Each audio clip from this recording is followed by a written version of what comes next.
All right. Hello, everyone. Shalom, everybody. Peace of the Lord to all of you. Please invite your friends and don't forget to subscribe or else. Before we start, we have some Abdul in Discord. They are very upset and they are asking us to be Christians. And here you see how silly, how stupid the Muhammadan are.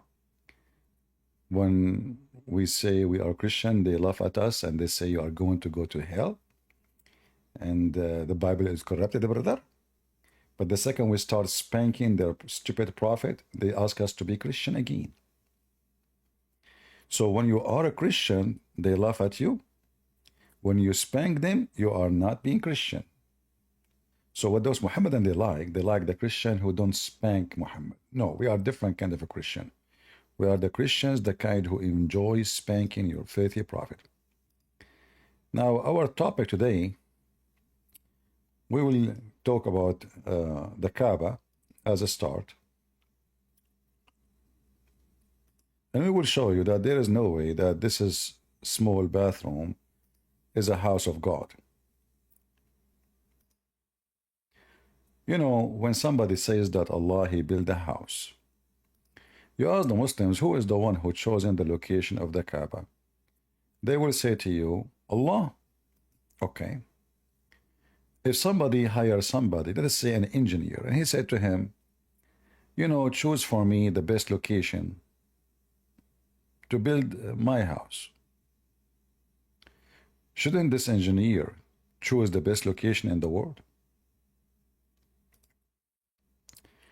The Kaaba is in the lowest location in Mecca, and each time little rain, even though there not too much rain, but doesn't matter, little rain will bring all the dirty sewage water going to the house of Allah and flooding it. So if Allah is the one who built the house, if Allah chosen the location of the house, we saw how many Muslims died just last week. All the death is because Allah, He chose the wrong location. It's extremely hot. It's not only a desert, I mean, this is a dead land. So Allah, He chosen His house to be in the middle of nowhere. Nobody mentioned in history that something called Mecca before. The Muslim, they claim Abraham was there. Even Adam, he came from Sri Lanka, brother. Adam, brother, he came from Sri Lanka. From where? From Sri Lanka. Brother Abdul, are you sure? Absolutely.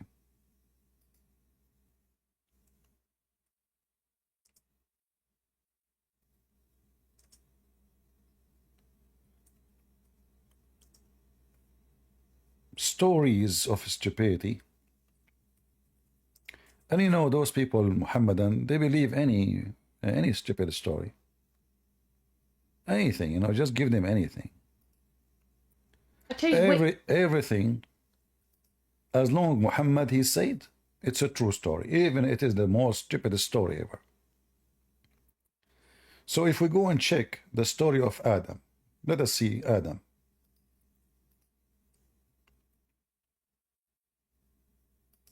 Give me a second.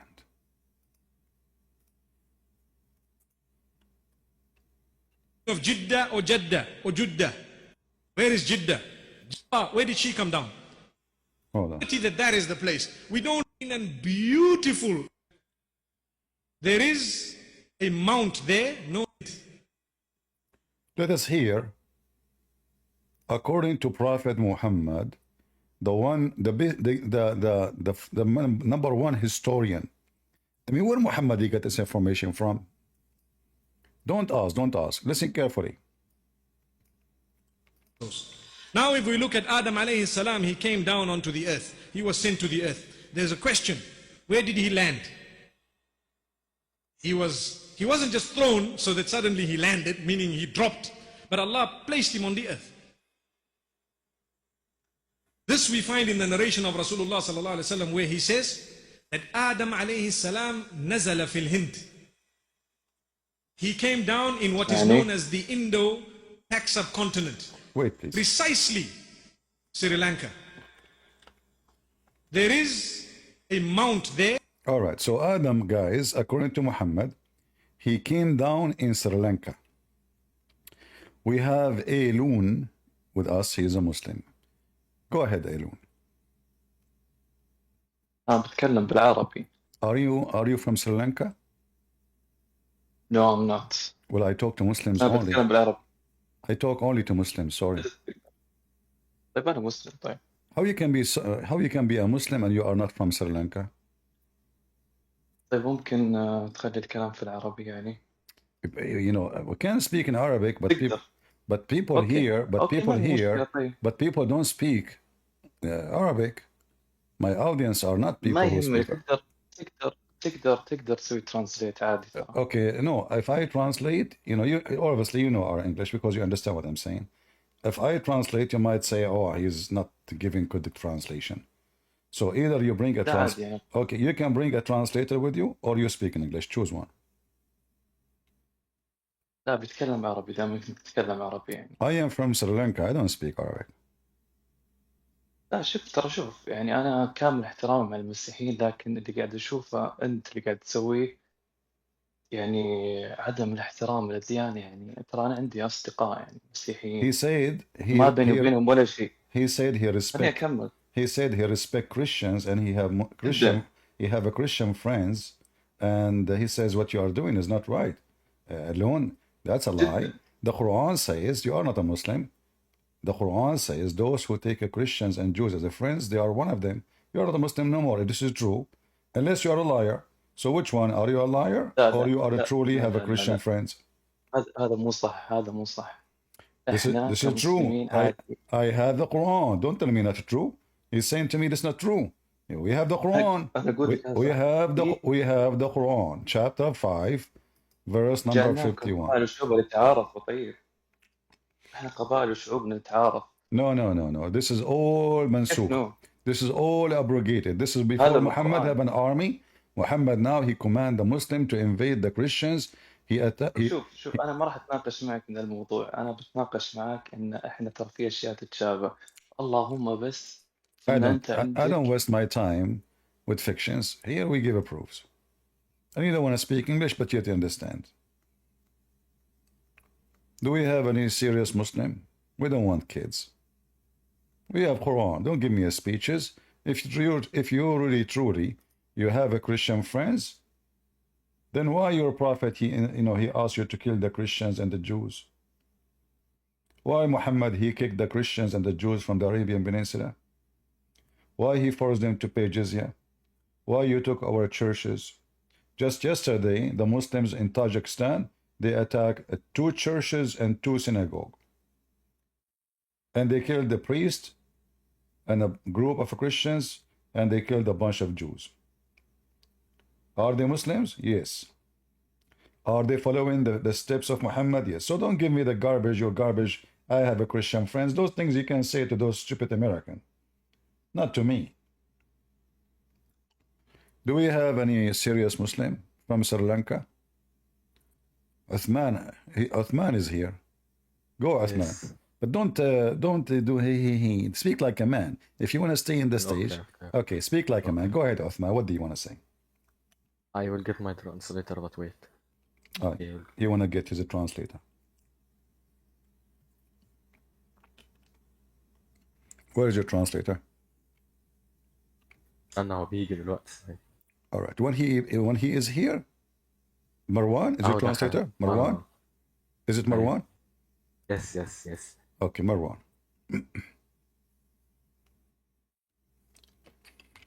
All right. Your translator is here. Go ahead. Yes.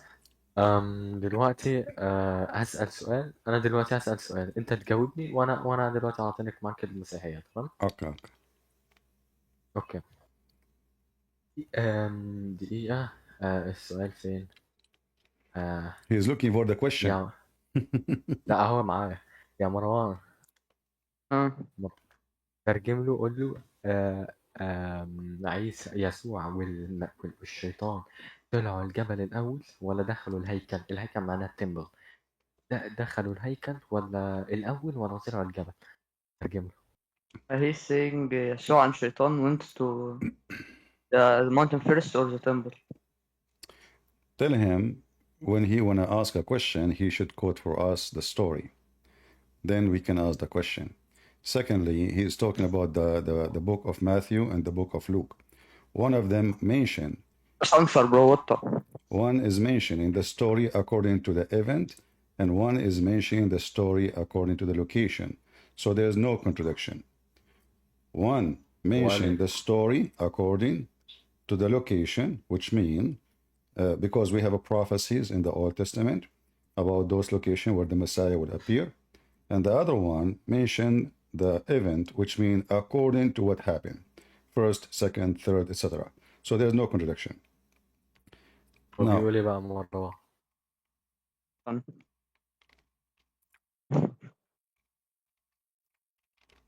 so now I answered you. I want to ask you a question. Which one ثواني happened? مستنيك Which one أكيد. happened? Which one happened first? The flood of Noah or the flood of the Kaaba? ايه؟ يقول Which لك اللي one? حصل الأول. Which one happened طب first? ترجم لي اللي قبليها، طيب ترجم لي اللي قبليها محتاجه. Translate for him, Marwan.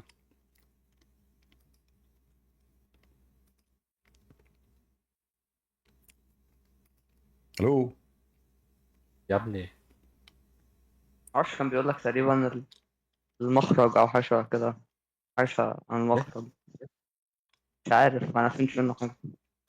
You're a translator. He could not understand a thing of what I said. Can you get me better translator?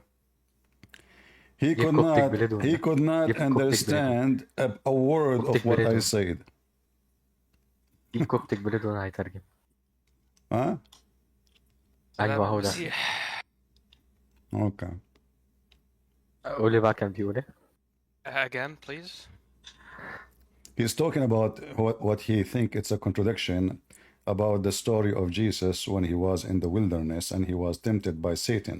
So he's saying which one happened first. So I said to him that there's no contradiction.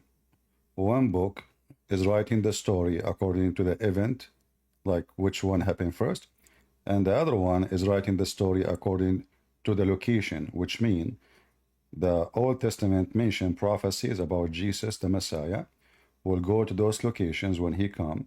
So this is why it's mentioned based on the location, not based on the timing. تمام، هو بيقول لك أول حاجة أنت جبت موضوع يسوع والشيطان بخصوص التجربة اللي أنت قلت عليها، فهو بيقول لك أنت الكونتراديكشن أو التناقض اللي أنت شايفه ده إن أنت ما عملتش حساب المكان والتوقيت. فأنت المفروض تعمل حساب المكان والتوقيت. إيه يعني ايه الكونتكست؟ يعني ايه مش فاهم مكان. يعني أنت قرأت القصة من غير ما تشوف المكان والتوقيت. على فكرة وربنا أنا قرأتها No. كاملة وشفت You المكان guys, I والتوقيت. don't know why nobody understand what I'm saying. Let me speak to you in Arabic. So Uthman, listen to me. كتاب يتكلم عن الحادثة وفق وقوعها بالأزمنة، يعني الساعة 1، الساعة 2، الساعة 4، الساعة 10 etc. والكتاب الآخر يتكلم عن الحادثة وفق الموقع. هناك نبوءات في العهد القديم تتكلم متى سوف يأتي المسيح وماذا سوف يفعل، الأماكن التي سوف يأتي إليها والأماكن التي سوف يكون بها. فكتاب يتكلم عن الموقع كتجربة بحسب التوقيت أولا وثانيا وثالثا، والكتاب الآخر يتكلم عن الواقعة بحسب المكان الموعود الذي بشر به الأنبياء حينما أتوا هؤلاء الأنبياء يبشروا بظهور المسيح. فليس هناك تناقض. والآن سؤالي لك. استنى. No, it's not up to you. You take it, you don't accept it. استنى. But you don't understand how you can make a comment if you don't even know what you are talking about. Do you know what you are talking about? Yes.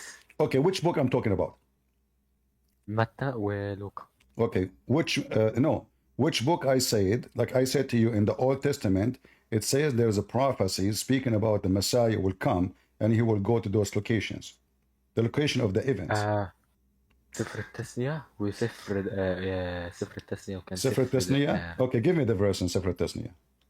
تمام اهو. ثواني. We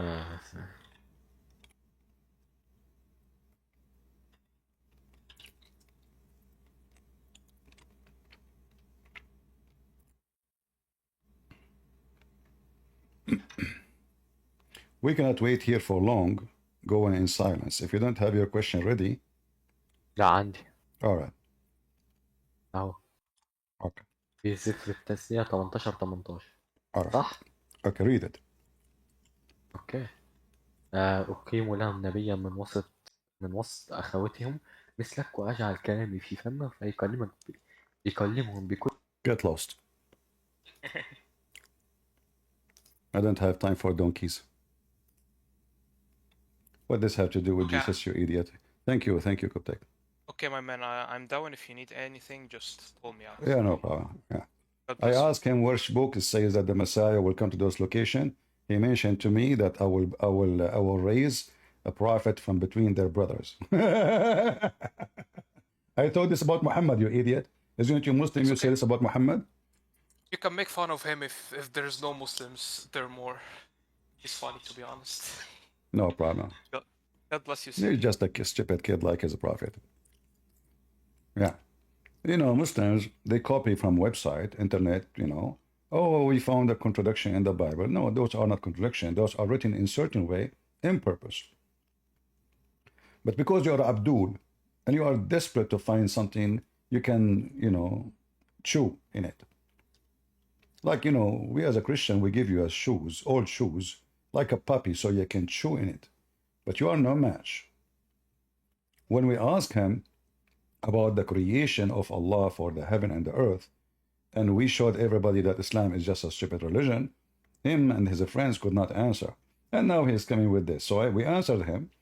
You know, where is the verses talking about the locations? He says, I will, you know, in the hilarious Abdul.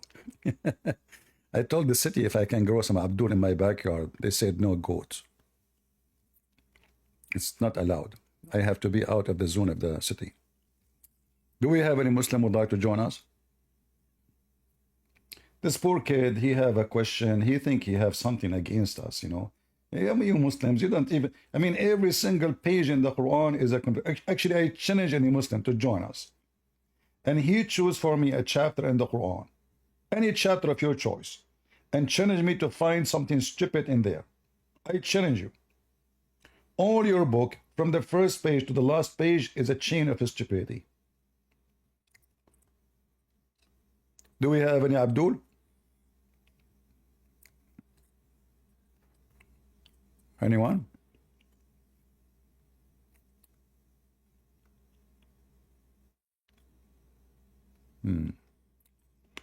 This is the same Abdul. Can you hear me? I hear you. How are you today? I'm doing fine. What about you? Alhamdulillah, I'm doing great. Okay, what about those who they are in the Hajj? They are dying. Are they doing good? Who are in Hajj? In the Hajj, they are dying. Don't you see that in the news? Thousands of people, they died in Hajj. Anybody can die, right? Are you going to live forever? Oh, no, this is not anybody died. There's a huge difference between people. No, listen. Focus. This is not what we are talking about. Everybody will die. So now if I kill you, I say, well, everybody will die. Is that right? Everyone is going to die, right? So if I kill you, everybody will die? But you don't know the difference between killing and dying. You don't know the difference? The difference between what? You know the difference between killing and dying. The difference between killing and dying? Someone was killed. Well, according to your God, it's the same.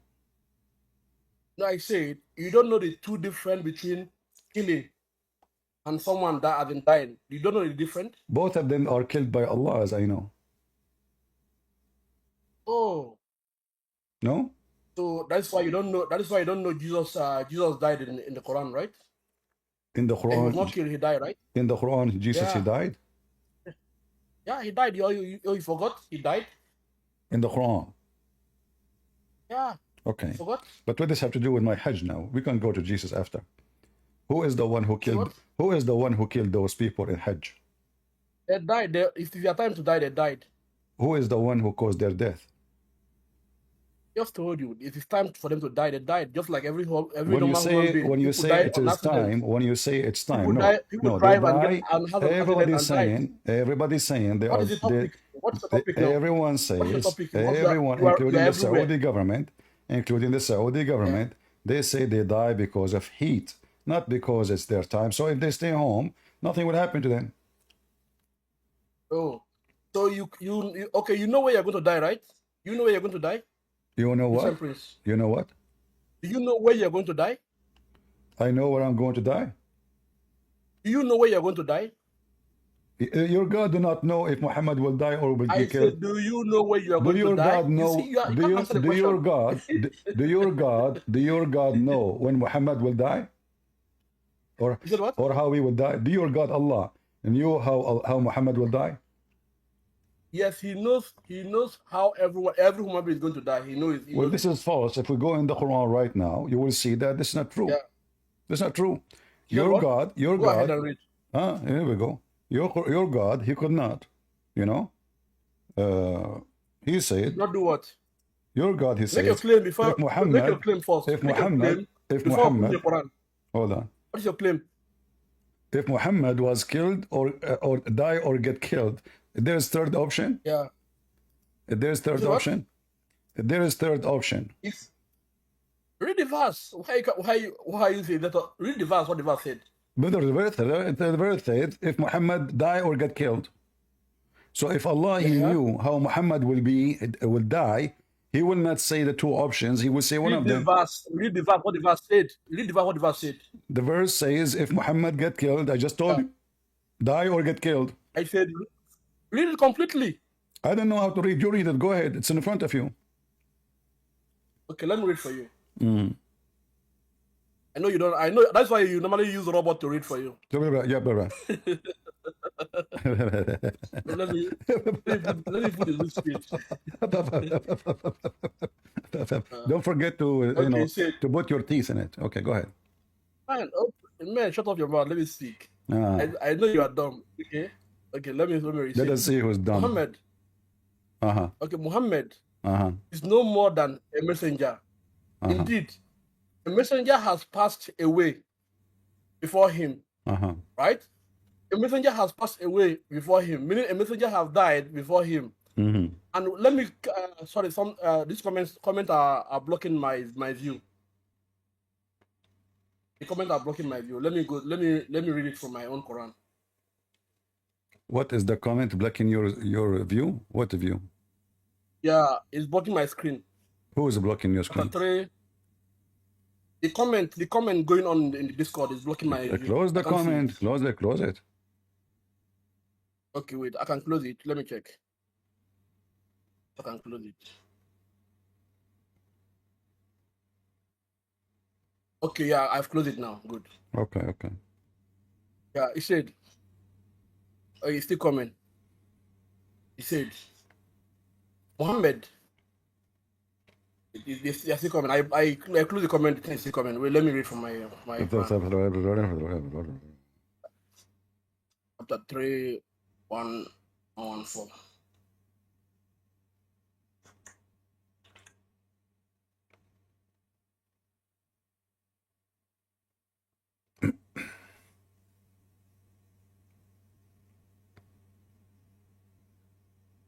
Okay. He said, Muhammad was no more than a messenger, like a messenger before him. Mm-hmm. Should he died or get killed, will you turn away back your heel? Anyone who turns back on his heel does not hurt Allah. In the least, God reward those who are appreciative. So what is your question here now in the verse? This guy is asking me what is the question now. You said to me Yeah, it what's the doesn't say question? that. I said to you, your God do not know how Muhammad will be killed. You said to me, where? Wait.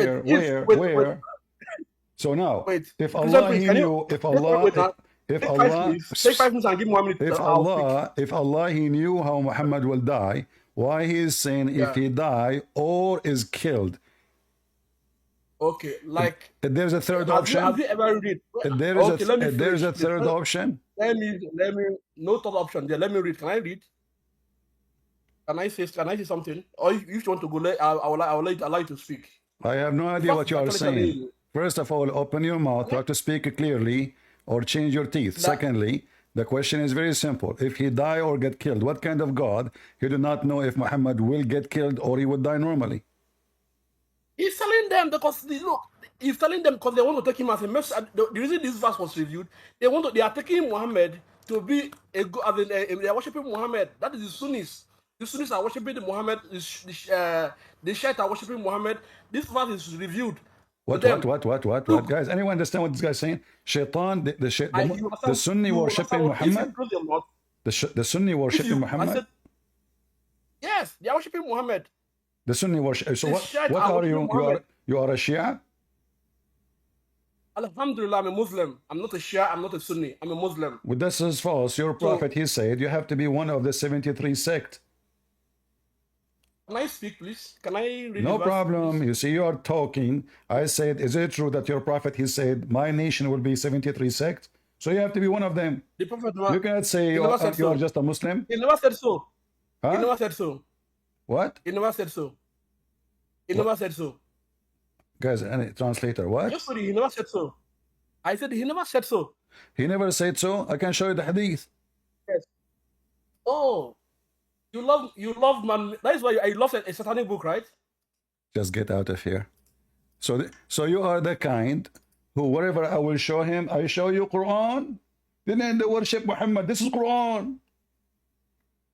What does it have to do even with who worship Muhammad? All of you worship Muhammad. You associate the name of Allah with the name of Allah, and his prophet knows best. What is the Shahada? Allah and Muhammad.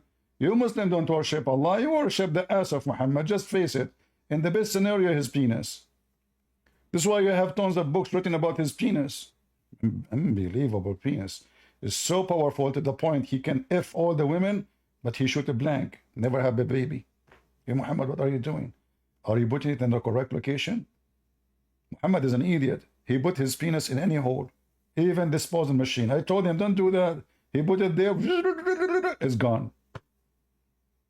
In the beginning, he was happy, like it's touching it, you know, like the disposal. 2 seconds after, it was gone. So don't tell me Sunni, Shia. So what I will talk to you about? We showed you Quran. If Allah, he knew who and how he will die, he will not say such a sentence. Jesus, he said how he will die. The Bible speaks about how the Messiah, how he will be crucified thousands of years before his crucifixion. That is a book of God. And this is the book of a prophet. Here, you're a prophet receiving a book from his God directly. Yet his God, he is saying if Muhammad die or get killed, there's a third option. Even this one, there's a transgender in it.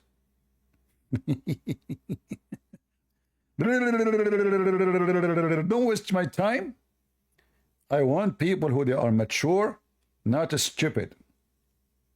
Sunni, Shia, I'm a Muslim. That's a lie. Your prophet said my people will be 73 sect.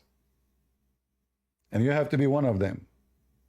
And by the way, Muhammad, again, he is a big fat liar, because the issue of the 73 sect is not true. There's a billion sect in Islam. What 73?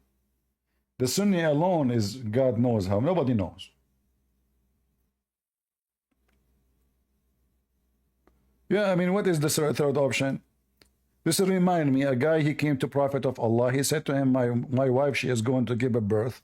The guy, he said to him, Muhammad said to him, MashaAllah, MashaAllah.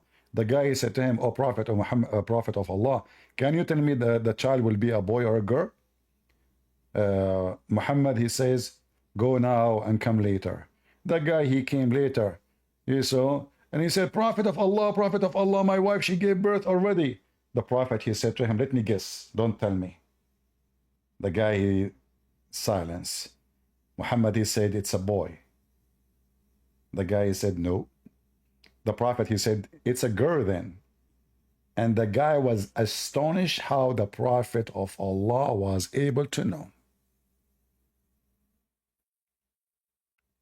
Isn't it amazing? Like, what? Wow. How he knew? By the way, this is a joke.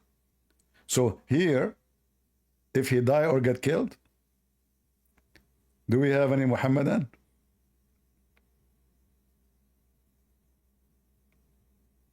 Don't give me your garbage. And you know, those guys from Nigeria, I don't know. I don't understand what they are saying. I thought my English is messed up, but they're... One thing about those countries, I don't know why, they speak so fast. Their English is all over the place. And they, I think in their culture, they think if they speak too much, they will sound more convincing. No, you sound more foolish. Do we have any Muhammadan? Yeah, I mean, it's this verse actually, and look, the translation is false. It says, وَمَا مُحَمَّدٌ إِلَّا رَسُولٌ قَدْ خَلَتْ مِنْ قَبْلُهِ الرُّسُولُ. The translation said, indeed, many messengers died before him. That's false. It says all messengers died before him. He was saying that, don't you know that Jesus in the Quran died? I agree with him. According to the Quran is a book of contradiction. One place it says Allah, he made him look like Jesus and the cross took him to him. And the other verse saying clearly that all the messengers before Muhammad died. And this is one of them. All messengers, not many. Big fat liars. Do we have any Muhammadan? So who is the one who killed those poor Muslims in the Hajj? Why Allah is doing that to them?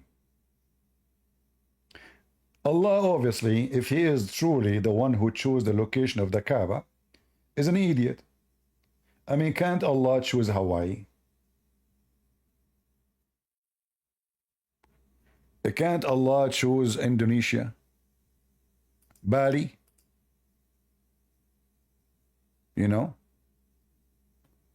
How are you doing, Rashid? How are you doing? I'm fine, I'm fine. Are you fine? I'm doing great. That's good, that's good. So what do you think about the Kaaba is always flooded by the sewage? People die around the Kaaba. Did Allah choose the wrong location? Can you bring the verse you discussed with the other guy? Bring the verse I was discussing with the other guy. You are expert in that verse? Yeah, can you bring the verse? Okay, okay, here we go. Okay. We Can got- you read the verse, please? We got an expert. Why every Muslim come to me and says, can you read the verse, please? Go ahead, you read it. No, I am not seeing the screen. Can you read the verse?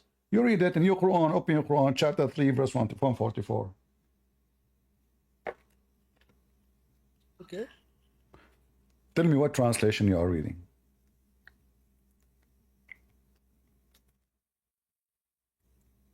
For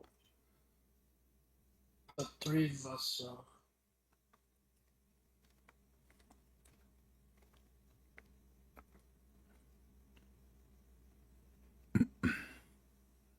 Is the comment in the way in your screen? You cannot see? I'm there now. I'm in the verse now. I'm reading the Rashad Khalifa translation. Rashad Khalifa.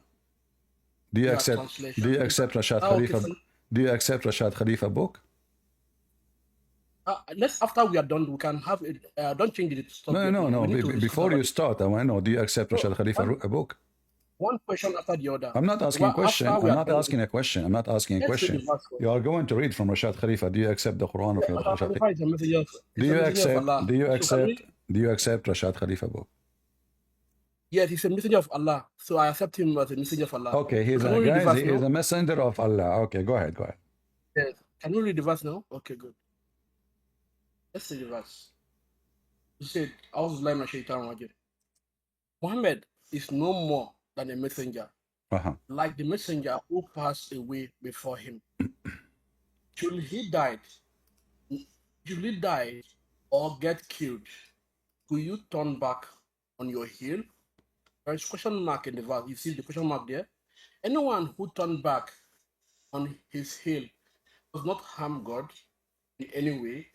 God will reward those who are thankful. So the verse is actually clear because if there are people that have took. Can you hear me? I don't know if you can hear me. Abdul, I hear you. You change your name. You come with a new name. You are the same person. You're an idiot.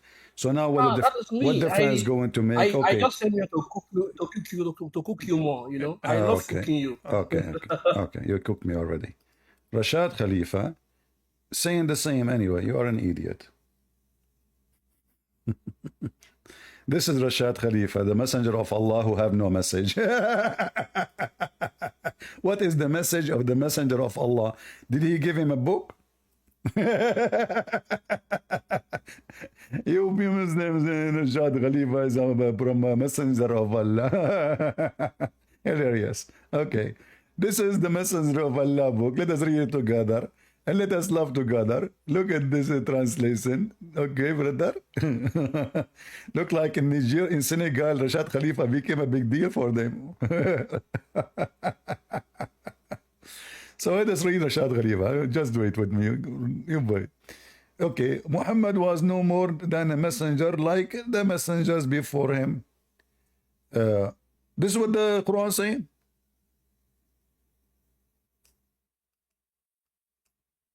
Where is the messengers? All of them before him, they died. It's gone.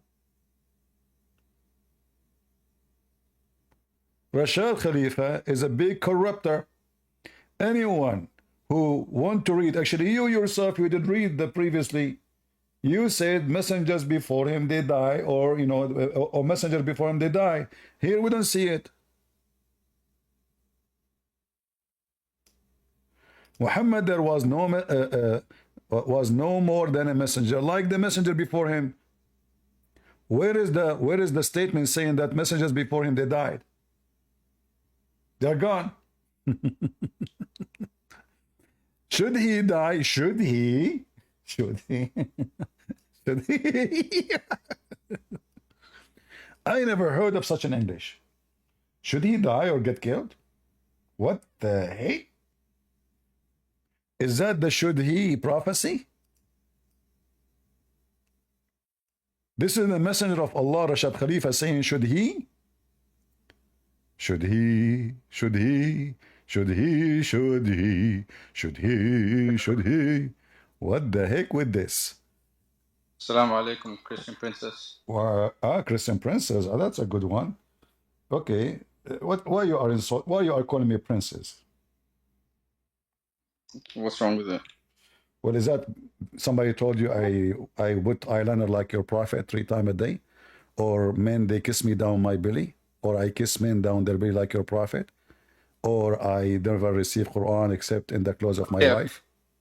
Yeah, okay. Listen, you were talking about No, not okay. Is it true that your prophet, men, they kiss him and he kissed them too? And they put their back and his back and his chest and they wrap themselves, and the guy kissed the prophet down his belly and he say, "Oh, prophet of Allah, this is what I like." Is that true? Is that true? Is that true or not? Is that true or not? Okay, you were talking about people dying in Hajj. No, I was talking about the princess now. Yeah, I mean, it's a suitable name. Okay, so who is the princess? The one who men kiss him all down his belly. And the guy, he say, "Oh, prophet of Allah, this is what I wanted all the time." Let's talk. Is that your prophet or not? Is that your prophet or not? Talk or not? What? Do you want to talk or not? Well, you are the one who start insulting me, calling me princess. So let us investigate that first. It's you who opened this, guys. Is it me who opened this topic? It's him. I mean, realistically, you've been insulting. So who is the one? So who is the one?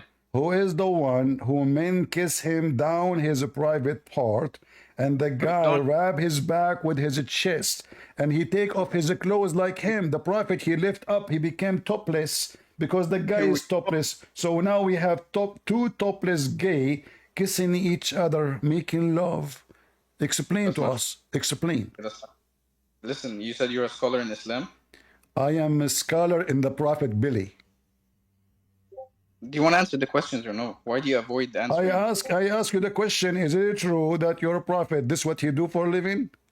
Why are you avoiding answering? No, it's not true. Why It's are you who's avoiding answering? avoiding the answer. I'm showing a reference in the front of your eyes. Your prophet is a princess. He's not a guy, he's a gay. Okay, are you done? Do you want to, should we talk or not? So do you Should we agree? talk? So do you agree that your prophet is a gay peace police upon him? You're gay, not him. Well, show me. Do you have me? Somebody told you I kiss men down their belly. I rub my back with their chest. Well, I take off my shirt and rub my body with their body. What is that? You know what? You're right. What, You're right. listen. What the guy was doing with the Prophet of Allah? He was doing body to body massage. Talk. Okay, you're right. You're right. Let me correct myself. You're not gay. However, there are videos of you online harassing little girls. Like what? Tell me. Can you play it? I certainly can. Okay, go ahead. I challenge you. The little girl that you were talking to her. This little girl in the age of your mother, and she is a whore, and she is the one who said to me, What? Jesus, he play with his mother boobs. I can play the video myself. You Muslims are a bunch of liars, hypocrite. You cut the video. She is in the age of your mom. She is in the age of your mom, and she said, Jesus, he play with his mother boobs. Why are you Listen. harassing her? Okay, no, you see, she called me and she said that Jesus did a lot more. I said to her, why you kiss the black stone? She said to me, Jesus did a lot more. I said, what do you mean? She said that Jesus, he played with his mother boobs. So your sister, she is a whore. You said to me, little one, is that how little one they speak? Is that how your little sister, you say she is young one. Is that how young Muslim girls they speak? That Jesus, he played with his mother boobs? Calling girls whores. She was talking about Jesus. You calling her a whore? How does She is that a make her a whore. whore? She is a whore. According to your religion, she is a whore. The one who insults the Prophet of Allah is a whore. She was talking according to your Bible. No. Okay, show me where in the Bible it says that Jesus, he played with his mother boobs. Song of Songs. In the Song of Songs, Jesus was there. And according to that, Song of Songs is about your Prophet. Hold on, Christian Princess. Hang on. According to your that Song of Songs is about Prophet Muhammad. He have nice lips and he have nice boobs. Okay, Christian Princess, hold on. Let's talk. Okay. So now, listen, Abdul, listen. Right, So to talk to her like that. you're a The video is prophet. viral. So The video is now, online. until now, what we prove? We prove that your prophet is a gay. Your sister is a whore, insulting Jesus, lying about Jesus, and you lied too. You said in the Old Testament is speaking about Jesus in the Song of Songs, saying that Jesus he played with his mother boobs. You said that. Everybody heard you. Okay, Christian Princess, listen. You're a scholar of Islam according to who? Just get out of here. Next time, bring your diaper with you. Next. Do we have any mature Muslim? Christian princes. Oh, what the heck? My friend, when I go in the bath, in the swimming pool, they kick me out from the swimming pool because my body is so hairy. Your prophet, he shaved the body hair. He's a girl. He want to be pretty. I look like a bear. Sir, you cannot swim in the swimming pool wearing your clothes. I said, you stupid. I'm not wearing my clothes. This is my fur. Did you see Muhammad hijab shaving his chest? Did you see it? You Muslims, you want to be pretty? According to your books, Muhammad, uncle, is a gay. Gays lives in the house of Muhammad. Muhammad himself is a gay. Umar al-Khattab, he cannot heal himself except by the semen of men. The uncle of Muhammad was a gay. The sons of his uncle, they marry Muhammad, they are, this is your books, I can show you. Go and get my book, section Allah, read and love. I have there everything with reference and evidence. We don't make things up. Okay, I will invite you back, but you have to answer me. Why Muhammad is doing this according to this hadith? Read this hadith.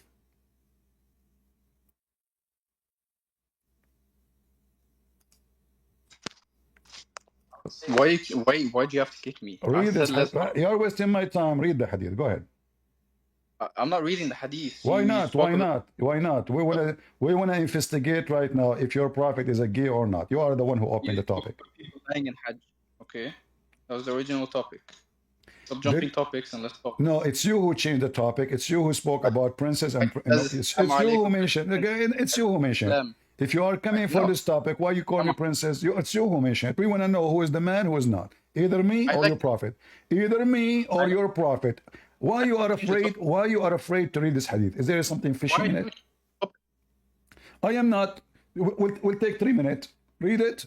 Tell me what happened. We continue. No, you don't. No, you don't. Why? Why are you decide? We have original topic. Let's talk about it. Okay, I promise you in front of everybody, we will talk about Well, I it said, until you tell me but- what happened. Who is this guy rubbing his back with Muhammad, taking your prophet taking off his shirt, getting naked, and the guy kissing him down his belly? What happened in here? Didn't your God reveal His back to Moses? Well, that's kind of weird. Isn't it? This is in your hadith and the Quran too. Do you want to show it to you? In your Bible, buddy. Isn't it true? I can show you that in your book, in front of everybody. You say this is weird, guy. Did he say this is weird? If I show you the same in your books, are you willing to open your camera and do the monkey dance for us? The monkey dance. What are you gonna do next? Tell me. You do force the me to same open- as your prophet did. You take off your shirt and let a guy come and grab you and rub his back in your chest and then kiss you down your belly. So is it true? Is it true that your prophet, he said the same about your God? What's your obsession with forcing people to open their camera?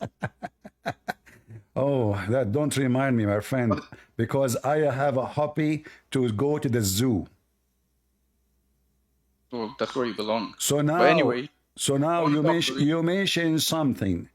If I show it to you from your book, what you will do? nothing really. But Nothing listen, really.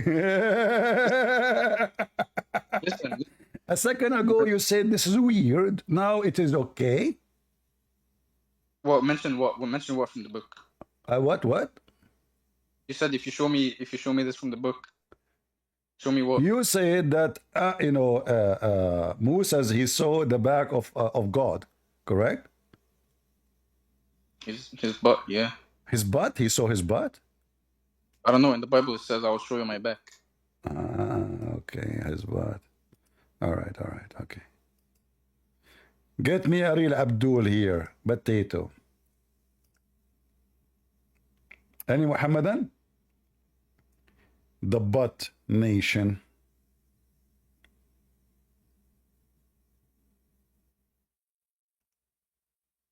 Any Muhammadan? Who there? Anyone? All of you are a bunch of potatoes.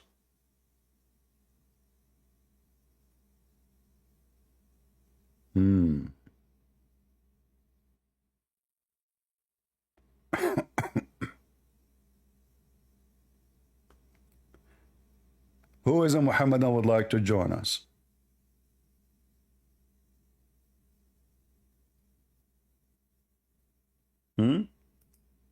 So look at this filthy, stupid religion. This God, he claimed, the Muslim, they claim that he is the one who chosen the location. And as you see, the sewage is all over around the Kaaba. So either you die by the sewage flood, or you die by the heat. The first thing come to my mind here about the sewage, may Allah bless the Kaaba, sewage. If Allah is the one who placed this Kaaba in this place, can't he raise the ground by saying, hey ground rise, so the sewage and the shit of the people of Mecca will not come to it? Oh, what you need to say? One word, rise. The whole ground will rise. Very simple. Can't Allah cool the temperature in the time, at least during the Hajj, just a few days? In just a few days, can't Allah control the temperature and make it nice, fun? Can't he make it 20 degrees?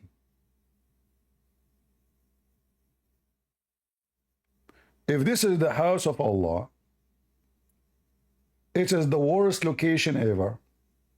Dirty, ugly, dry, filthy, death desert.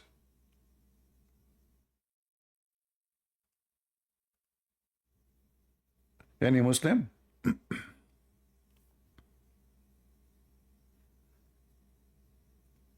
And you know, the Muslim, they say that Allah, He make it a must for every Muslim to go to Kaaba if he could. But obviously the stupid Muhammad do not know that the Muslim number will become big, and this town, a small tiny Kaaba, cannot fit for all those people. There's no enough bathrooms, there's no enough tents, there is no enough anything.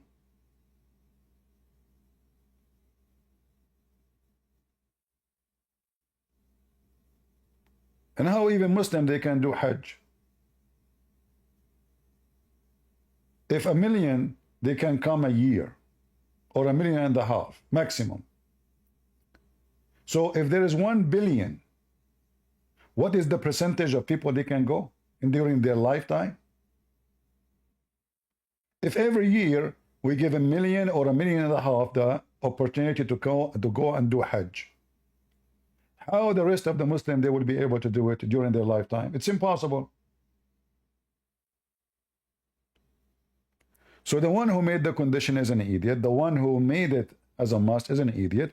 Simply Muhammad, he forced them to do Hajj so he can keep money coming to Mecca. If you go in the Quran, you will see in chapter 9, when Muhammad he commanded the Muslims to kick out all non-Muslims from Mecca.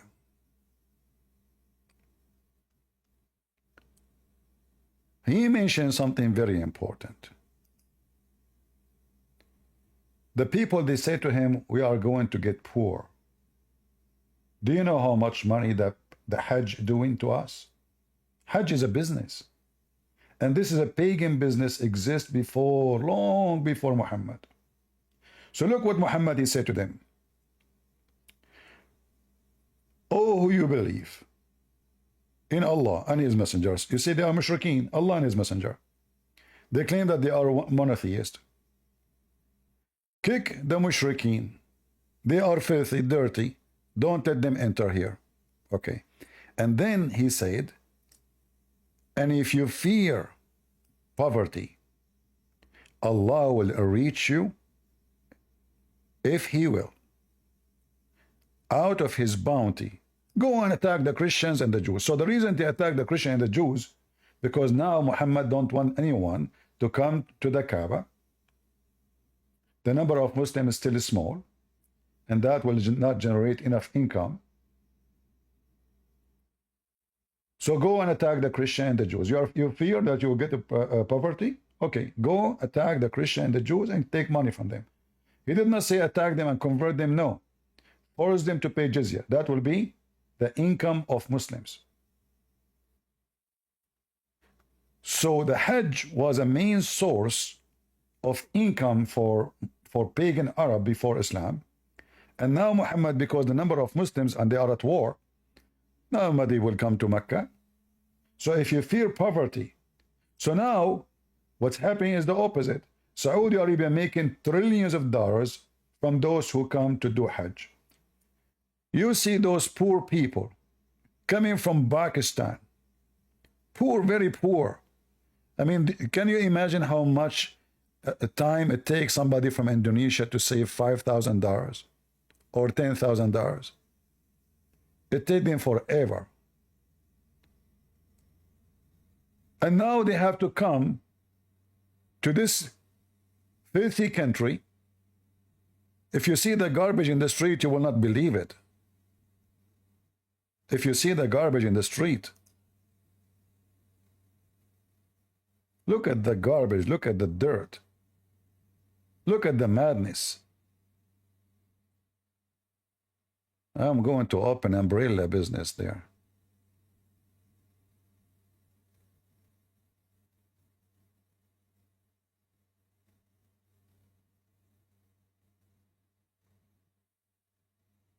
Sarah, go ahead.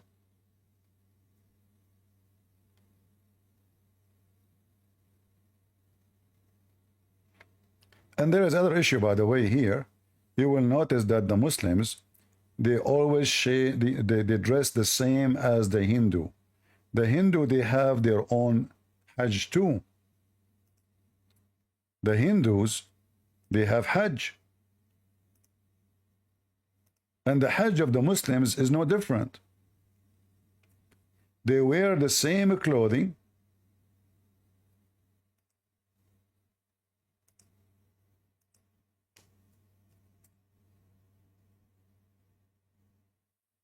This is the Hindu Hajj.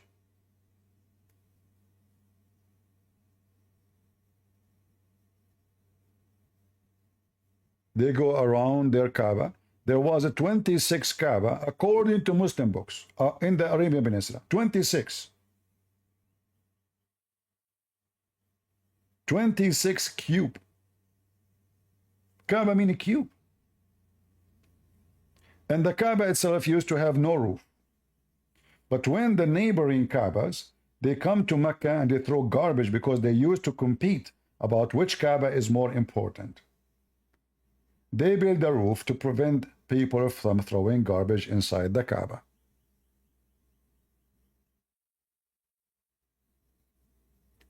The Hindus, they have a black stone, which represent the penis and the vagina. The Muslim, they have a black stone, which represent the vagina. The Hindu believe that the Indian are the first of mankind. That's what the Hindus believe.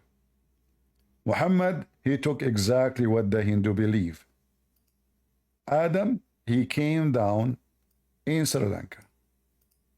Now if we look at Adam alayhi salam, he came down onto the earth. He was sent to the earth. There's a question. Where did he land? He wasn't just thrown so that suddenly he landed, meaning he dropped. But Allah placed him on the earth. This we find in the narration of Rasulullah sallallahu alaihi wasallam, where he says that Adam alayhi salam nazala fil Hind. He came down in what is known as the Indo-Pak subcontinent, precisely Sri Lanka. And now you will see that the Muslims and the Hindus, they are fighting over the location which is called Adam Peak. If you go there, you will find it green and beautiful. Adam Peak.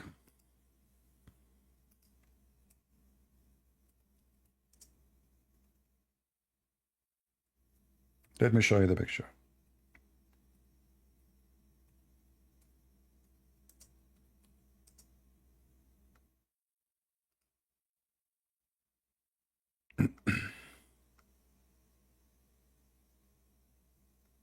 Adam Peak.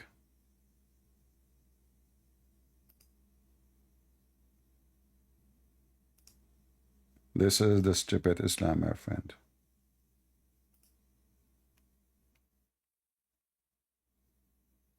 Beautiful. Beautiful, beautiful, beautiful. They want to hijack everything. This is Adam Peak. Do you see it? If you look at the cloth of the Hajj, you will see how much it is similar between the Buddhist and the Muslims. They show the right shoulder, exposing themselves, like this guy now is wearing something underneath because it's on top of the mountain, it's cold. They go almost naked, they wear nothing underneath, and even they have same kind of sandals. And they have to shave their head. They have to shave their head. This is what the Muslim have to do.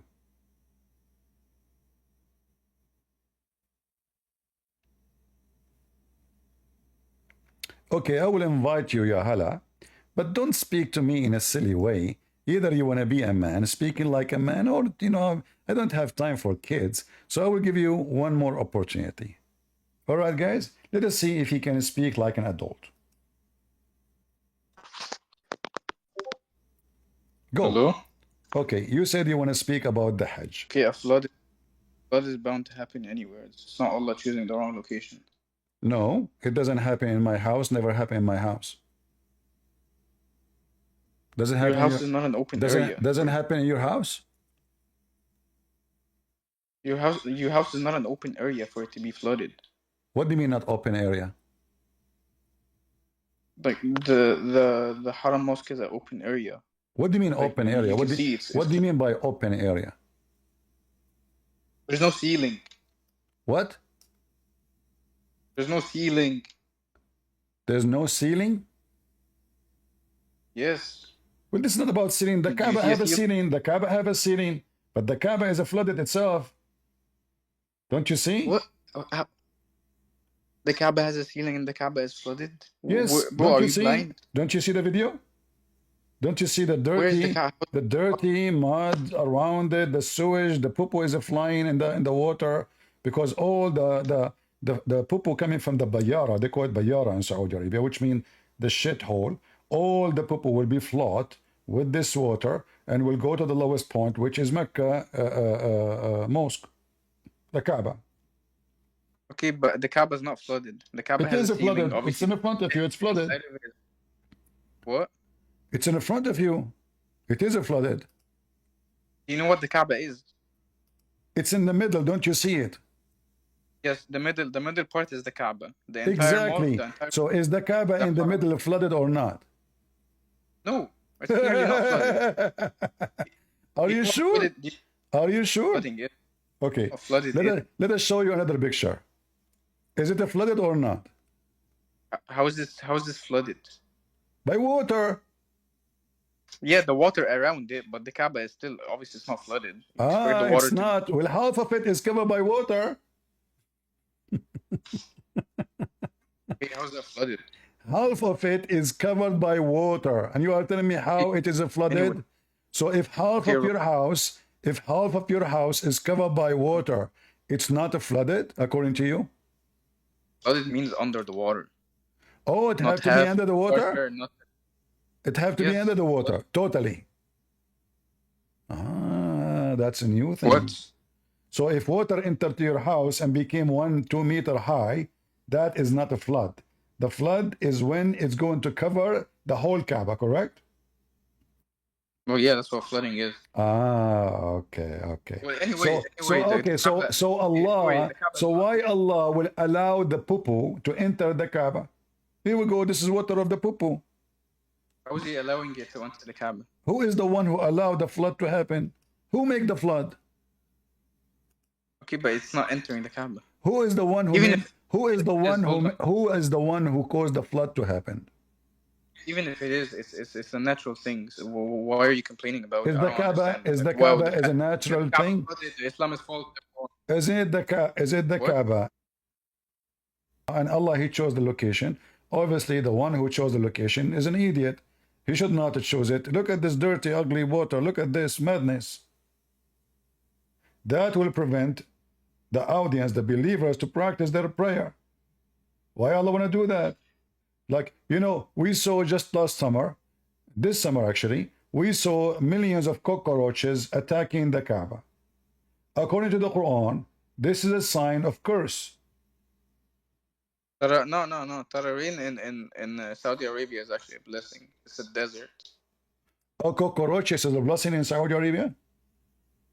What cockroaches are you talking about, man? Cockroaches are everywhere. No, churches, don't you see they are cricket and cockroaches and all kind of insect, they are flooding the Kaaba. Don't you see it? Covering it. Where's the bro? Okay, what does cockroaches have anything to do with it? According to your Quran, according to your Quran, you said what this have to do with you? Isn't it the Quran says that Allah, He unleashed all kind of insect against the Pharaoh to punish him?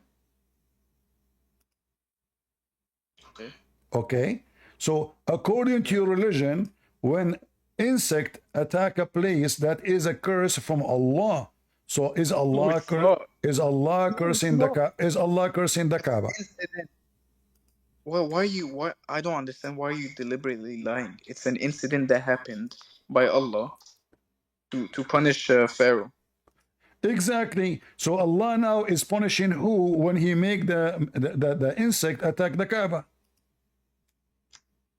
No, there's no insects attacking the Kaaba. Insects are there, but they're not attacking anyone. It's all over. How are they attacking? How are they attacking? Where's the attack?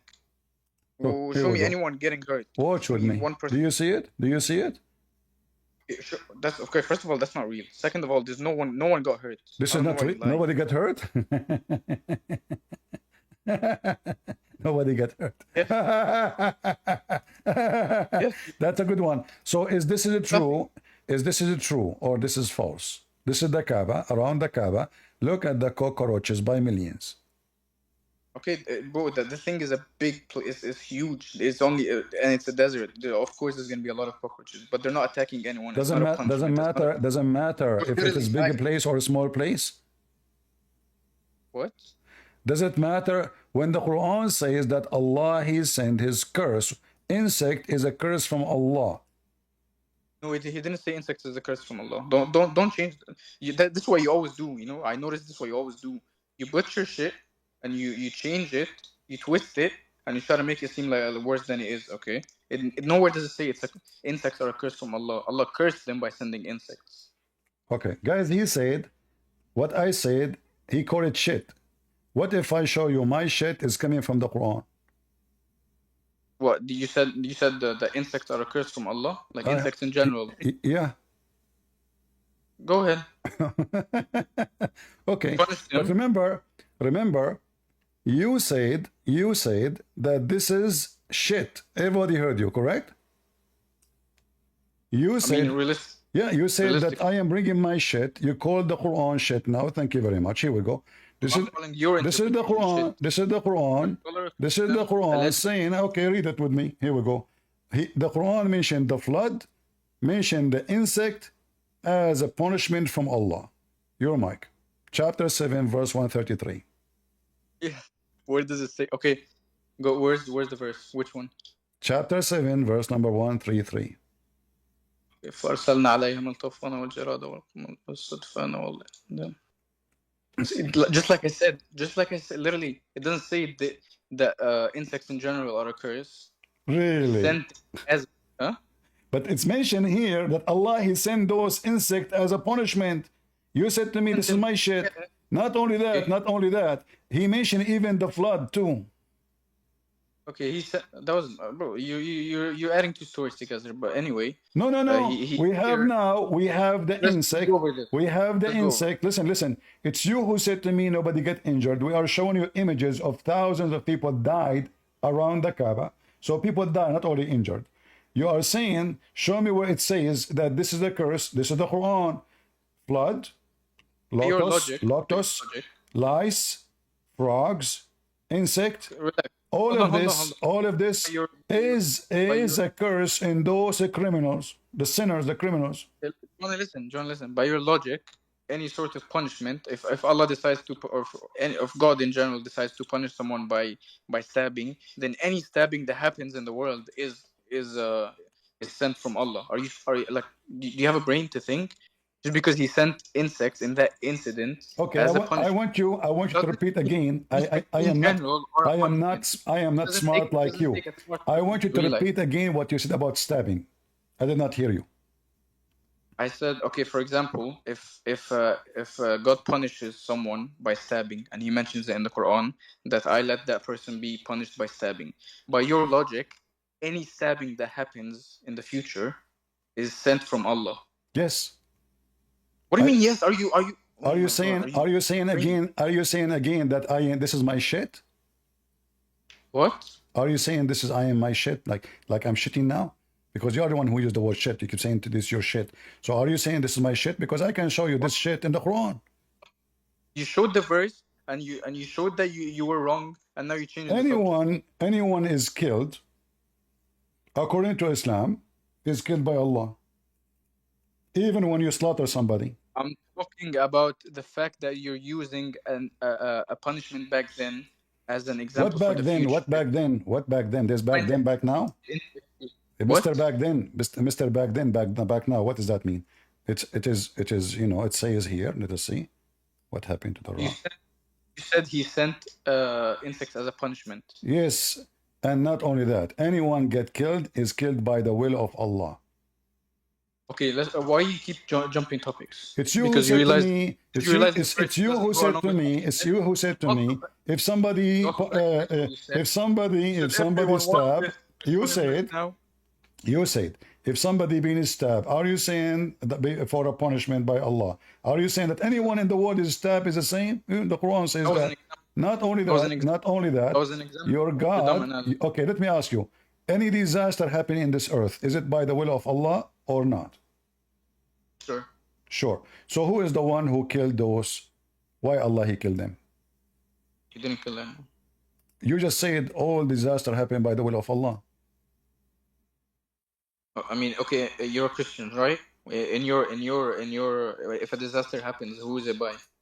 Not necessarily. It can happen. I am driving my car. Who is it by? Not by God. Who is it by? Not by God. So it just happened on their It's own. my صح? mistake. No, if I'm driving my car, I hit somebody. I made his children orphan. I made his wife. I made his wife widow. So this is my act. This is not God who killed him. I am the one who did the incident. So listen. But according to your religion, and you agreed, everybody heard you. You said for sure Allah is the one who killed them. So the question is, why Allah killed people who they are going to Hajj in such an ugly way? They left them in the street. That they don't have even a place for them. There's no enough freezers. Their smell is all over. It's very hot. Flies and mosquitoes and all kind of garbage on them. And nobody even taking care of them. They don't even know their names because they are naked. They are not wearing. They don't have passport in their hands. They don't have any ID because simply this is the Hajj. You don't carry anything with you. You put your white sheet and you go. So now they died. Nobody knows who they are. How you can even send them to their families? But what does it matter? They're going to heaven anyway. Well, what happened? They will go to garbage first. What do you mean they'll go to garbage? Well, now they are in the garbage. Don't you see how they are putting them in the top of each other like a dumpster?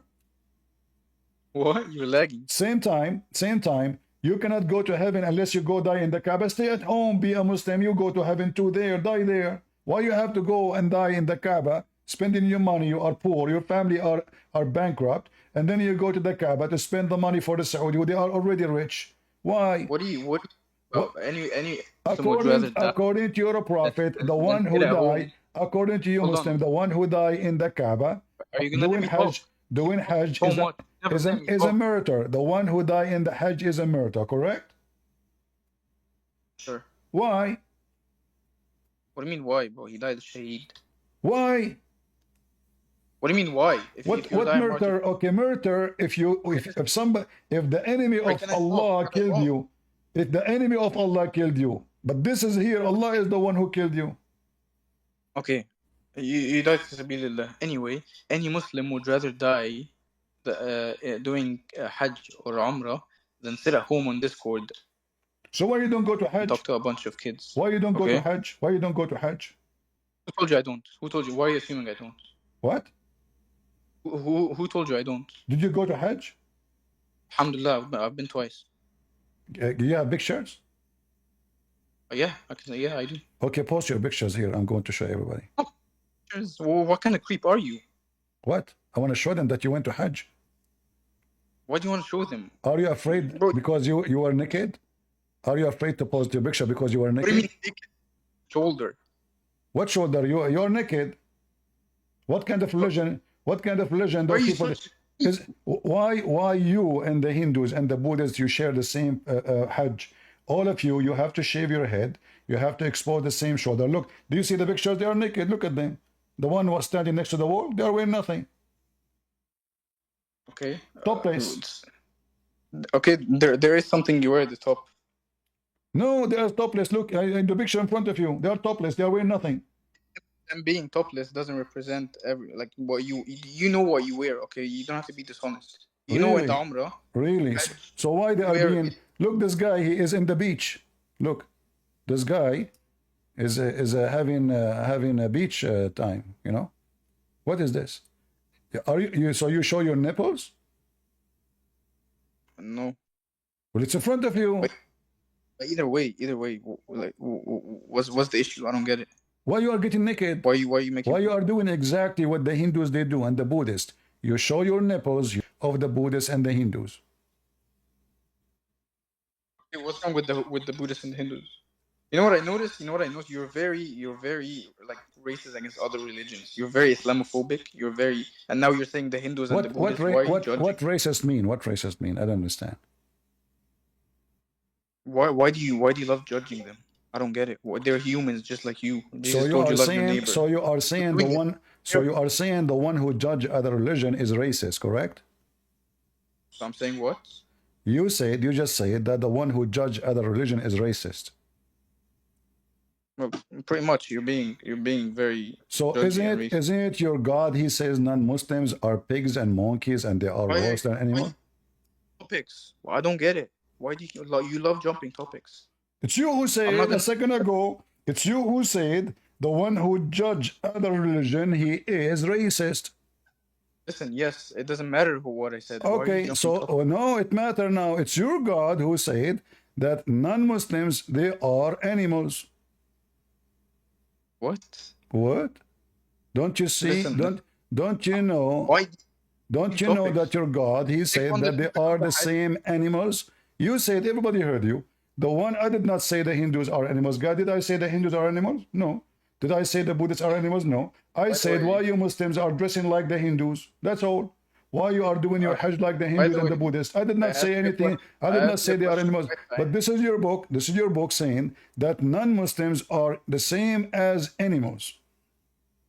Okay, I asked you a question 5 times. You avoided it, and now you talk about a topic. It's your time now to read for me. Does it say that they are the same as animals? Does it say that they are the same as animals? Your God, he say non-Muslims are animals, and you are the one who said the one who judge other religion is a racist. Okay, listen. Let's have a genuine conversation. All right, okay? read it. Does it say that they are like cattle? No. I'm telling you. I want to ask you a question. No. You have to read the Quran. Why you don't let any Muslim ask you a No, question? I let you. You are the one trying to escape the embarrassment. It's you who mentioned. You said the one who judge other faith is a racist. Everybody heard you. I did not. I am just discussing with you. I did not speak. I did not say anything racist. I didn't say any. I'm an Arab, you idiot. I am an Arab. So what racist? You are an Egyptian. You are the slave of the Arab. My people, they came to your land, they enslaved your mother, they rape her, and they have a baby. His name is Muhammad now. This is the truth. This is the truth. No, this is the truth. You are not an Arab. You are the slave of the Arab, and your mother, she was a slave of the Arab. They rape her, and they have you. Hold on. The Egyptian, the true Egyptian are the Coptic. Everybody know that. The true Egyptian are the Coptic. So now, the fake was me. You said that the one who insult other faith is racist. So why your God in the Quran calling non-Muslims cattle? When you were talking about me, what did you say? What? I said you are son of Muta. What? You are the son of Muta. Yeah, and then what did you say? The Arab enslaved you. No, why are you talking about my mom? You have a mom? You have a mom? Yeah, I have a mom? Yeah? Bro, what the fuck is wrong with you? How many effing mom your dad have? 4? No. Hold on. What? I'm trying to talk. Yeah. We're talking to talk. Why you are saying you are using the F word? Hold on. So are you saying to me I insulted you now when I said your daddy did muta with your mother? I'm trying to talk to you, and then the second someone disrespects you, you start crying and you kick them out. I'm not just crying. No, I just proved the opposite. I am the one who insists. You mentioned the word princess. I showed you that you are the princess. Your prophet is a princess. He's again of me. So now I mentioned the word muta. Is it lawful in Islam to do muta? Yes or no? I called you Christian princess. Listen. Why you get upset? Is a muta a form of prostitution? So when I said to you, you are son of muta, you took it as a prostitution. Is that why? What are you assuming? No, I'm asking you. Is muta? Why are you assuming? Is muta is a prostitution? I'm not assuming. I'm sure. What do you mean you're sure? Did your father pay your mother when he have sex with her? No. According to Islam, you have to. Why are you lying? Why? Okay, then you're a son of incest. Okay, let us see. Let us see if this is true. You see, you keep saying to me you are lying, you are lying, you are lying. But You're a son of incest. I show the reference. You show me nothing. So now let us go I'll show and you. see. You want Okay, me to hold show you? on. Okay, hold on, hold on. Okay. Show you. So hold You on. want me to show you? I will show you. I will show you. Here we go. You want me to show you the reference? You want me to show you how incest was encouraged in the Bible? Really? Yeah, you're a son of incest. Okay. You can show me, but I can show you your God. He command you to do Okay, muta. let's go. You never go in the Bible. You can post whatever you want, but that will not change the topic because simply we will get you busted. Because what? We will get you busted. What do you mean get me busted? All you do is I said you are a son of muta, you get upset. Why?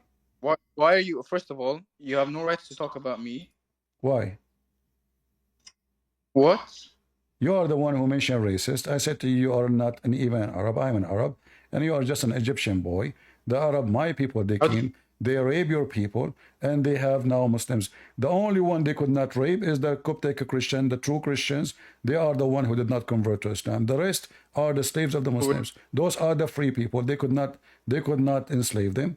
They could not rape them. But the rest, the one that we are able to rape, is those who became Muslims. Your people rape my people, and you're proud of that? The Quran is proud of it. Are you proud of the Quran? What? What are you talking about?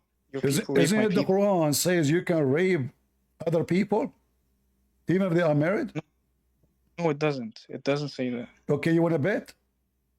The Quran says you can rape other people. Yes, you want to bet? Even married one. Even married one. It doesn't say you can rape them. Even married one. talking You want to bet? You want to bet? Are you talking about war captives? Because I know you like to twist. I know You are talking. This is what I said. My people, they came to your country. The Coptic people, they rape your women. Guys, he said no, this not happen. Now he agree that if they are war captives. I'm asking. I didn't agree, you liar. I didn't agree, you liar. You said liar. No, you did. You just said you are talking about war captive. You said that a second ago. Rape. I know it's not Yes, rape. They are married. They are married. Chapter 4, verse 24. This is the chapter of the muta. It says it's forbidden for you married women already are married, except those who you capture. Those are your right hand possessed. That's not rape. Liar, you liar. So they are, guys, this is not rape. They are married. Being married doesn't mean you're raping them, you liar. You're literally lying. It says in the front of you, it's forbidden for you married women except the captive slaves. That's permissible. It's not rape. It's not rape, you liar. So it's what? You take a woman from her husband, you open her legs and you put your dude inside, and this is not rape? Husbands are dead. Obviously, you don't know nothing. You're trying to twist things. They are not dead. The husband is not dead. It says married. They are married. The dead is, God. if her husband is dead, she is a widow. She is not married. Okay, first of all, please stop talking over me. And if you don't know this story, if you genuinely don't know it, I don't know if you're being dishonest. Do you know the story? Do you know the story yourself? Yes, these are not. There's it literally. Okay, can you read for us the story? Can you read for us the story? The story. I want you to read for me the story of this story here. Why are you talking like that? You are the one who is saying the story, and I'm just copying you. I like to copy people. Yes, I don't have a list. You said the story, so I said the story. What's wrong? You say it. It's recorded. You should get your ears checked. It's recorded. We will see. It's recorded. So now tell me the story behind the story here. Bro, can you ever be respectful? Can you? No, I don't respect Muslims, to be honest with you. I'll read it. I will never respect Muslims. You will never respect Muslims? Okay, absolutely. No Jesus will never love you. But anyway. Don't worry about Jesus. Jesus loving me because I made tens of thousands of Muslims leave Islam and become a Christian. Ask everybody here. Tens of thousands. So now listen. Your Quran, your Quran in front of you. I want you to read the story for me. Read the story. Okay, relax, buddy. Don't get too. Anyway, you're the same person who said Jesus approves of you harassing a little girl. But let's not go over that because it's embarrassing. Let us talk about this then. Let us see if Jesus approved harassing little girl. Your prophet himself, he have sex with Aisha at the age of 6. Jesus my said, God. the one who hurt the little one, it's better Why are for you him to put a milestone around his neck and throw himself in the deep ocean. This is what Jesus said. You're a prophet himself. His first victim sexually from the children is documented. Her name is Aisha. Her mother, she was feeding her cucumber up and down to make her a little bit gain weight so she can send her to Muhammad so he can have her. True or no? why False? are you deflecting?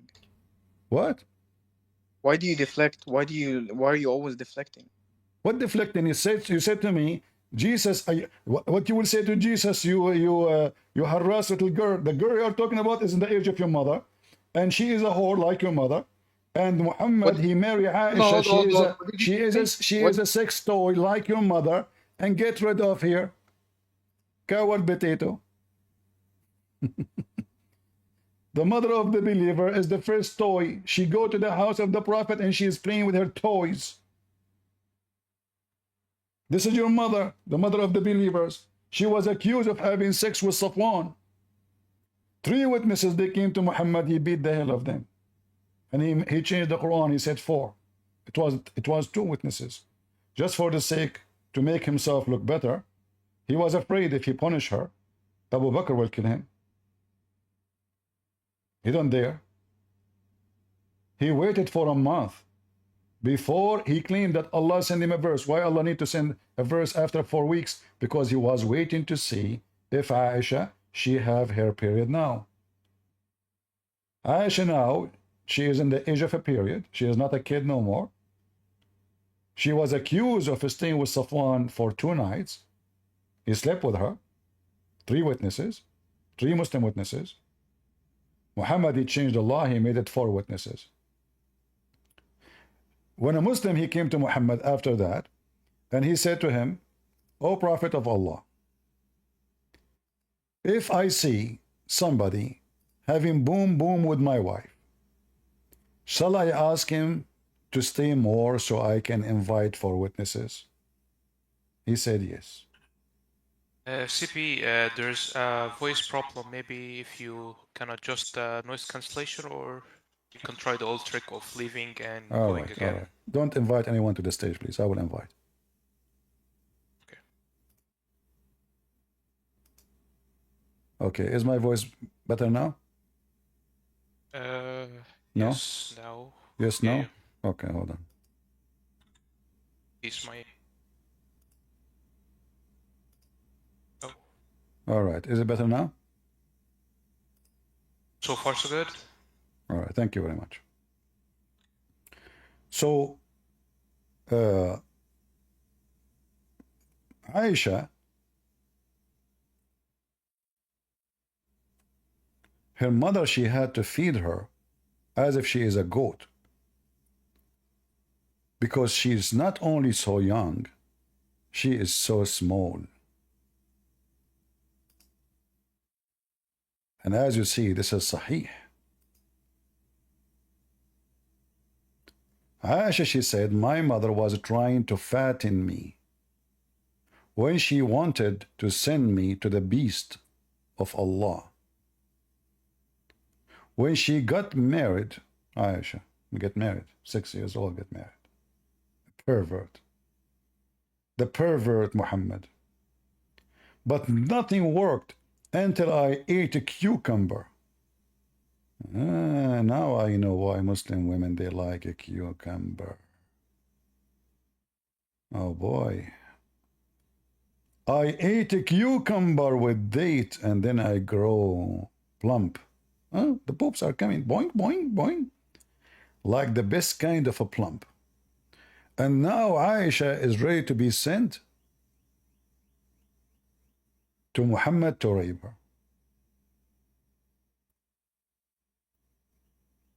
This is Muhammad.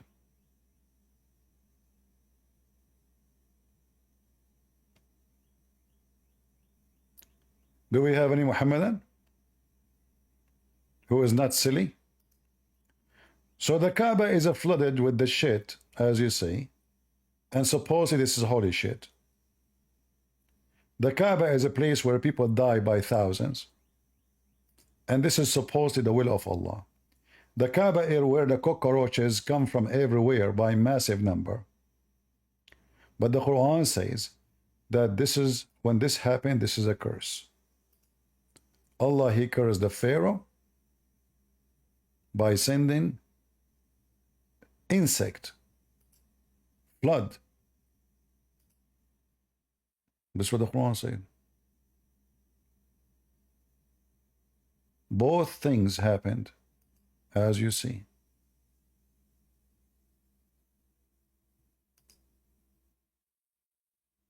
This is a religion.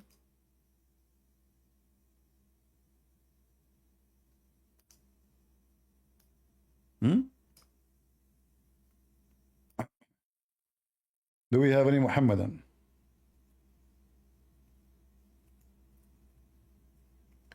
All the sign of curse mentioned in the Quran always happen to the Kaaba. Hello? Go ahead, life. Good. How are you doing today? What? How are you doing today? Is that in English?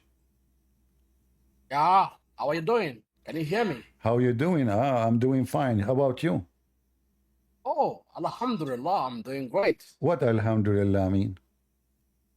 Yeah, Alhamdulillah, I'm doing great. What does that mean? Alhamdulillah. I don't speak Arabic.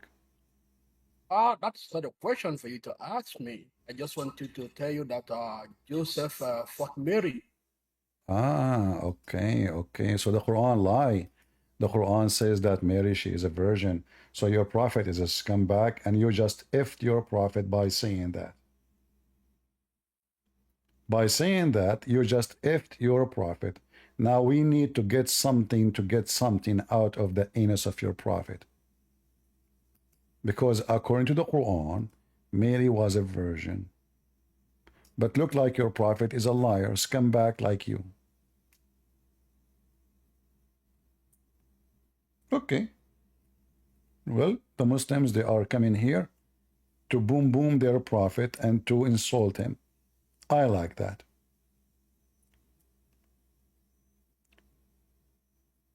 Isn't it, this is your stupid Quran, you son of Muta?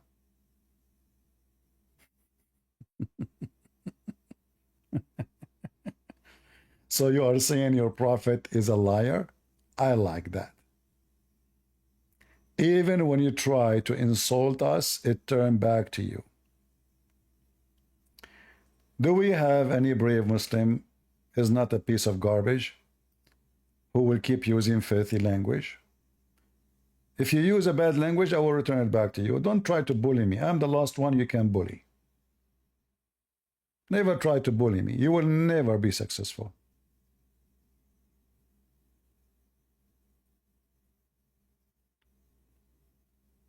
Any Muhammadan?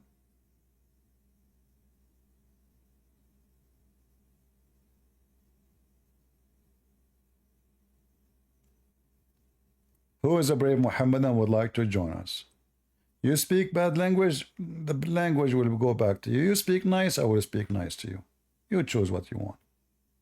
So now we go back to the Kaaba where people dying left and right. How we can help the Muslims from death of the Kaaba? Any Muslim have any idea?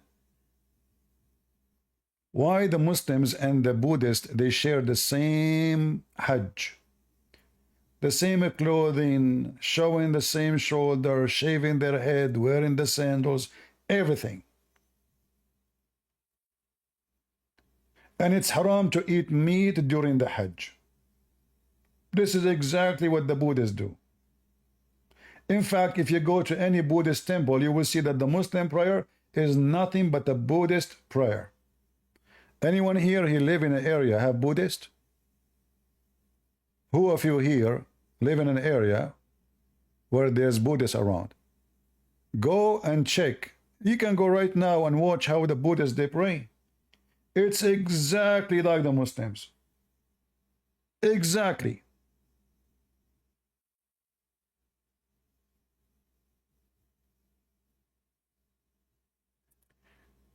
The Buddhists, they have a tree of life. And this tree of life is presenting what? This is a tree of God which is in heaven.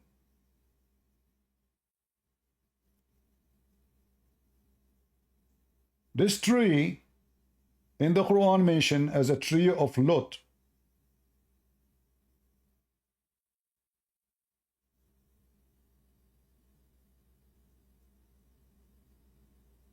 This tree is 100 years you go underneath of it. The same stories is mentioned in their books. You go on a tree for 100 years. The leaves of the trees are made of gold. Each leaves is the same and bigger than the ear of an elephant. Under the tree there's 4 rivers.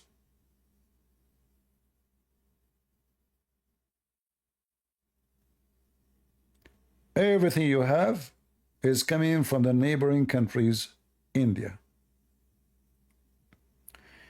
In case you think that India is too far from Saudi Arabia, you are mistaken.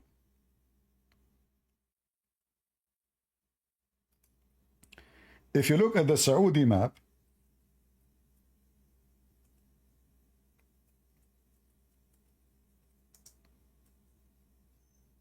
by boat, Saudi Arabia, I don't know, maybe it's 2 hours by boat from India only. You can go to Google and you can measure it just to get the correct answer.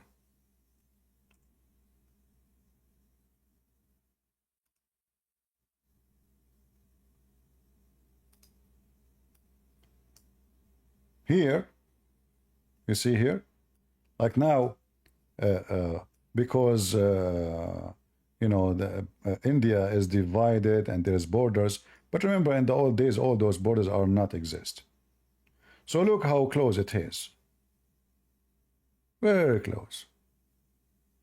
And all of us, we knew that a lot of Arab and Persian used to go to India, to China, even all the way to like in the heart of Asia.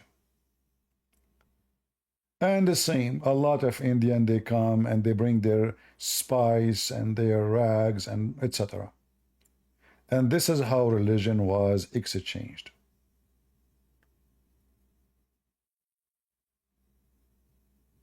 Do we have any Muslim except the ones from Senegal?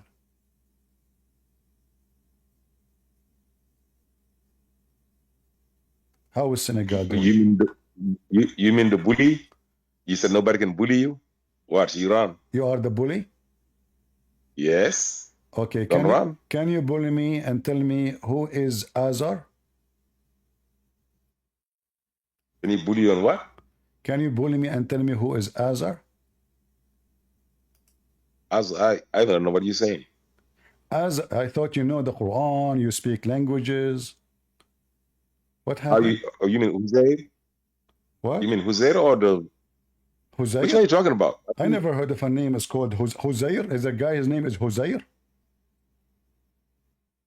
The Jews said Uzair is the son of God. I said Azar. Oh. I don't know what you're talking about for real. Really? You don't want to bully me in that one? You don't know that I bully you. You do not know that Yeah. Abraham, he said to his father Azar? Yeah, the father of Abraham. You said Isaac. A second ago you do not know, so now you missed your chance to bully me. Now I want you to bully me. Bro. Now, as long as you know what I'm talking about, I want you to bully me. Who is Azar? You just said that's the father of Abraham. So then why you talk? No. I thought you just answered the question. No.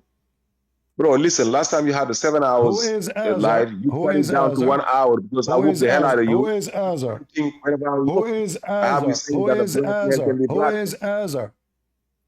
Why did he? I told you that's the father of Abraham. Why did he cut your life of 5 hours down? Why? Because I whooped the hell out of you. We cut it off. It was a 7 hours live. You took it down to 1 hour. Because I whooped you. People complain that it is too long, so No, I make it short. Secondly, listen, we talk about many things. No. I kept only the topic and those who debated me. No, you did. So then leave the rest out there. Listen. Don't you have it? People know what you do, Don't you have it in your channel? Okay, no, you took it the same time. Potato. Don't you Let's have have it it in back. your, don't Let's you go back to have, the don't you debate. Can have you the black 7 and a hour, black? don't you have the 7 hour in your channel? I said no. Can you black and a black? Why you don't Let's just have go. it in your channel, you potato, because you aren't proud of it? Because you removed it. You didn't give me the time to download it. No, I gave it time. It take No, 24 you hours. didn't. It take 24 hours to cut it. The whole version was there for 24 hours. It was hidden, No, bro. no, Listen. no. It was not hidden. Let's do it You are a again. potato. Go right now and Let's you do will it see. again. Hold on. You will see the comment after 1 minute, after 10 minutes, after 15 minutes, after 1 hour, after 2 hours, after. Show me where it's cutting. You are a liar. Now go ahead. CP, Tell me, all of your tell me, followers don't waste my are time. wondering. You said you are here coming to bully me. Who is Yes, Azar? bully. Who is Azar? I said that's the father of Abraham. How many times How am I going you to answer the know? question? How you know? Because Allah told me. What the heck have you? You Allah reading? You told just read it. you, where Allah told you that this is the father of Abraham. Read the verse. What the verse says, can you tell us? You tell me. When Abraham said to his father, something like that. Have you ever heard of somebody says, like, so Muhammad, he said to his father, Abdullah? Why the name is mentioned there? Hold on. If his father is Azar, so Abraham, he called his father by his name? You can say, everybody said that. You can say when the wife of what's her name? What Azar mean? What Azar mean? I don't know what Azar mean. I know who is Azar. I thought Allah told you. I say Allah told me that Azar is the father of Abraham. Azar in the Aramaic language means stupid.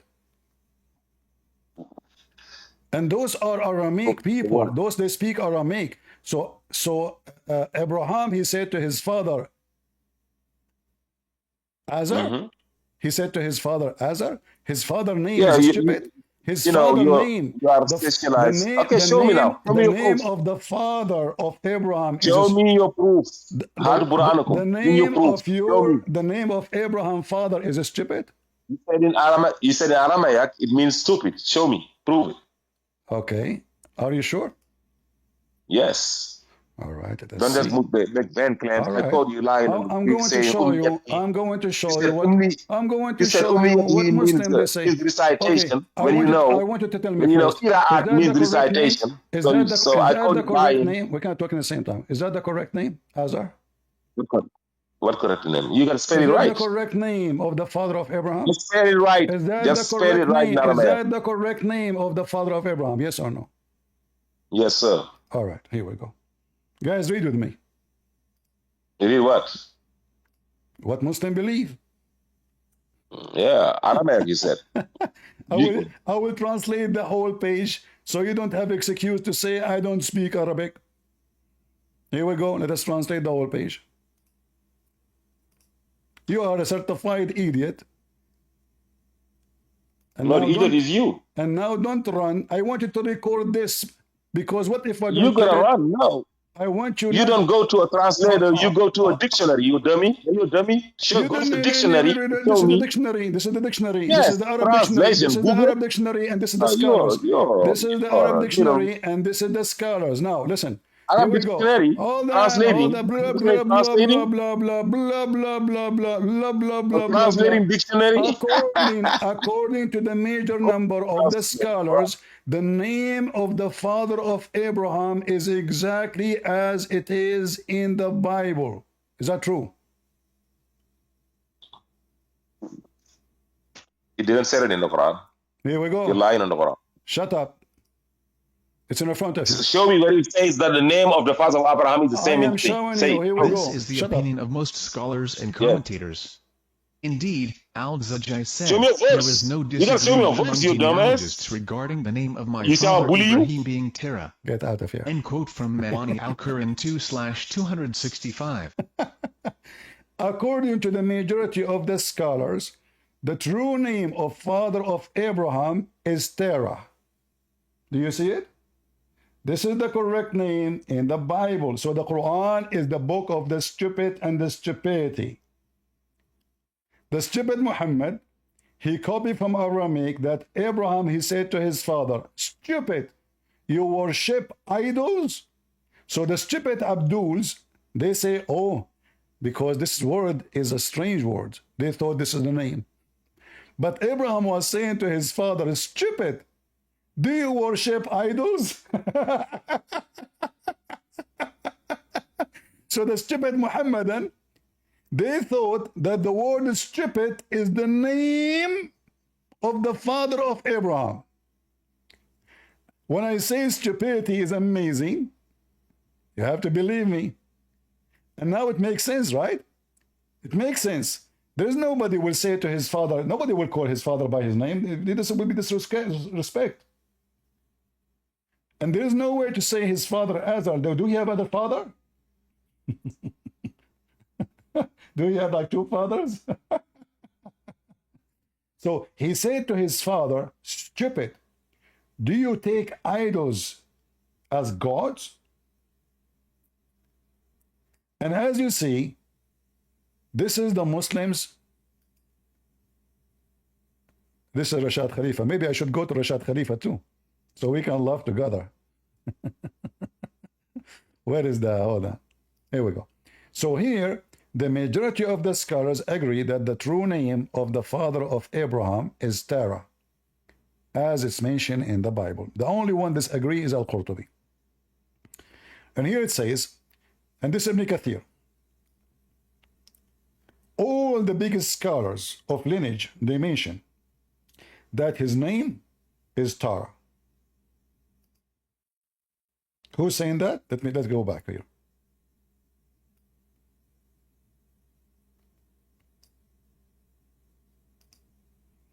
Don't forget to record it, Ultimate Fart, and put it in your... Ibn Kathir, may God have mercy on him, said, the majority of lineage scholars including Ibn Abbas are of the opinion that his father's name is Terah, and the people of the book say Tariq. End quote from the beginning and the end. Now let us go down and show you that this was an insult, like stupid. So if you go down here, let us show you. You are talking to your masters, your boy. You're finished. Potato, who do not know how to read this book. You do not know how to understand it. You do not know what we are talking about. So let us see here what it says.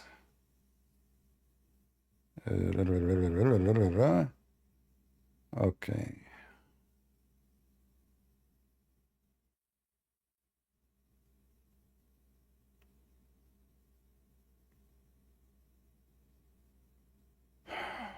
Where it says, and look how the Muslims are so confused. Look at this. Some of the scholars, they say that Azar is the name of the idol. Some of them stated that Azar is the name of an idol. The Muslims who do not know languages, they are stupid like their prophet. They are trying to find what the heck does this Azar mean. Mujahid said, what Mujahid said? Let us see. As Mujahid said, Azar was not his father, but rather an idol. Uh-oh. but Ultimate Fart, he knew best. Azar is the name of the father. Allah told me. Look, what are you talking about? And here you see this was an insult. So Abraham was insulting his father, saying to him, you are an idiot worshipping idols. Read carefully.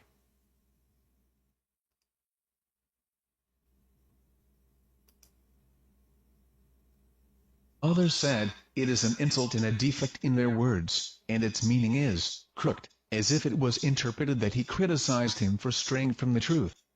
End quote from Jamie al-Bayan 11/467. He said to me, show me from the dictionary. Well, this is the dictionary, Jamie al-Bayan. Potato. You want to bully me, Ultimate Fart? The Ultimate Fart, I advise you, each time you call me, record it from the beginning to the end. Put it in your archive. I want your children in Senegal who they are going to be so white, as Muhammad said, a guy who was an Arab, he came and his wife is white. He's white. His tribe is white. Every single one of them is white. His wife, she gave birth to a boy who is a black. He said to him, Prophet of Allah, my wife, how she give birth to black person? Muhammad, he said to him, do you have a gray camel in your in the camel, between the camels? The guy, he said having the same. But what the heck the same? The camel, this female is sleep with everybody camel. This guy, I mean, just to show you how stupid, awkward the donkey Muhammad, he is a camel.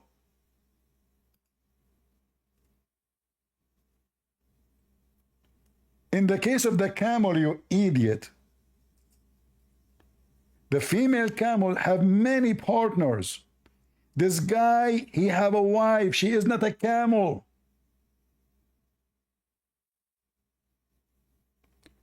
Do you see how stupid Muhammad is, guys? How this will work?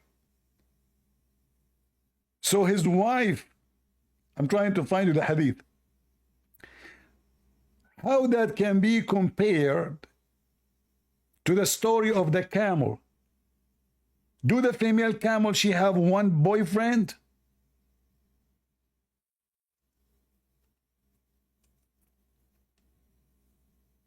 Obviously, the guy, his wife, she is sleeping around.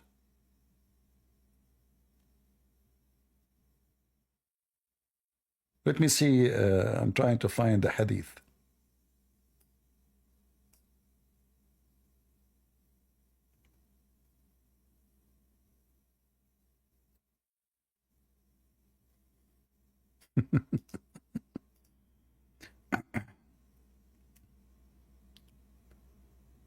Oh boy.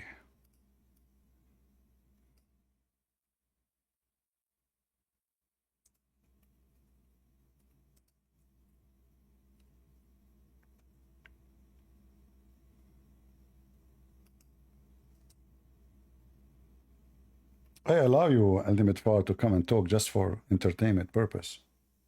Otherwise, you are not qualified even to talk to a cat. You're an idiot.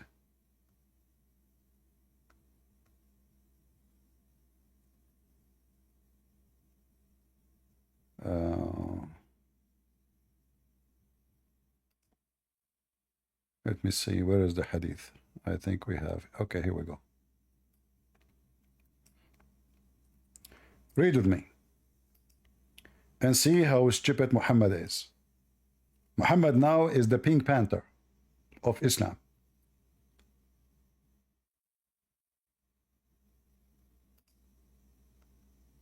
And this is a very authentic hadith, al-Bukhari. A man, he came to the Prophet and he said, "Oh Allah Messenger, a black child has been born for me." The Prophet asked him, "Have you got camels?" The man said, "Yes." The Prophet asked, "What color are they?" The man replied, "Red." The Prophet, he said, "If there is a gray one among them?" The man replied, "Yes." The Prophet, he says, "Whence come that?" He said, "Maybe it is because of heredity." The Prophet, he says, "Maybe your latest son has the color because of that. But this is a camel sleeping with everybody. This is a tribe. There's no black between them. Those are Bani Fazara, pure Arab. All are white. So how did the wife sleep with many camels in the tribe? Obviously, she was sleeping with the slaves. Do we have any Muhammadan?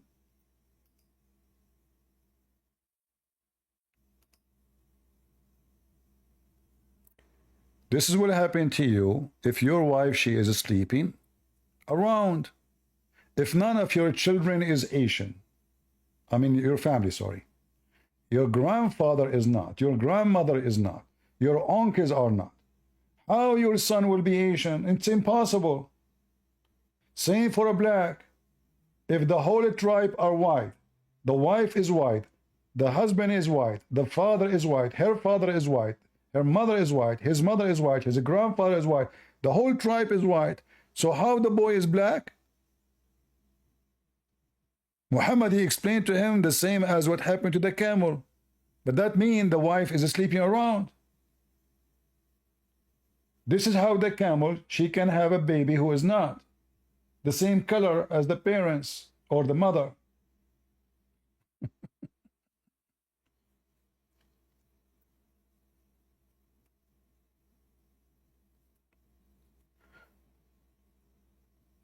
Somebody saying to me in YouTube, CP, you should apologize for calling Muslim potato. How disrespectful to the potato. This guy is being sarcastic. Hello? Hello? Hello, hello. Yeah. You have any topic or? So we were talking about the Hajj. You want to talk about this Hajj or about this Hadith? We could talk about anything, to be honest. I usually don't debate, like, Can you speak louder? I can't understand. Can you speak louder? Yeah, yeah. All right. Yeah, I said I don't really debate. Okay, you know what? I'm not going to ask you. I'm not going to ask you anything hard. I want you to tell me why you are a Muslim. What is the proof that Islam is from the true God? I'm a Muslim because I feel like it's the most rational religion, and it. What rational mean? What rational mean? Rational means logical religion. I like logical. Guys, he said logical. So is it logical that the man is white, his family are white, his parents are white, his tribe are white, and the boy is black? Can you repeat that again? I'm sorry. You said Islam is logical. I said to you what rational mean. You said logical. So is it logical that your wife is white, you are white, the parents are white, the whole tribe are white, and the wife, she gave birth to a boy, he is black? I mean, why not? If, for example, let's just say there's like a whole black family, and let's just say there's what? There's what? There's what? There's like black. Can you not hear? I said, for example, there's a whole black family, and they're all black. The mother's black, the father's black, and the whole like bloodline is black, for example. And then the kid ends up white. Wouldn't that kid become albino? Wouldn't that still be logical? The boy, so the whole family are black, but the boy is white? Yeah, the boy ends up white with a lighter color. How that happen? Is that scientifically true? Yeah, you never heard of people with albino? What is that? You never heard of albino before? Albino? Yes, it's the mutation. You don't know it? Yeah, but okay, so the is totally white, he have feature of white? Yeah, he has like a light color, a white color. Does that happen only in the case of black people giving birth to a white boy, or this happen in every scenario? I mean, it can happen in any scenario. You don't know. Okay. The burden of proof is on you. The one you are talking about, I just searched. It says a rare inherited condition that cause people or animal to have little or. But this have to be from still, they have to have somebody from their grandparents who have the same color. It's not something will happen from the middle of nowhere. Also, huh? So, is there like any evidence for that? Well, those are Arab, those are Bani Fazara. They are not black. I know, but can you prove like that there must be, like, for example, one of their grandparents to be white? Well, I just searched Google here. It says this. Yeah, but you're just searching up Google. I'm telling you, like, can you give me like evidence? Evidence of what? Evidence that the grandparents has to be white. Well, the color have to come from somebody.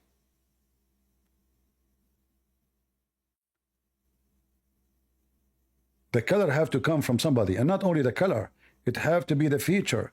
So the feature of a black person is not the same feature of a white person. It's not only the color. The hair, the eyes, the lips, the nose will be different. It's not just the color. Hello?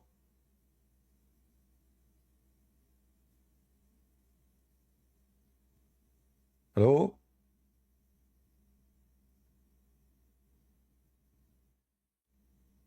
And this is not. This is kind of illness, to happen, the one you mentioned, but doesn't happen. You know, this is a very, very, very rare, and this is kind of illness. There is something wrong. Are you there? I'm back. Plus, the example you gave to me is false. Why? Because your prophet, he mentioned why it happened. Your prophet, he mentioned why it happened. He said, don't you have red color? This is not an illness or like something. This is something about you inherit from your parents, from somebody in your family. That's what your prophet is saying. Wait. First of all, I have a question for you. Can you define? Because me personally, I don't know what it is, and I think you're more intellectual and you're far outsmarter than me. So can you define heredity for me? Heredity, the word in the hadith. You find what? Heredity, the word in the hadith. The prophet said, maybe your latest son has this color because of heredity. What is heredity? You tell me. I don't know. I don't speak with English. What heredity mean? I don't know. You're more knowledgeable than your No, scholar. I don't read it in Arabic. I read it in Arabic. I don't read it in English.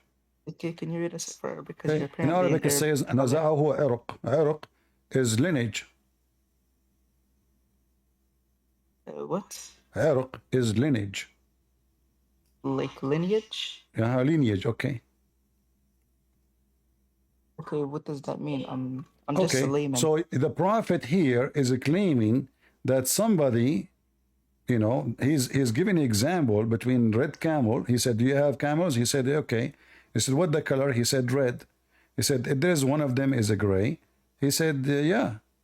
The prophet said, how this happened?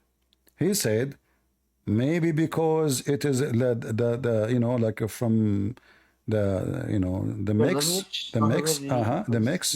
Yeah, but here there's no mix. This guy, this is why he's wondering if he have in his family people who they are black, he will not be wondering. Wait. So question for came to the prophet and said, "Oh Allah's messenger, a black child has been born for me." The prophet asked him, "Have you got camels?" The man said, "Yes." The prophet asked him what color are they? The man replied, "Yeah." The prophet said, "Is there a gray one among them?" The man replied, "Yes." The prophet asked, "Whence come that?" He said, "Maybe because of your lineage." The prophet said, "Maybe your latest son has the color because of." Yeah, I truly don't understand this hadith, to be honest. You don't understand? You don't Can I understand? say something? Yeah, go ahead. Go ahead. Say something. Yes. So apparently, this hadith would not make any sense because only two, like you were saying before, two black people can make an albino, but you can't find two white people making a black person. That's impossible. So definitely, Muhammad was saying something incorrect in this case. Oh my God! No, really? Wow. Yes, look it up. You could actually look it up scientifically. There's no way two white people can make a black person. It's only two black people that can make an albino. Can there be a genetical mutation? And the albino is not this is not like I mean even this person who is born from black people, he will have their feature, even though he have white skin, but still he is a black. He have their feature. He will have the same lips. He will have the same nose, etc. This guy is totally African. So how this why this he did not say a little bit dark. He says black. If we're bringing up this topic, I have a question. What, like for example, me, why should I be a Christian? Can you speak louder? I have hard time to hear you really. Yeah. I have a question. Why should I be a Christian? Like for example, if like I'm inquiring Christianity. I did not ask you to be a Christian. I want you to stay a Muslim. If you became a Christian, I will laugh at who? Why not? No, I will lose the comedy. You know? I want to because you are the one who said to me, Islam is logical. So I want to ask you, let us talk about logic. You said you didn't understand this hadith, no problem. Can you give me one thing is logical in Islam? Oh yeah, Tawheed. Well, the word Tawheed does not mean oneness. It means unification. So how, if Tawheed... Allah's names and attributes. What? to unify Allah's names and attributes, Isma'ihi wa Sifatihi. Okay, hold on. So are you saying to me that Allah is not one, so you need to unify him? You're retarded? To unify his attributes and names specifically to his essence, to Allah subhanahu wa ta'ala himself. Well, is his attribute united with him already or not? I doesn't understand crap, bro. Oh my You God, just said to unify his attribute, right? And you said that, not me. When did I say the word unify? So what it is? Say again. أن توحد أسمائه وصفاته لله عز وجل. Okay, but توحد is an act of unification. How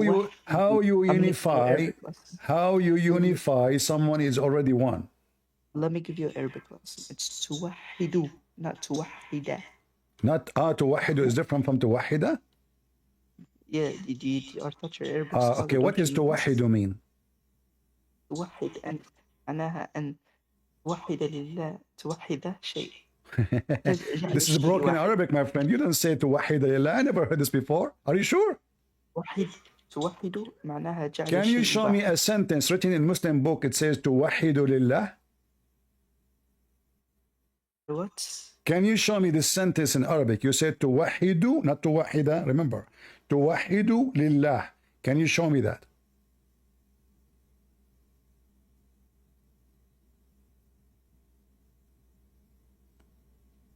Hello?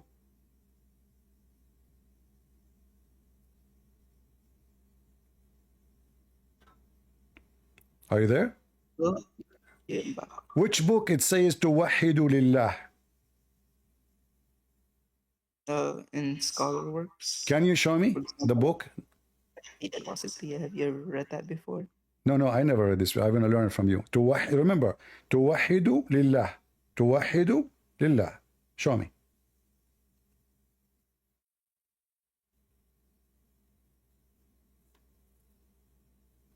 Wait, Christian Prince. So I gotta go do something real quick. I'm gonna meet up real quick and come back. Really? Really quick? Yeah. Can't you show me the reference right now? Yeah, I have the book with me. I'll show you the reference when you come back. Okay, show it to me now. I have to go right now. Why you have to go? What happened? Because if you know, I have to go pray. It's a lot. Oh, okay. You have to go to pray. Is that logical that if you don't go right now to pray, you will miss it? That's literally, you just said it. You just said it. If I don't pray right now, I'm gonna miss it. Well, this is not logical. If Allah is all-knowing, it doesn't matter what time you pray, He is hearing you. No, but He has prescribed His time. Well, isn't it Allah? He listened to your prayer only in the third part of the night? What? Isn't it Allah? He come down every third part of the night only and say, who is praying to me? Oh, He does. Wait, you made a mistake. You said the only times He comes down is in the third of the night. He actually also comes down on the day of Arafah. Oh, He come down in Arafat too? He do Hajj? Yeah. Yes, okay, so guys, He said Allah, He come down in the day of Arafah. So now, why you want to pray now? Do it only in Arafah.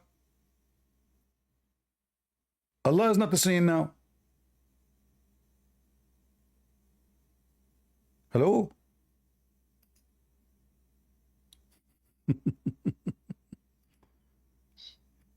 Islam is logical. Allah come down. He said, no, you made a mistake. Allah, He come down in Arafah too. What kind of God He need to come down to listen to your prayer?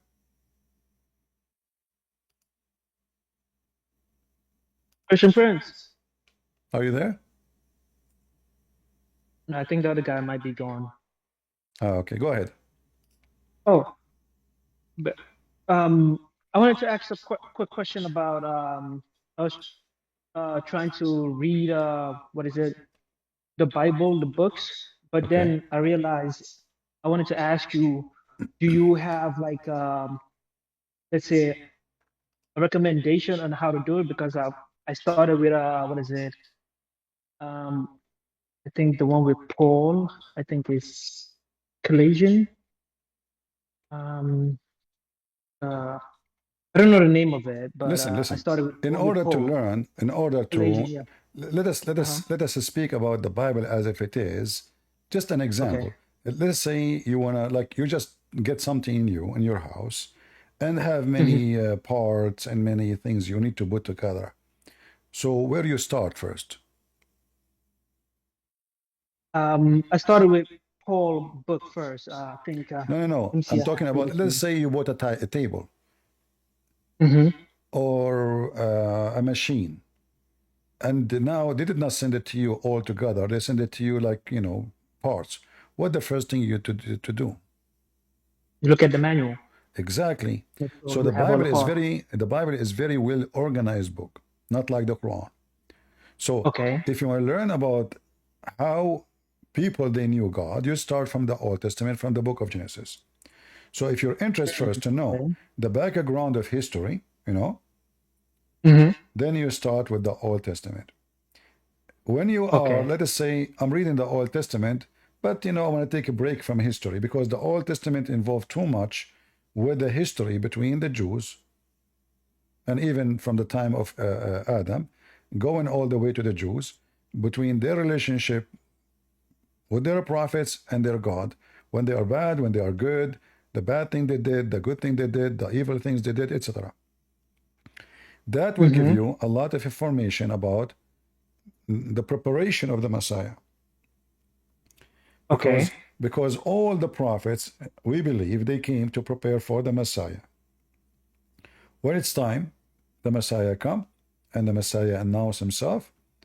People receive him, people reject him, and then the Messiah, this is their last chance, the Messiah will come back in the day of judgment. So if you want to understand the background of the history, you can start from the Old Testament. If you are interested only to know what Jesus did, where he been, what he said, you go to the New Testament. You can start reading from the book of John, finish the 4 Gospels, and then you can go to the book of Acts, see what the disciple and the letters between them, exchange of opinion and letters and experience. So you can learn about what the Christians, the first Christians, they went through during preaching the gospel. Okay. Because what basically got me more interested in Paul is because I went to YouTube and looked at the summaries of each, and then I was and then I found like a more interest in Paul books. That's why I started with Paul. But since you're telling me to start from Old Testament Genesis, then I'll try to do that. Yeah, you see, if you want to read about the relationship from the point zero, you start from point zero. And I believe it's better for you if you read, let us say you can read both in the same time.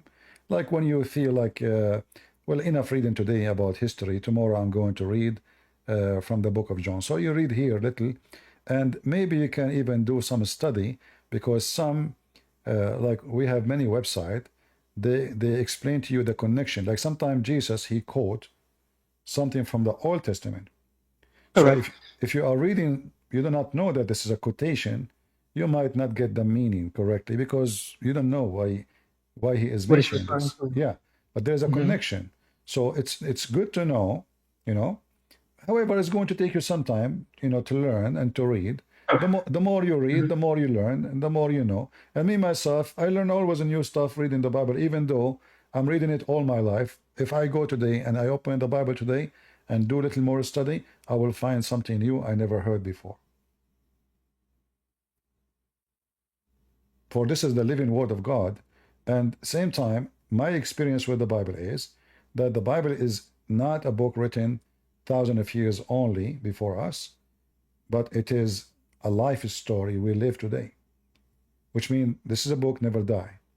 You will find things the Messiah mentioned 2,000 years ago. It's exactly what's happening to you today. It's not like the silly Quran saying stupid things. God knows what they mean. As you see, they are so confused. Here, this is really stories. This is why Jesus, he spoke in parable. So those parables, they can live with you. And the book and the word of God and the wisdom of God never die. For all those, they fit with our life. Even today we have computers, we have rockets, we have airplanes, we have internet. Still, those stories go hand by hand with our life today. Okay, I see. Like you can go and read the Bible, you will find not a single story Jesus mentioned in the old days. It does not go with today's stories. If we go and do the same with the Quran, we'll find none of them fit with our life today. Like, yeah, Muhammad having fight with his wives. What the heck is that? You know. So when the prophet, he told one of his wife, the other wife, she told the other wife, and then the other wife, she told the other wife, and then Allah told him some, he hid some, and then the prophet, he said, who told you this? That the wife, she said to him, what is this? What we learn from this? If you want to learn about Jesus, like now Abraham, I asked the guy who called me before, I asked him, what is this? He didn't know what didn't know who's Abraham, did not know what Abraham means, didn't know where he lived. The Quran never say anything. Little tiny words about Abraham, and that's it. Who is this guy Abraham? If you type the word Israel in the Quran, you will not find one place says who is Israel. Who is Israel? Have you ever heard of a book writing without giving introduction? I can say, well, you know what? If the person is a mystery person in the history, I can say, okay, maybe he is mentioned some, maybe at that time, but here there's something missing. Suddenly the Quran mentioned a person, his name is Israel. In the Bible you will see that this guy, he have different name, he have experience with God, and he gave him a name, called him Israel. Now we understand who is Israel. In the Quran, how we know who is Israel? No way to understand. And what Israel mean? No way to understand. This is why you see someone like Didat was making fun of the Bible, says, Israel was struggling with the angel of God or with God. It was laughing. But this is what the word mean, Israel. So when the Quran accept the name and adopt the name, the Quran adopt the story. But where is the story? Where is the story of Jacob become Israel? Nowhere to be found. This is why the Quran is useless. You can't understand anything. If now I want to know everything about Israel, who is Israel? If a Muslim will say to me, well, this is, a common knowledge. No, this is common knowledge for the Christian. The only way to know, if you go to our book, either the book of the Christian or the book of the Jews, which is the same. Because for us as a Christian, we accept the Old Testament. So how we know? There's no way to know. So either the Quran is a book of knowledge, or the Quran is an index.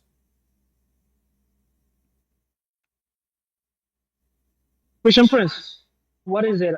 I don't know, maybe if you ever use this argument with Muslims, don't you think like the Quran is just maybe like music? So if you notice, like some of the stuff doesn't make sense because it's when you're singing it, it sounds good, but it's not even required, but it's just to make it sound good. My friend, just imagine you're praying, right?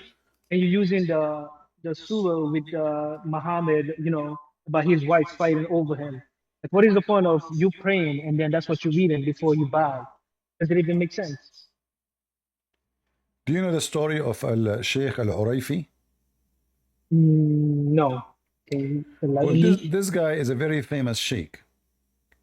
He was invited to do da'wah. And on the stage, let me find the video. On the stage, he asked for a volunteer, and he want to show everybody. He want to show everybody how the Quran is miraculous. How? So he said, I'm going now to sing two phrases. One is a true Quran and one is a false Quran. And let us see what will happen to this French guy who do not understand Arabic. So he made up Quran and he sang it the same as the Quran. The French boy, he said, well, I like the second one, which means the false one. So the one who do not know, it sounds Quran. He made Quran on the stage, right? And the Quran, this is how easy it is. Just sing it like the Quran. It sounds like Quran. So the guy, he don't know, ما يقدر يفرق. ذكر رحمة ربك عبده زكريا، هذه الجملة الأولى. وجلسنا معك وأنسنا له. طيب هذه الجملة الثانية. قل له هل شعر بفرق بين الكلامين؟ Sadly, they cut the video. Let me try to find the original video so we can laugh. Yeah, they cut the video. This is not the whole thing. So anyway, he sang the whole thing like he make it sound like Quran. And it sound the same. It sound the same. If somebody, even the one who speak Arabic, if he is not, yeah, he will not notice really because it's the same. And both of them, they have no meaning, you know. So he asked him which one you like more. The guy, he said the second one, which means the fake one. So singing the Quran, you know, they created an art of singing, like how to extend the letter, how to stop, how to go with higher. But all of this is just to copy the Christian chanting. The Christian, Muhammad, remember, Muhammad, he did live between the Christians and the Jews. And both of them, they sing their books. Yeah, like the Ethiopian Christians. The Aramaic, the Orthodox, everybody, they do, you know, like in our churches, when I was a kid, this is always what they do. Actually, I found the video, hold on. I found the whole video. This is the video. They ask for someone volunteer. Very, very, very embarrassing. توقف وانت تترجم، ايش رايك؟ نعم ان شاء الله، فقط يعني ان شاء الله فيه خبر يسركم. يسرنا. طيب الان او بعدما تترجم؟ قالوا لي الان. الان يلا. في انسان اظن. طيب انا ودي تترجم بعدين نشوف الخبر. وعندهم خبر صار لكم. نعم. يمكن يوزعون عليكم على 1000 يورو يمكن. So this is the French guy from the crowd. They ask who, you know, who wanna join. He put his hand up. He don't speak Arabic. He have no idea what Arabic is. And now he will sing to him two Quran. One he just fabricated, the Sheikh himself, and one is a true from the Quran itself. And let us see. You all listen. You will notice there's no difference between them. ما شاء الله ما شاء الله ما شاء الله. I'm very happy to meet you. I'm very happy for this news, ما شاء الله. الحمد لله. Il est heureux que tu aies pris cette décision aujourd'hui. C'est une bonne nouvelle pour lui. طيب شيخ حاوره ونحن طيب هو ايش اسمه؟ سيباستيان. سيباستيان. طيب اسأله هو كم عمره ما شاء الله؟ T'as quel âge Sébastien? J'ai 26 ans. 26 سنة. 26 سنة. طيب هو جاء إلى هنا لأجل ماذا؟ ما الذي جعله يأتي؟ He asked him, what is your age? I don't know how many of you speak French. What's your age? Is 26 years old. His name is Sébastien. He asked him why you are coming here. Qu'est-ce qui a fait que tu t'es retrouvé dans ce salon? En fait, j'ai un ami, je voulais me convertir déjà à la mosquée. En fait, j'ai un ami qui m'a dit qu'il y avait le salon ici. Donc ça m'a donné envie de venir et donc je suis venu. هو في الأصل يعني كان يريد أن يسلم فقال له أحد أصحابه اذهب إلى المؤتمر واعلن إسلامك في هذا المكان. ما شاء الله. طيب ما الذي جاء؟ He said why you came here. He said he wanted to be a Muslim, and they told him go to the conference and announce yourself to be a Muslim there. So they brought him for advertisement. جعله يحب الإسلام ويأتي يبحث عنه. Qu'est-ce qui a fait qu'aujourd'hui tu t'intéresses à l'islam et tu veux embrasser cette religion? Bah, au début, en fait, j'avais aucune religion. Je pensais vraiment pas voilà, limite athée. Et en fait, un jour, j'ai lu un livre et puis la religion musulmane m'a plu. Tout m'a plu en fait à l'intérieur. هو في الأصل ما كان متمسك بدين معين. Originally he is not religious. He don't care. Anyway, let us go to where he sang the Quran. Let us see. إني وهن العظم من. طيب. تفضل. اسمع الكلام. Ce que ces phrases ont fait sur toi, d'accord? Donc tu vas essayer de lui dire quelle est la différence entre ces deux phrases que tu ne comprends bien sûr absolument pas. So he told him, I'm going to make now two Quran. One is fake and one is real. Let us see which one your heart will feel good to it, will be attracted to it. The real, because supposedly the Muslim, they say, do you remember when Mimi Hijab, he was speaking to, what's his name, Patterson? He started singing the Quran. Patterson was like, what the heck? What this guy is doing?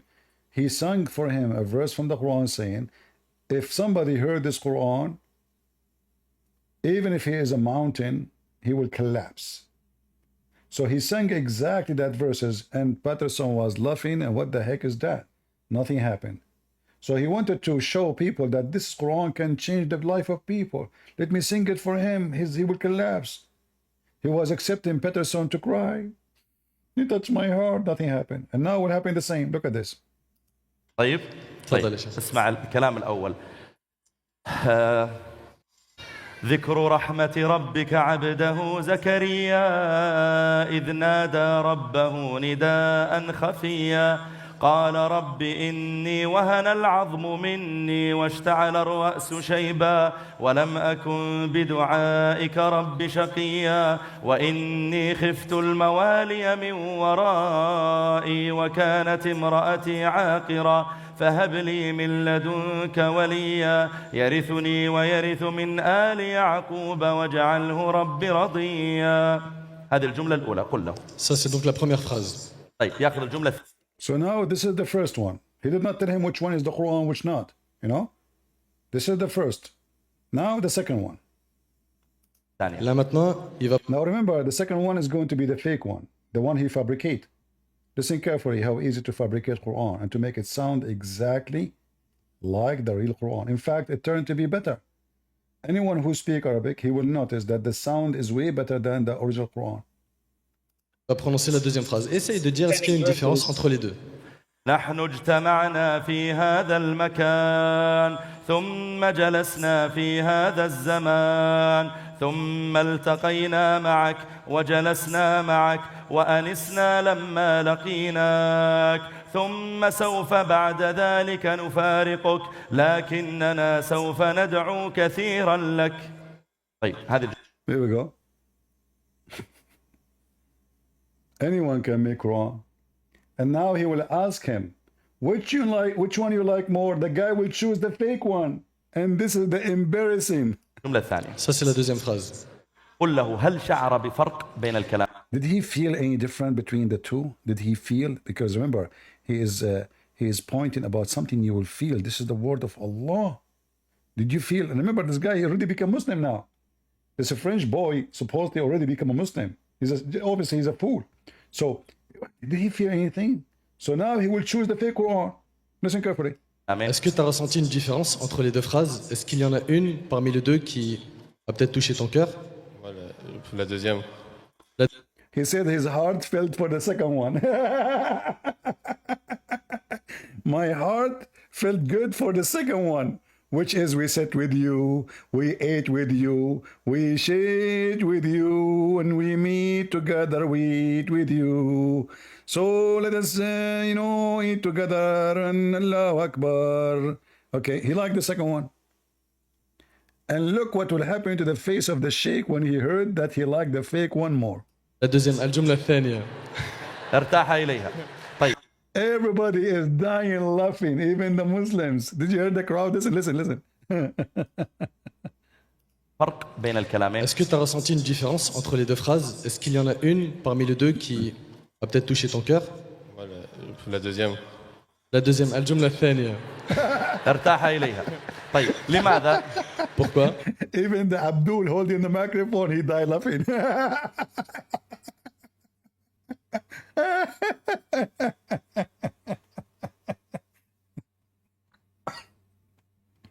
And look how silly, how stupid they are. I mean, the guy don't understand anything anyway, So even though, because now he is singing it, and this is what they do. They bring you someone who have a nice voice. I mean, if a person have a nice voice, even if they sing about shit, there's songs have the F word all over the song. People, they sing it. You bring somebody, add some music to it, add some tone to it, and have a nice voice, and then people will like it. It's not because it's from God. In fact, the Quran says that those who try to make eloquent speech are shaitan.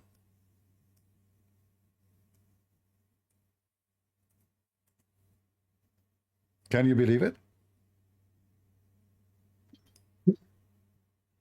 The believe Quran it. says, yeah, the Quran says in chapter 6, verse 112, those who try to make adorned speeches, it is a speech of delusion and deception.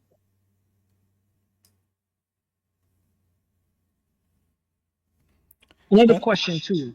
Okay, go ahead. Why didn't Muhammad ask Allah to send the Quran in different languages for him? He asked for dialects, but he should have asked for different languages. Then it would be more believable. You know, Because this is a good question. You see, because it doesn't even make sense how you can only talk to God in one language. What's the sense of that?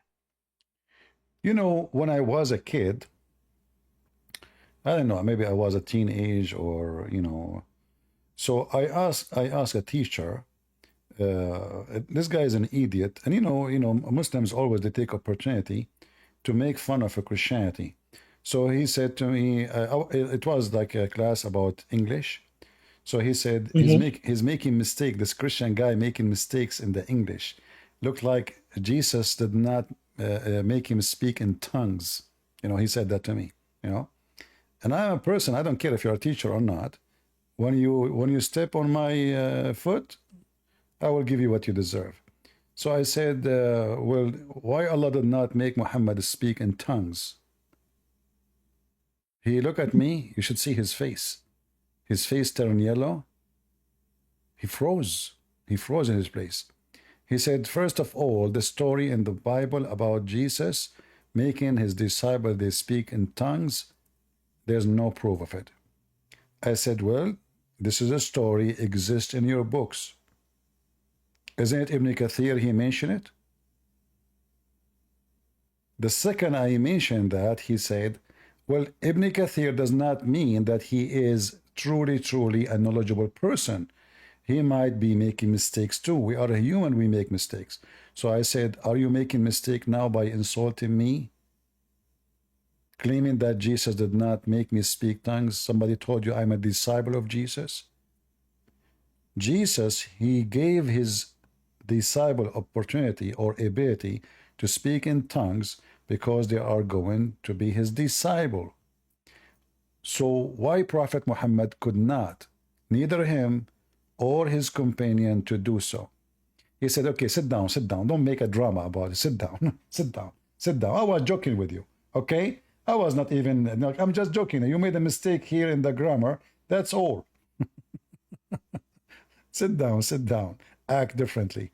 So according to the Muslim books, that the Messiah, the disciple of the Messiah, and this, by the way, will refute the lies of the Muslim when they say that Jesus was sent only to the Jews. The Bible says, I came to my people and my people rejected me. But the Bible says too that the Messiah commanded, and he says, I have a flock out of here. I have sheep out of here. So not only the Jews, but this is the book of Ibn Kathir, Al-Bidayah and Al-Nihaya, volume number 2, page number 119. Here it says, let us go down.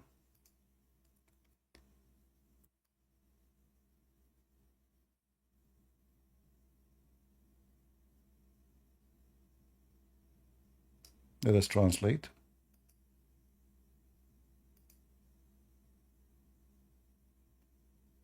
Before Jesus, peace be upon him, was exalted, he instructed the disciples to call people to worship God alone, without partners, and appointed each one of them to a group of people in one of the regions of the Levant, the East, and the Maghreb.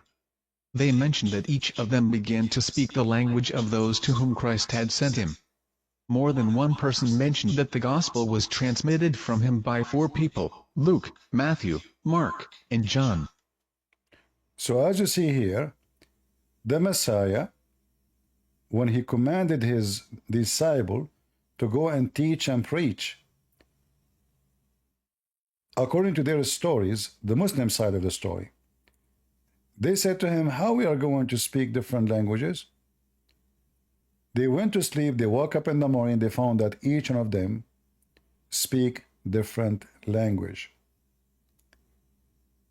In the same page, actually, we see Ibn Kathir is speaking about Paul. The Muslims always, they insult Paul. They say Paul is the one who corrupted the Bible. Paul is the bad person, etc. But the truth is that in their books mention that Paul is a great messenger of Allah.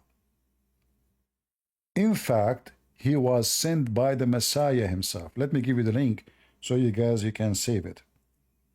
Maybe somebody can shorten the link and post it in YouTube. Here you see the story about Paul. Let us see.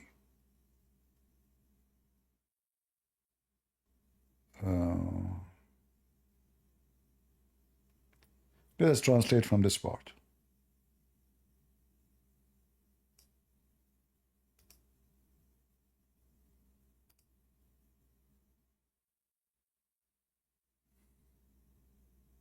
Among the people of Damascus who believed in Christ and believed him was a man called Dina.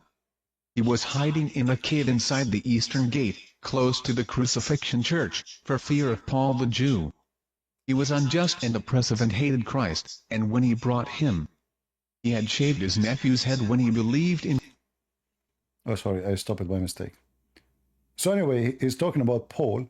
Paul is coming after his nephew. His nephew became a Christian. Paul was a Jew.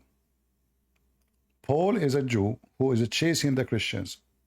He was unjust, oppressive, and he hated Christ. And when he bought him, translation is not accurate. So they are talking about the nephew of Paul who became a Christian.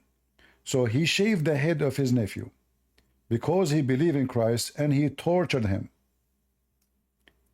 Then he stoned him, which means he killed him, until he died. May Allah have mercy on him. Remember, this is Ibn Kathir saying that the nephew of Paul, may Allah have mercy on him. When Paul heard that the Christ, peace be upon him, had headed toward Damascus, he prepared his mules and he went to kill him. So the Messiah now is targeted by the hitman Paul. He met with him in Kawkaba. Kawkaba is a location close to Damascus. When he, very close, like it's inside Damascus right now. He faced Christ's companions. An angel came to him. Listen carefully. An angel came to him. Who is the angel? He is a Christ's companion. He came to him and he struck his face. The angel, he struck the face by the tip of his wings, and he blinded Paul. So when Paul saw that, he felt like believing, which means Paul decided to become a believer. So he came to him, which means he came to the Messiah, and apologized for what he had done. And he believed in him. And the Messiah accepted him and asked him, so the Paul, he asked him to wipe his eyes so that God would restore his sight. So he said to him, go to Dina in Damascus. This is the guy who became a Christian. So as you see here, the story, in Muslim books, they are not speaking bad about Paul. So where this Paul agenda is coming from? Paul is the one who corrupted the Bible. Paul. So when Muhammad, they copy stories from Christianity, they made it way harder to the stupid Abdul to attack us. Because if the Messiah, the angel of the Messiah, he made Paul blinded. Why Muhammad did not make his angels make everybody blind so they can believe? Why the angels are fighting for the Messiah, but they are not fighting for Muhammad? Why the Messiah can give Paul his vision back? And why the Muslims attacking Paul?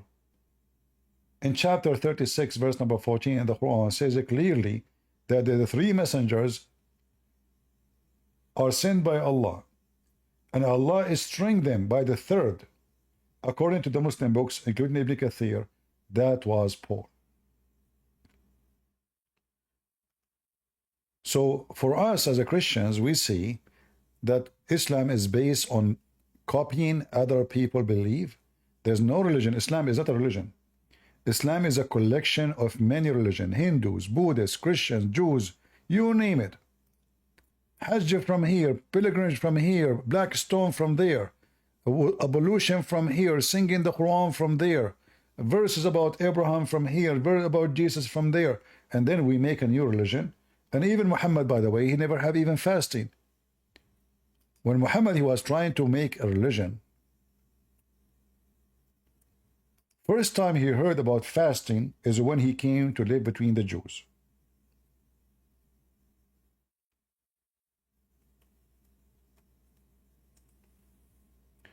He never heard of fasting before. Now, in the Islamic reference, you know, is really contradicting each other. Like here you see, obviously there's 2 days, they call them the same name, Ashura. Quraysh used to fast the day of Ashura in the pre-Islamic period. And then here we ask Muslims, okay, Muhammad was fasting for who at that time? And why he was fasting Ashura? You read other reference, you will find something totally different. Let me show you.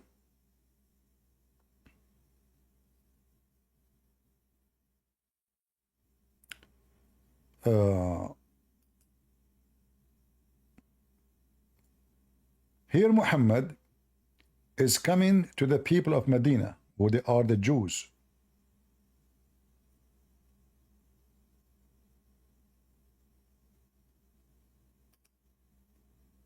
Muhammad, he asked the Jews, what is this? Why you are fasting it? They said to him, well, this is the day where Moses, he crossed the sea. Let me show you, I'm trying to find the hadith.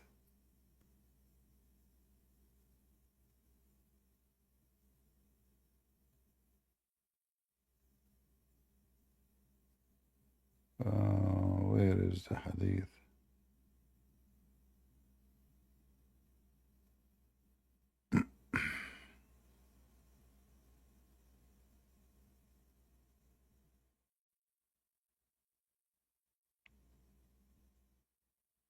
Give me a second. This website is really messed up. It's give you everything about the same.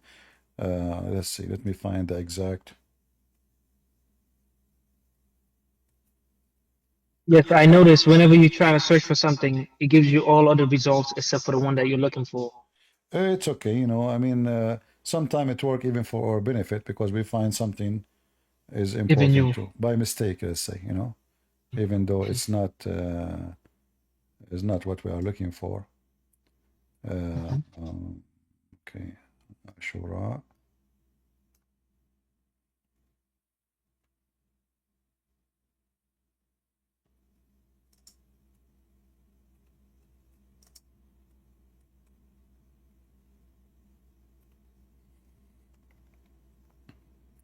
And actually, this story here will expose Muhammad big deal, because Muhammad suddenly, he just heard about it, you know. He just heard about this fasting. Suddenly he said, well, we are, you know what, more close to Moses than you. Saying to who? To the Jews. Suddenly Muhammad is more close to Moses than the Jews. And he hijacked the fasting of the Jews. Here we go. The Prophet came to Medina and saw the Jews fasting on the day of Ashura. He asked him about that. You see, he did not know. How he is a prophet of God, he did not know a fasting of Moses? Why he did not know? His God did not tell him? No, he did not. So the Jews, they said to him, they replied, this is the day which Allah rescued Bani Israel, which means children of Israel, from their enemies. So Moses fasted this day. The Prophet said, okay, we have more claim over Moses than you. So the Prophet fasted on that day and commanded the Muslim to fast that day. As simple as that. It's not his God told him to fast. He did not receive verses from Allah. He's just clearly copying the Jews. Shouldn't Muhammad ask Allah if this is right? What if the Jews are lying? What if they are fabricating? You take it blindly. And not only that, Muhammad claimed that the day of Ashura, if you fast it, is going to erase your sin for a year, all the year. Let me show you.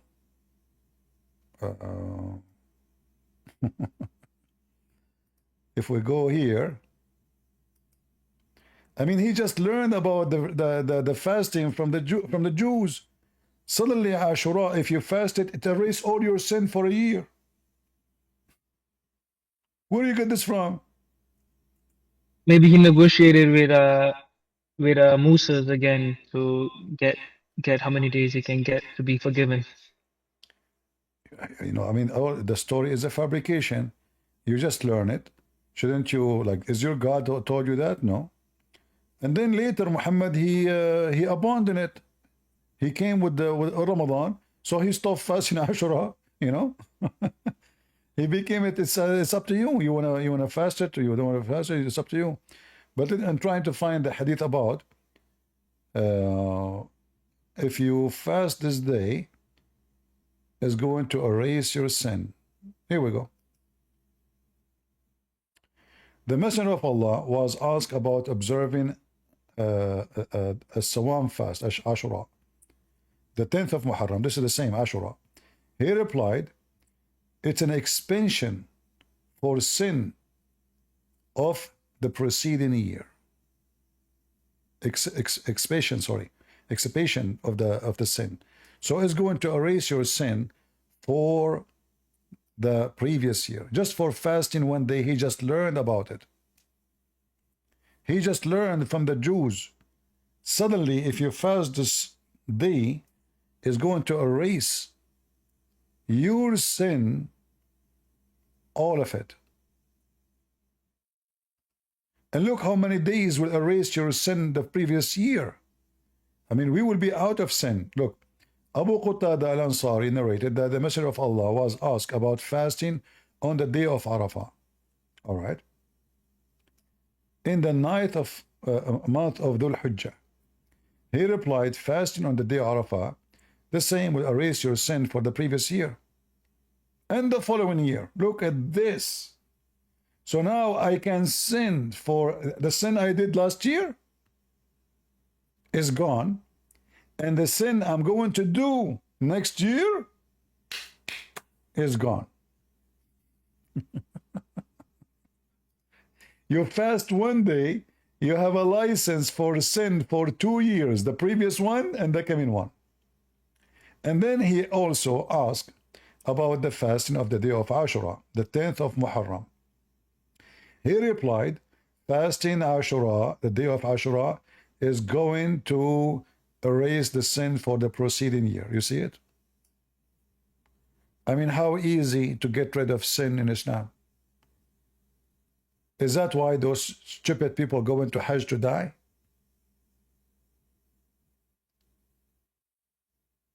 But another thing also, whenever you ask them that, they always say, "Oh, is just because your sins are forgiven, you can still go to hell," according to them, because it is still based on if you are forgiven on the day of judgment, which is I'm not understanding. What is the point of what is the point of not being good if it's not even up to you to do good to go paradise? Exactly, because they believe in destiny.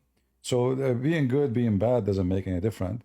Same time, forgiving sin. If this is not your sin, if Allah forced you to do it, this is not your sin.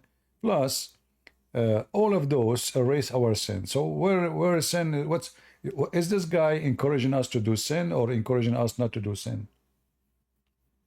Obviously, he's encouraging us to do sin. If somebody says to me, if you fast tomorrow, there's one day a year, you fast it, the sin of the previous year and the sin of the coming year is gone. What I will do? I will do anything. It's erased, it's gone. The previous year and the coming year. You have 2 years of unlimited sin supply to do, and you are Not going to be question about it. Just because you fasted, you did not eat for a few hours. Is that a religion? This guy just making fun of them. He come with rules, he just a satanic person, mentally ill too. Imagine if in Christianity we believe if I fast one day, that will erase my sin to the coming year. That is satanic. How that will erase my sin to the coming year?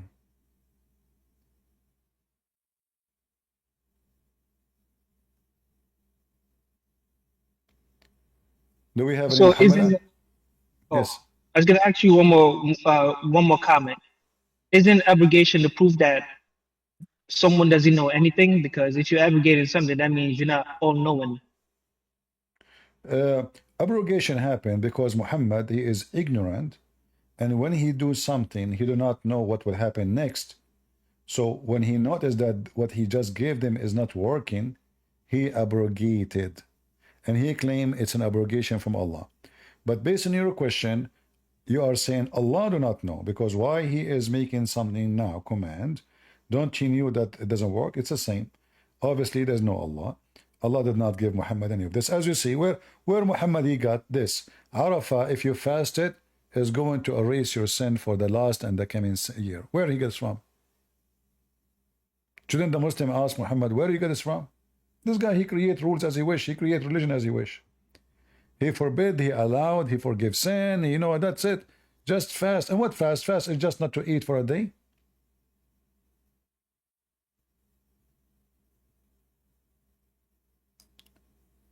So did you decide to, last time we spoke, you left Islam, correct?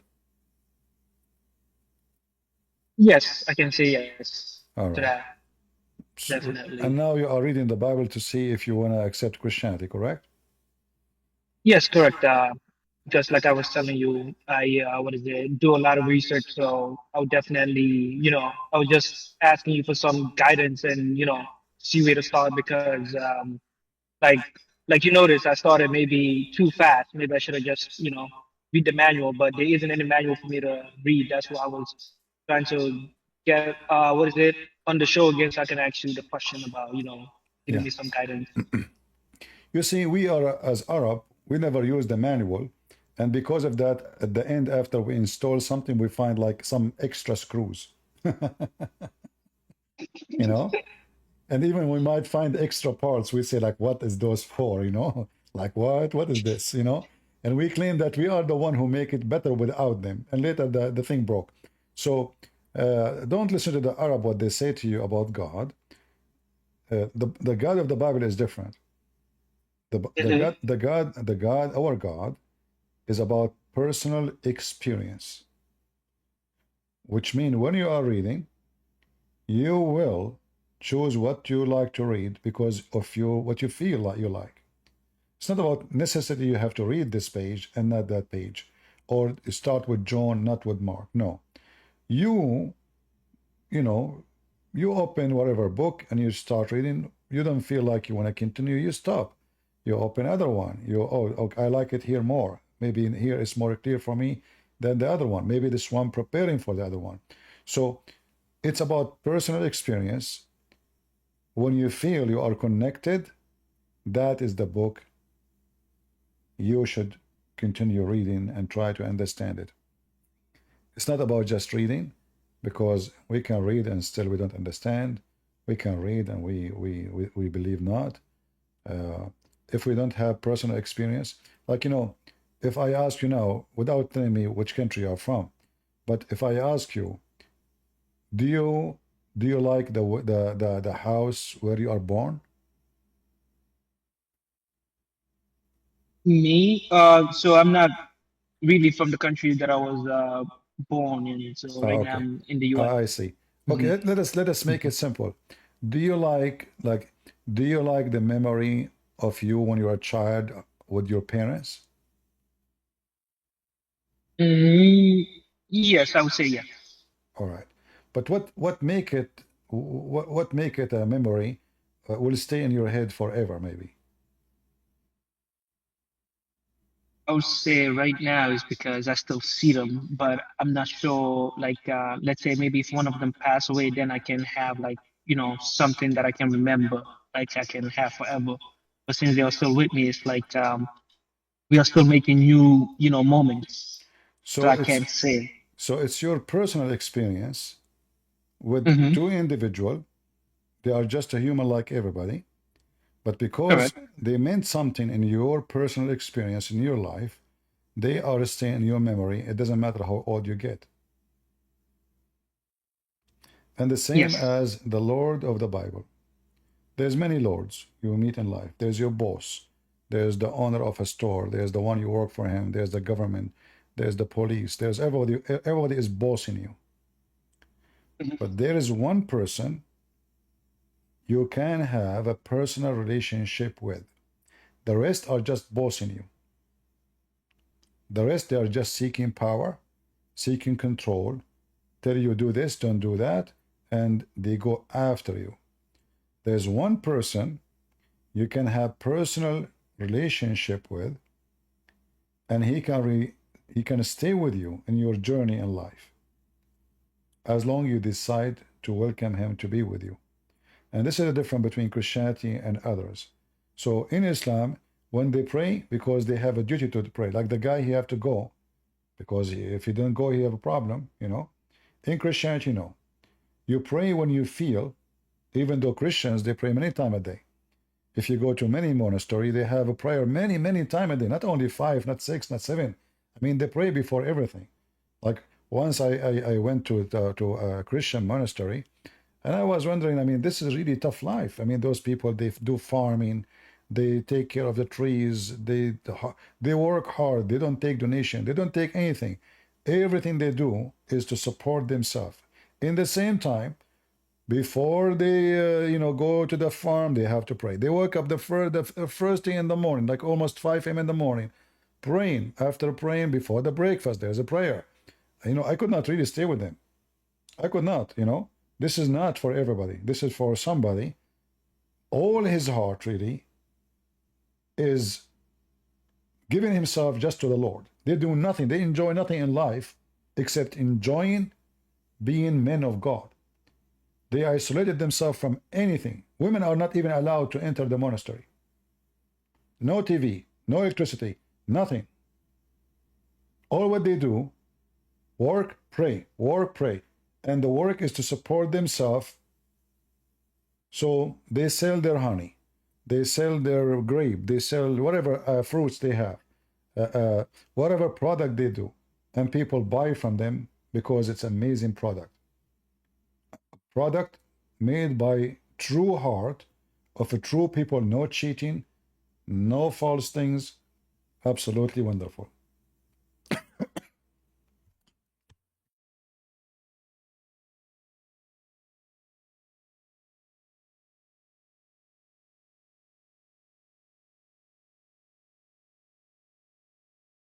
Are you there still? Yeah, sorry, I have to drink some water. Oh, Yeah. okay. So when you have connection, the more you are close to the Lord in Christianity, the more you find yourself you can give more. In Islam, no. Muhammad even forbid them from being a monk. The Quran says it clearly that being a monk is a fabrication. It's not from God. But why being a monk is bad? What is exactly is bad about it? If somebody decide to devote his life to God, how that can be a fabrication? You find that in chapter 57, verse number 27. So when they did that, being monks, they invented that themselves and was not prescribed for them. But look what happened now. In this verse, Muhammad condemning being a monk. In other verse, he praised the monks.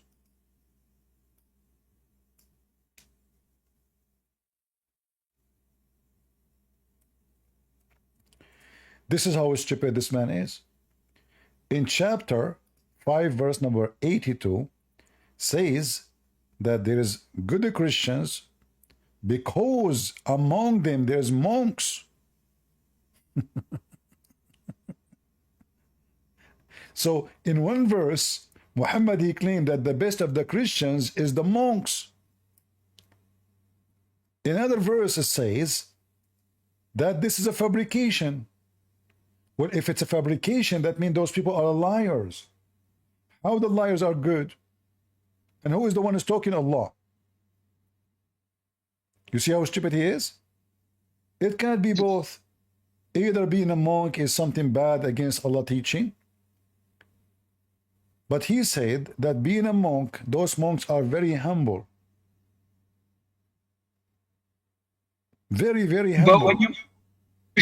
But when you read it, does it sound better by using both statements? Is that why he uses it? Because he's not even sure. He's just thinking. So whatever comes in that sounds good automatically is the one that he's going to use instead of actually listening to it. As usual, Muhammad is a very confused person. I believe he's mentally ill, you know. Like people, they say he's, you know, mostly he's mentally ill. Verse he condemned them, verse he called them names, verse he says they are good, verse, and not only that, isn't it the Quran says that Mary herself, she was a nun?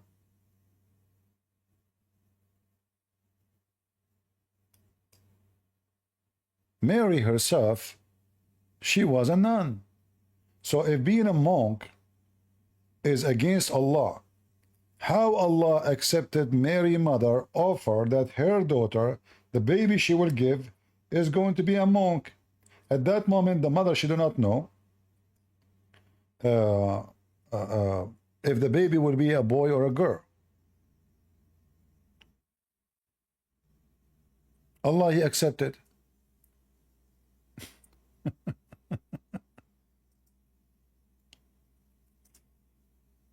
Do we have any Muslim?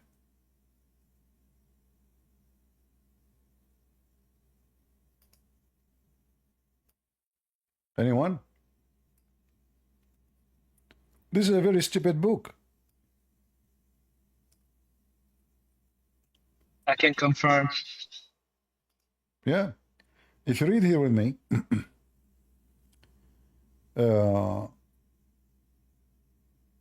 read with me carefully. Chapter 3, verse number 35.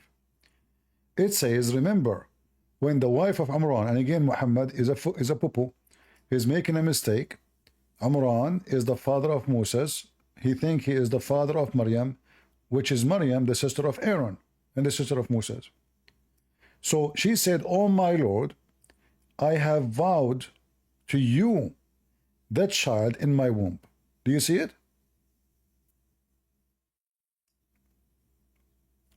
Dictated for your service. That is what monks about.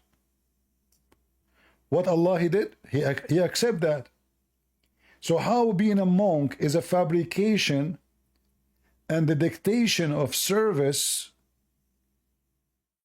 in chapter 3 verse number 35 is accepted by Allah. It's not like Mary, she said I do that, and like the Quran never mentioned if Allah accept or not. But the Quran mentioned that Allah accept.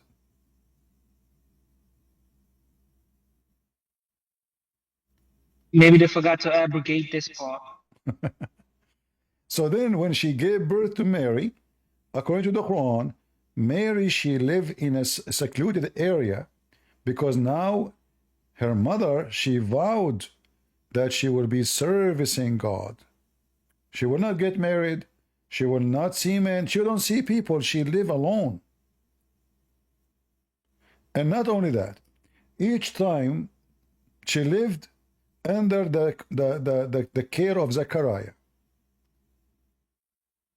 If you ask Muslims who is Zechariah, they will give you a different story, but we will go with it later. So she lived under the care of Zechariah, who is supposedly the priest of the temple. And where she lived in al-mihrab, but the Jews don't allow women even to enter the mihrab. How she go there? Let it go. So she lived in the mihrab, and nobody is allowed to see her. No human. The only one person he go inside is Zechariah, the old man. But each time Zechariah he enter upon Mary, he find a lot of food in her room. So Zechariah says to Mary, where you get this from? She said, this is from Allah. Well, why Muhammad mother, his mother, no, Allah is not giving her food and grocery, and you know, what is that? Allah know best. Oh boy. And according to the story, Zechariah, who is supposedly the father of John the Baptist, according to the stupid Quran, Zechariah then he prayed to Allah to give him children too. Suddenly, because he saw what Mary is doing, said, "Oh Allah, give me children," you know. And then the story, the angels they came to him, etc. Muhammad is just a thief. He stole from the Christian, from the Jews, from the Hindus, from the Buddhists, from the Sabian, from the Zerdusht, from everybody. And he put them together and he come with a new religion. It's called surrender, which means Islam means surrender. And by the way, until now, and many of you get upset from me when I mention this, until now, David Wood keeps saying, and opposite prophet, keep saying that Islam means submission. Can somebody, for the sake of the shin of Allah, tell them stop using that word? Islam does not mean submission. How we say to people that Islam means submission, in the same time we say Islam is spread by sword. Submission is something you do willingly. I submit. It's different from I surrender.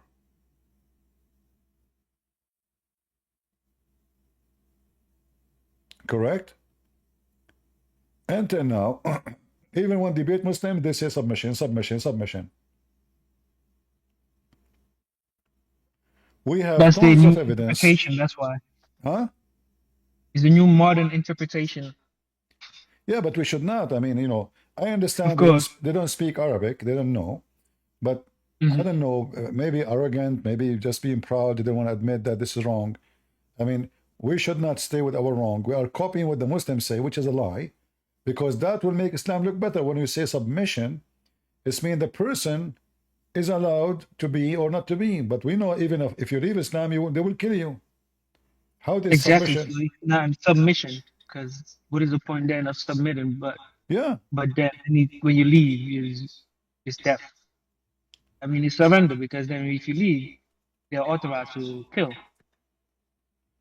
We have tons of verses in the Quran that speak about that Quran or that Islam means submission. As an example here, and this is a verse always quoted by Lili Dawa, you know, the Arab they say, we believe. This is what the Arab they said, we believe. Say, you don't believe, you believe not.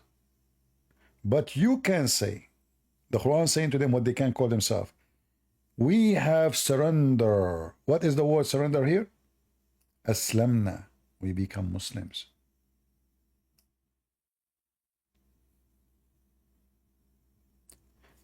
And the meaning is so clear. I mean, this sentence here is so clear. Those people never believe.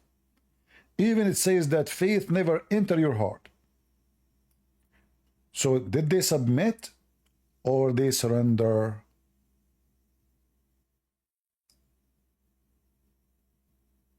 If faith never entered their heart,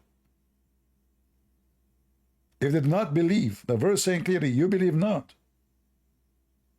And adding to that, that faith never enter your heart. So what happened? They surrender. And what the word surrender? Aslamna, we become Muslims.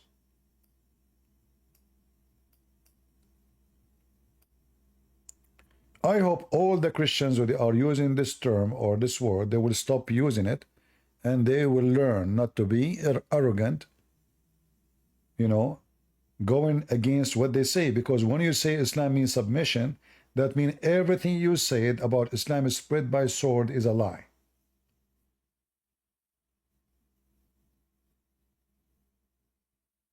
Either it is surrender or submission. Which one? You will notice that the Muslim, they use the word surrender when they speak with people who speak Arabic, but they use the word submission when they speak with people who speak English. Why? Because this is a salesman. He want to convince you that Islam is peace.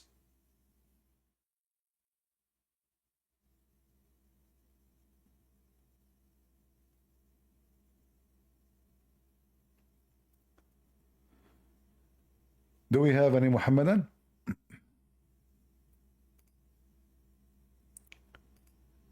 So I hope they will learn and they will stop being arrogant, repeating the same thing, for that will deceive many Christians. Not only you are supporting Islam by saying Islam means submission, you are deceiving Christian. Exactly. You see, one of you in YouTube, and I hope people in Ramble, they are sharing with us too. I don't see too much text in Ramble. He said, Aslim Taslam. Do you know what does that mean? Aslim Taslam. Surrender, you will be safe. Aslim is a command to surrender. Muhammad, he sent a letter to the ruler of Jerusalem saying to him, Aslim Taslam. Aslim Taslam. Taslam means you will be safe. Safe from what? Safe from our hand. We will not kill you.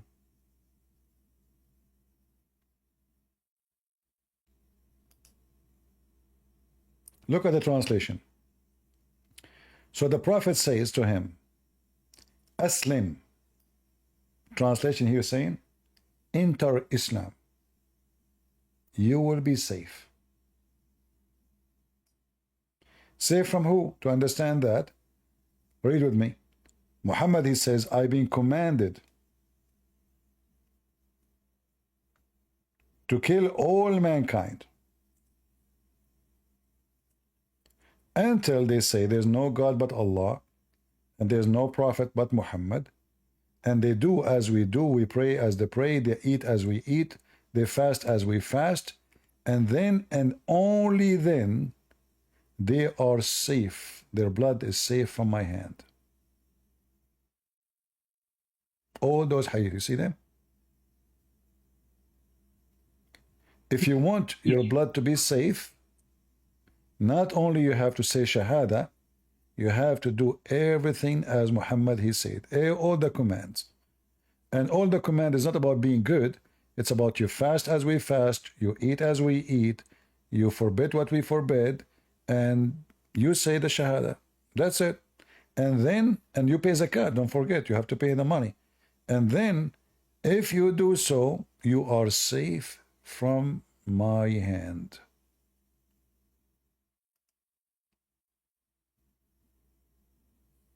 Only. You have no shame to say, you will be safe from my hand. Your property and your life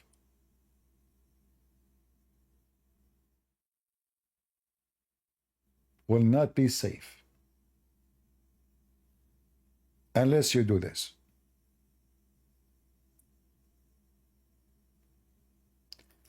Any Muhammadan? So when Christians or atheists, they keep repeating the lies of the Muslims, saying that Islam means submission, that in fact is a support for the lies Muslims, they try their best to spread. It's the same as a naive Christian. He go around and he posts in the chat, Jesus is king. This Christian, he do not know that he's insulting Jesus by saying that, because all kings in this earth, and the Bible confirm, they are corrupt.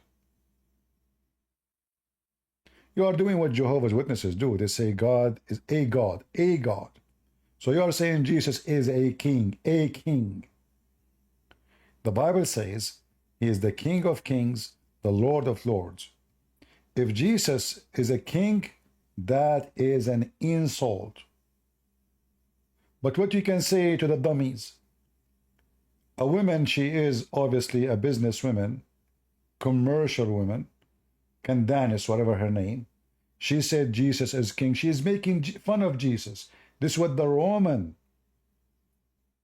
made fun of Jesus. They wrote in the top of the cross, the King of the Jews. She's insulting Jesus. But because you are a dummy, you do not know, you copy and you paste. It is an insult to say Jesus is king. Isn't it Jesus says, my kingdom is not of this world? Isn't him he said, I am from above, you are from below? What king? King Hussein in Jordan is a king, the most corrupt man in history. So what if a king? The King of England is a king, a scumbag. He spent half of his life sleeping with the women. She is not his wife, and he never married her. Diana is a whore, but everybody call her princess. This woman, she slept with everybody in the town, even the cook, even the driver, even Muslims. But people, they call her princess, because people are corrupt. The whore is a princess, the whore is a king, and people praise them. Because the mentality of mankind become a mentality of a whore.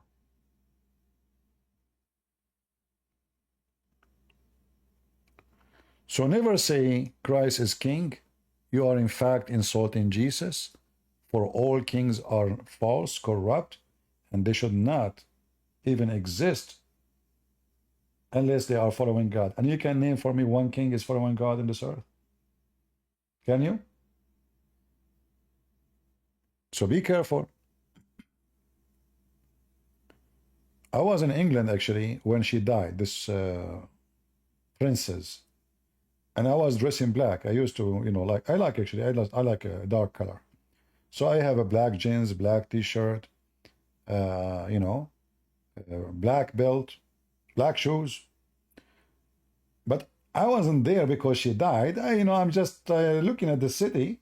So the TV, they came to me. They said, "Oh, where are you from? Why you dress black? Where are you from?" I said, "From the Middle East. I'm Arab." This is TV, by the way, interview. And I think it was Channel 4. I forgot, maybe. And because I remember I waited for it, I asked them after they interviewed me, what time we will broadcast this, They never did. Never. So they said, "So why you are sad?" I said, "I'm not sad." Said, "Oh, okay." Said, "So hold on. This woman, she was cheating her husband, sleeping around. The guy, he want to take the microphone away from me, like he's telling the guy, stop recording." I said, "Why you want to be sad for her? She was sleeping around. She died with a boyfriend. She is married. She should not do that. Why even you call her princess? Why those people are here? They should be condemning her, not crying for her." And they never broadcast this, But because I was wearing black, so they thought I'm sad. We have a Muslim, his name is Palestine. Hello. Hello, Palestine. Christian Princess, I was actually wanted to talk to you. Yeah. So how are you doing, Christian Princess? Princess? Yeah. Why you call me Aren't you a princess? Oh, really? I'm a princess? Oh, okay. Why? You think I'm princess? I don't know. You just feel like a princess. Is that because I like men to kiss me down my belly? I don't know. You just like gowns, I think. No, I'm saying, like, did you hear me saying that I like men to kiss me down my belly? So you thought of me princess, like a gay, maybe? No, I just thought that you were princess. No, because I'm asking you why you thought this way. Because as I know, that your prophet is the one who men kiss him down his belly close to his private part. Is that correct? I'm not gonna talk on that. Why not? Why I'm not? just here Don't you want to talk about to princess? Here we go. I'm You're a here to prophet. talk You're a about you. prophet I'm here acting. to talk You're a about you. prophet. No, I'm no. here to You talk can talk you. about me. No problem. No problem. But we want to see who is the princess here. Let us give the correct definition. What do you think about a guy? A guy. You. He is not wearing his topless. And then he rub his back on your prophet chest too, bro. And then he said to the prophet, "Oh prophet, you are not you are wearing your shirt. I'm not." So the prophet he took off his shirt so the guy By the way, can rub by the his way, back. by the Listen, way, listen. What how no, what do no, you, no, you listen. what how you explain this? I want you to explain to everybody. Forget about me. You insulted me, no problem. What kind of a I gay your didn't prophet insult is? you. Is I he didn't insult. is he bisexual or is he a I was bisexual or complimenting only a you. gay? I Is was he complimenting you. I was complimenting you. complimenting Yeah, me? What does that mean? complimenting you. Complimenting me. Okay, compliment your prophet. Yeah. Here we go. Your prophet now is being a princess. No, right now I'm talking about you. I know I'm talking about your prophet too. But I'm talking about you. But you cannot talk about me without talking about Muhammad because you are the one who Why? told. I wanted to compliment you. According to you, princess is a compliment. Okay, compliment your prophet. Call him princess. No, no, that compliment is just for you. Okay. You see, your Special. prophet he said Muslim women have half a brain. So your prophet said Muslim women have half a brain. So which half is talking to me now? Well, that you can think whatever you want to, No, no, I'm and asking serious question. This is scientific a question. Which brain is talking to me? The half a brain from the right? Because he said, I can show the reference. ناقصات عقل ودين. Women are half a brain. So which half a brain is talking to me? Princess, wait, breathe. I'm just here to tell you. You are talking about a breathe. Is it true that your prophet could not do poo-poo unless he breathed heavily? I don't even understand your English. Can you Okay, say it forget again? you don't understand my English. Is it true that your prophet, when he received messages from Allah, the angel he was a gay, the angel was a gay, and he squeezed your prophet 3 times until the prophet could not breathe? Is it true that the angel he squeezed your prophet 3 times heavily and the prophet could not breathe? Yes or no? Yeah. So, princess, Yeah. when are you going to get your princess gown? Listen, I decided to convert to Islam and I like to practice chapter 4, verse number 34. Do you like to receive beating in the butt or different location? Well, I think you need that. You're asking for it. According to your Quran, only man can beat women. You cannot beat me. So you have to be submissive now. So do you agree with the Quran saying I can beat you? Yes or no? Why would you beat me? Who are you to me? Okay, this is a good question. Your prophet, he said, no man should be asked why he did beat his wife. But you're not my husband, bro. I will marry you. How much you charge? No, I don't marry princesses.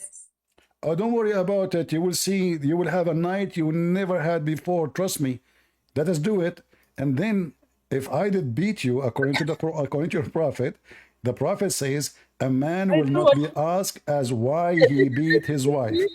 So listen, how much you charge? How much you charge for one night stand? I will throw a chapel at you. You will do what?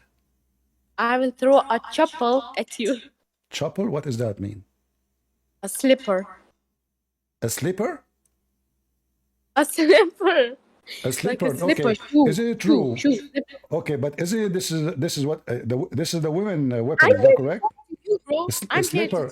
Slipper is slipper. Listen, Slipper is the. Hold on. Do you agree with me that is? Do you agree with me that a slipper is the weapon of women? I'm here to talk to you. Do you agree first? Okay, we were talking. Do you agree that a slipper is the weapon of women? What did you just say? Do you agree that a slipper is the weapon of women? Weapon of women.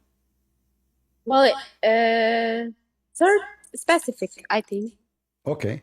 Your prophet, the first war he attended, he used with the companion slippers. I can show you a reference. Okay, so. What do you mean so? You agree with me that the slipper is the weapon of women. And Ya you're a Allah. prophet. Bro, And you're listen. a prophet.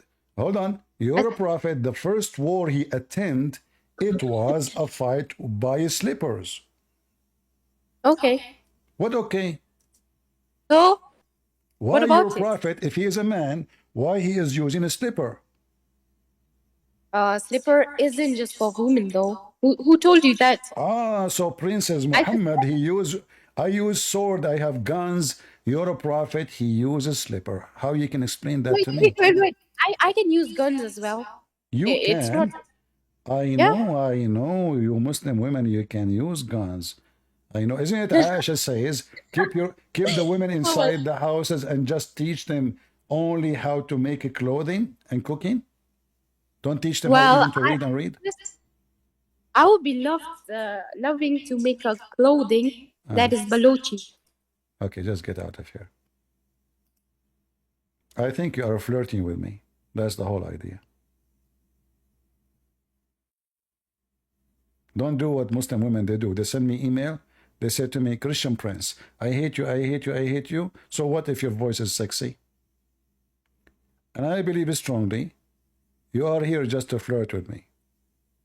Bad news. I don't marry pagans, and I am not interested with half-brain creatures. I prefer to live in the middle of the desert and no women get close to me to have women who is half a brain to be close to me. Stop flirting with me. Potato. Any Abdul? Honestly, she's flirting with me. You can tell, you know.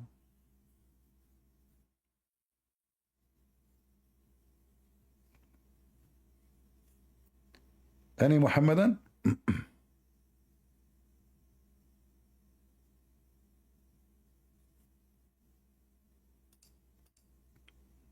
Okay, maybe we have a Muhammadan.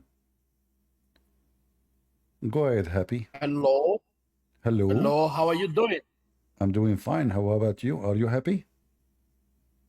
Yeah, I'm so happy. I'm so happy. You are a Muslim? Alhamdulillah, I'm Muslim. Is that because you are a Muslim, you are happy? Yeah, I'm a Muslim and I'm happy.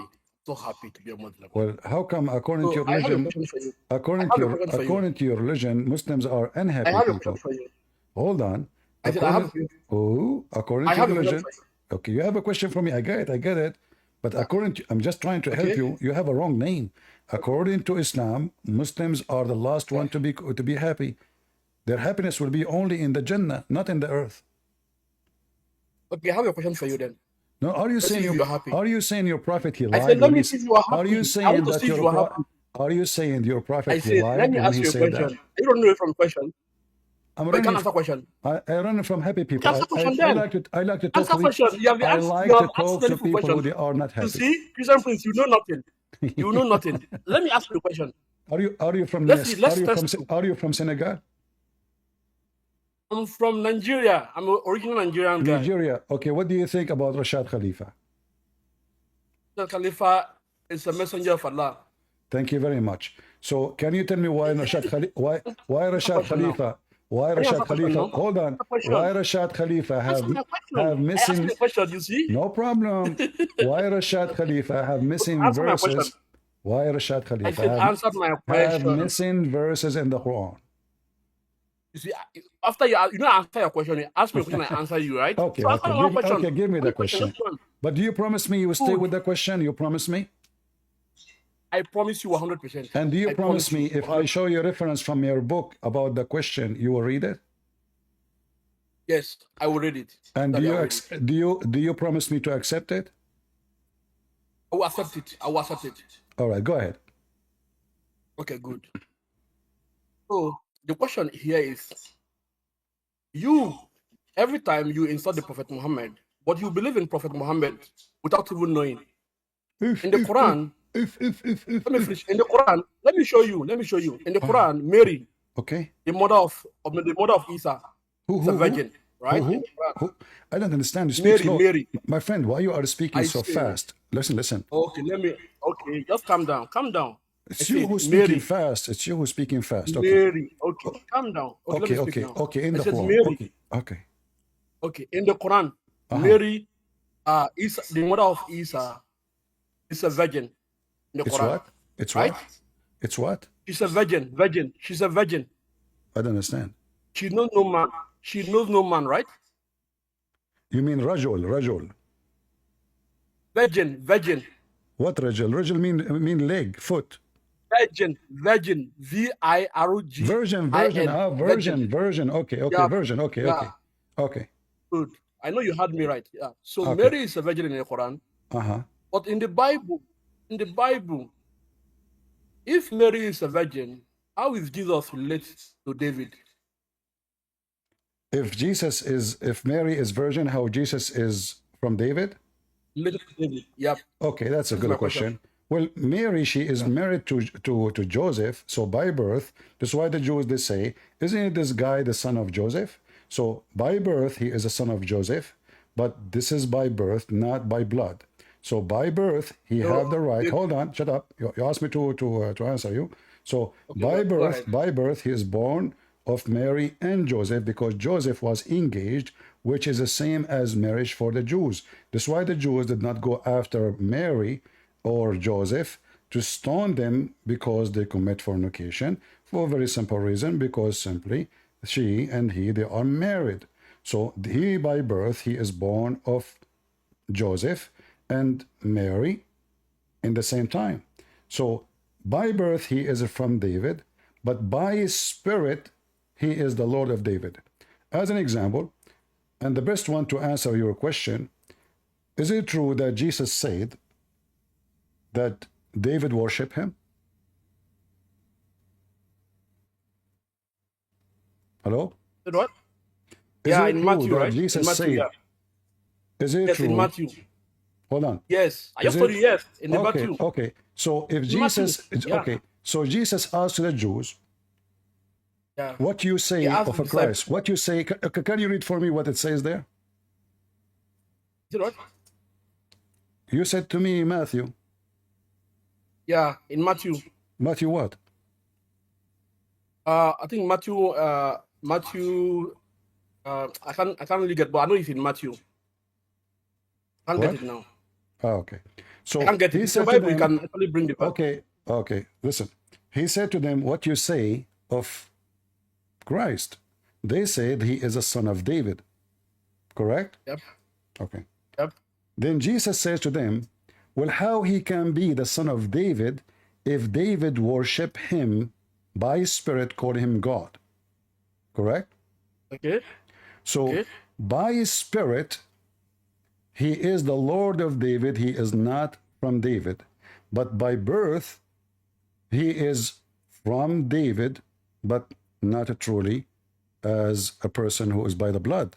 So the Messiah, he is going to inherit the kingdom of David, which is not in this earth, for he is the Lord of David. And now, do you agree with me that David, he worshiped Jesus and called him Lord? Yeah, according to Matthew, right? All right. You never watch him. So why David call him? So why David? Let me answer you.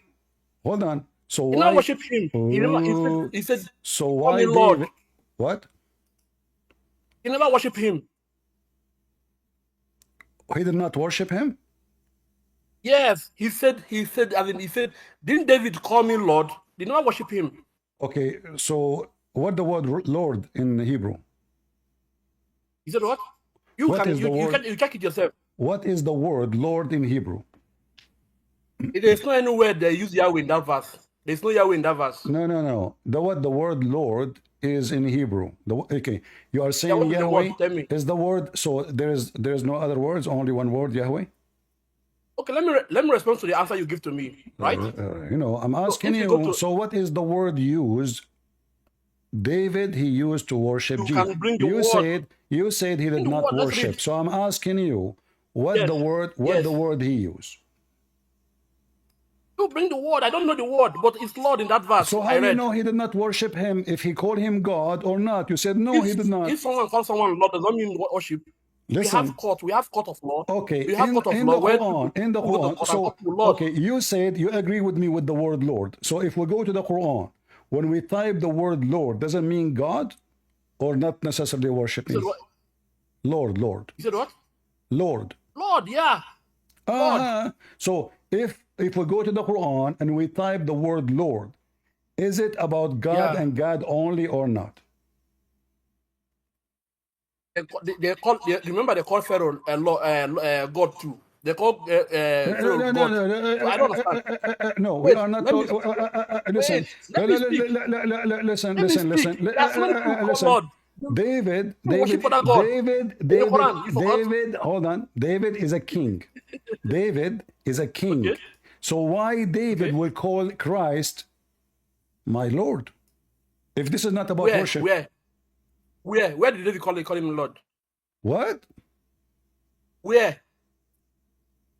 I thought you told me you know. David did not call him Lord. Jesus was the one saying, didn't David call me Lord? It was his claim. But there's no any verse that supported that. But I don't understand you. What? I said David, Jesus was the one saying. Jesus was the one saying.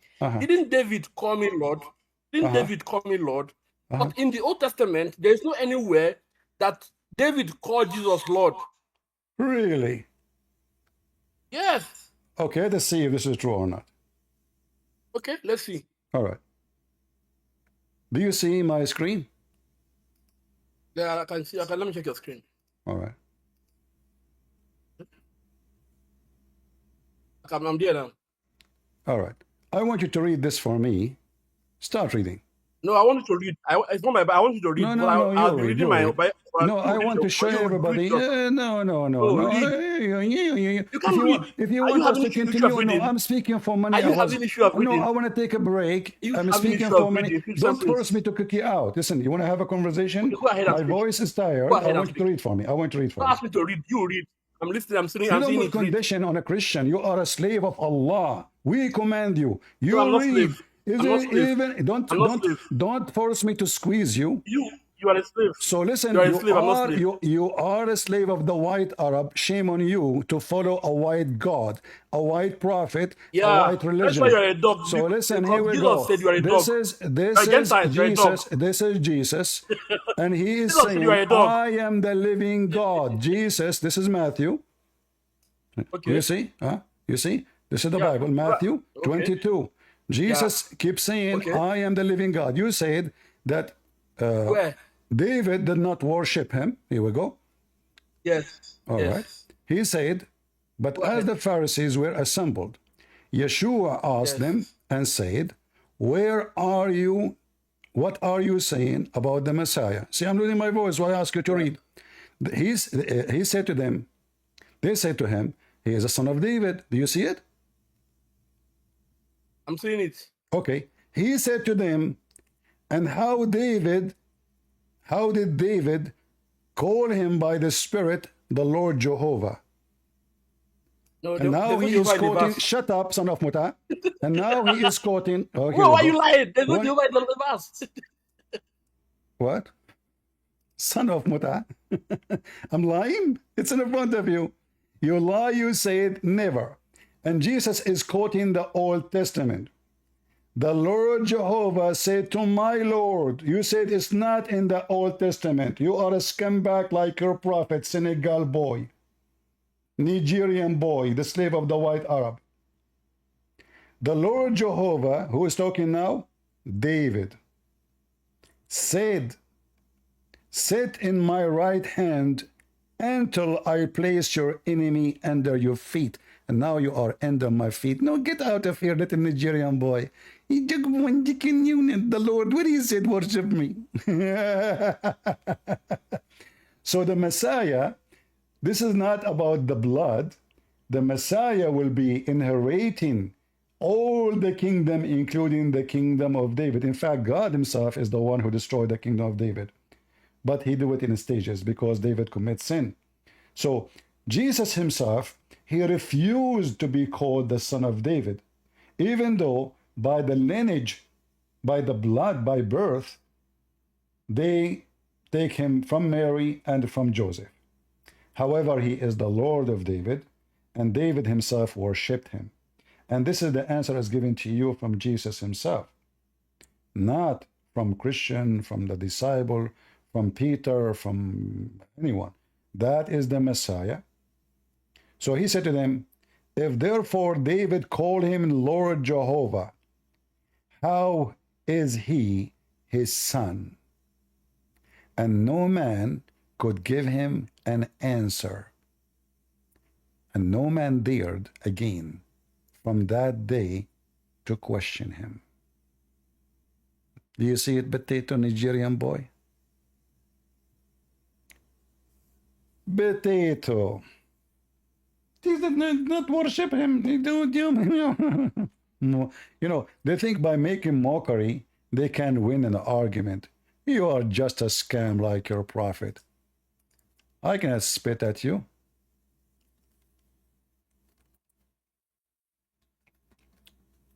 You are pagan. You might think I'm Muhammad, and then you start fighting over my spit. Like what the Muslim did with Muhammad. They fight over his spit. David Wood, he asked Mimi Hijab, you Muslim, you fought over the spat of your prophet. He said, so, okay, so now I spit, so now that make me God? This is not the question. The question is, why you are fighting over his spit? Okay, so now I spit. So now I'm God, you know? Well, this is the question. Why you are fighting over his spit?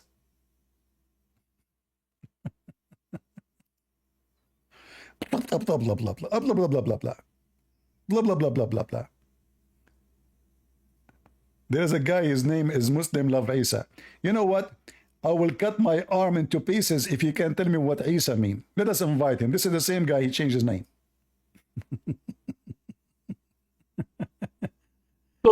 So Jesus is lying, right? So I'm lying? Jesus is lying in Revelation. In Revelation. You don't even know your book. Now you are expert in the Revelation? You know that they're lying, yeah? You know they're lying. Let your dad come to me. I noticed that all those followers of Rashad Khalifa, they are so dummy and so stupid. This is why they follow a guy, he cut half of the Quran, and he fabricated the meaning, and he added things that's not there, and he took things from there. Just get out of here. I have no time for a coward. I will let you join. I will let you talk. If you tell me, did Jesus say that he is Jehovah, he is the Lord? Yes, you hear me now? Did Jesus announce? You said to me, David did not worship him. I said, the question I asked you, I think you have not answered the question. I said, how is Jesus, if you said Mary is a virgin, how is Jesus related to I answered you already. Jesus is the son of Joseph by law, which means by law, Mary is married to Joseph. When Joseph, he accepted Mary after she told him what's happening, he accepted that the child will be born is going to carry his name. This is why in the lineage it says the Messiah, Jesus, Yeshua, the son of Joseph. It doesn't matter how many times we repeat, you are a Nigerian boy who is so good in scamming. You cannot scam us. However, the Messiah is not the son of Joseph. This is why the Messiah keeps saying the Son of Man, which means God in the flesh. He is a son of no man. And when you say in your Bible Mary is not a virgin, well, you are just another scammer, because all the Bible says that Jesus is born of the Virgin Mary. All of it. And even your Quran confirm the story. However, we don't care for the Quran confirmation, for this is the book of the devil. He is just copying a story from us. Do we have any serious Muslim?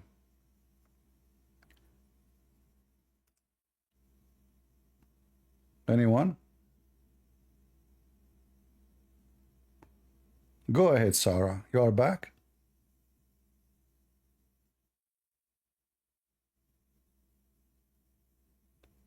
My mic is not clear?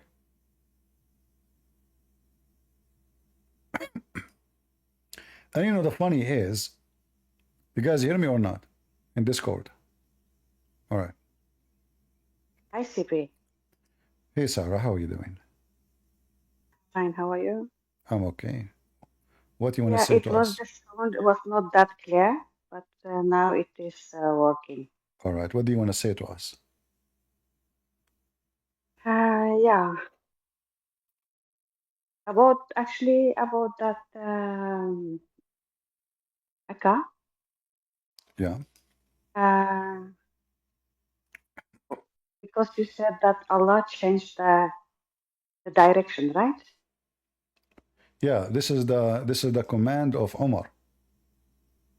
But the thing is that actually Masjid al-Haram actually not in I mean in the Quran it doesn't say Masjid al-Haram is in Saudi.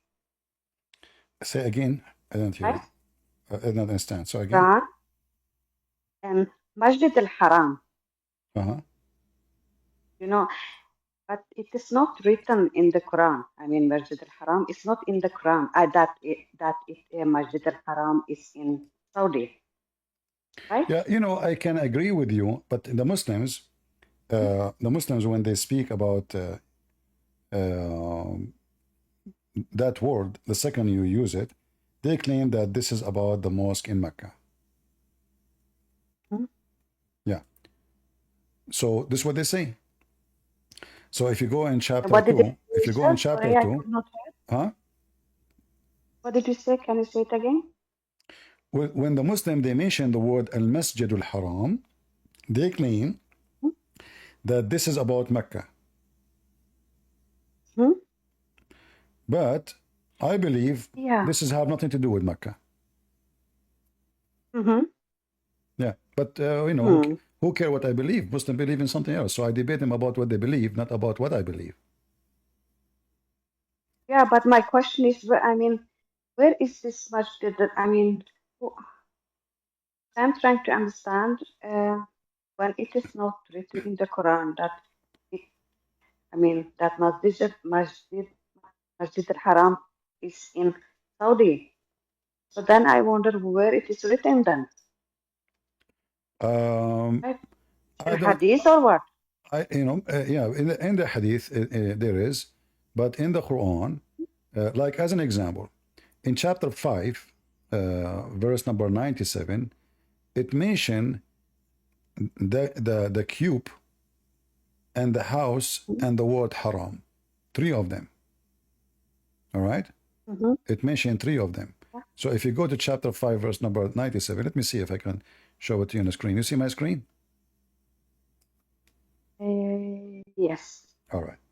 So if we go in the Quran here,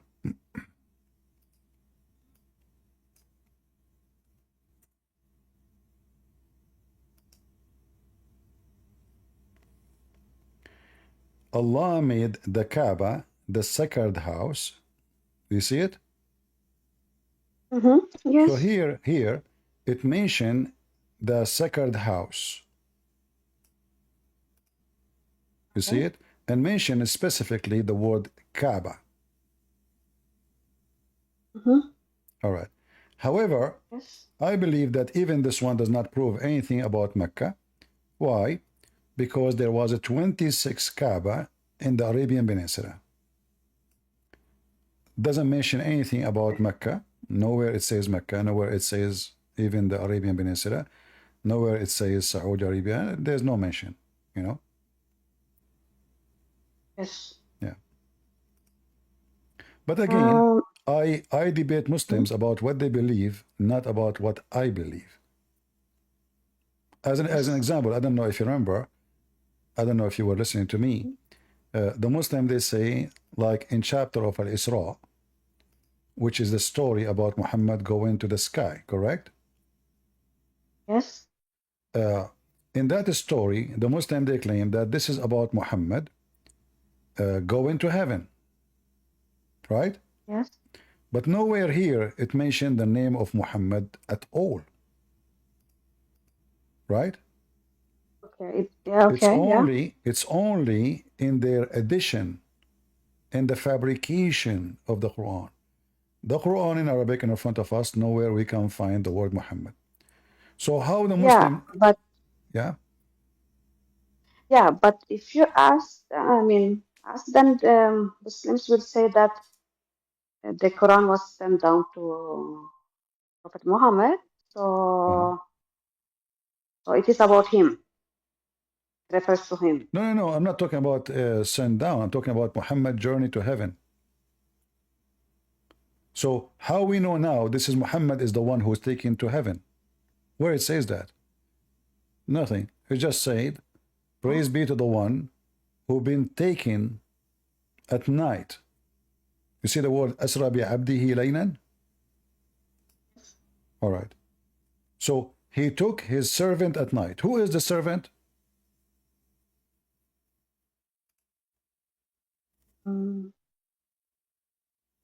Yeah, who is the servant?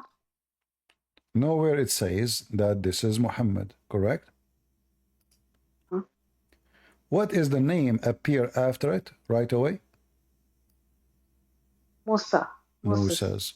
Well, this is a story about Moses. Yes. Moses, who was with his people, were in Egypt. Allah, he commanded Moses, if you go to chapter 44, verse number 23, let us go there. He said to him, take your my servants away at night. Exactly the same sentence. Yes. So this is about the journey of Moses running from Egypt, from the Pharaoh, at night. Does it say the same? My servant at night. You see, it's exactly the same sentence in the other verse. Exactly. Yes. So Moses, he took his people at night, running away, and he crossed the sea. Now we go there, chapter 17. Nowhere mention Muhammad. At night, the servant, he went at night from the Masjid al-Haram to the Masjid al-Aqsa. Yes. All right. The Aqsa, all of us we knew. The Aqsa is what? What is the Aqsa? Aqsa, I don't know. You don't know what Aqsa? No, I don't. Yeah, this is supposedly Masjid al-Aqsa. This is the temple of the Jews, the temple of Solomon. Oh, okay, yeah. All right. Yeah. So now what is the masjid? Right? Huh? Masjid al-Aqsa, right? Uh-huh. Yeah. Okay, yeah. So now the question will be, what is the Masjid al-Haram? You see, because now we have a trip between two directions. From the Masjid al-Haram, which the Muslim, they claim this is Mecca, and the Masjid al-Aqsa. In the verse here, there's nowhere it mentioned that Muhammad went up to heaven. It just mentioned from Mecca to Aqsa, correct? There's no heaven. Okay. So this must be a journey happen on earth. When God, he met Moses, that location is the location which is called the sacred land, which is land nobody can pass. If they pass, they will perish. Why? For this is a holy ground.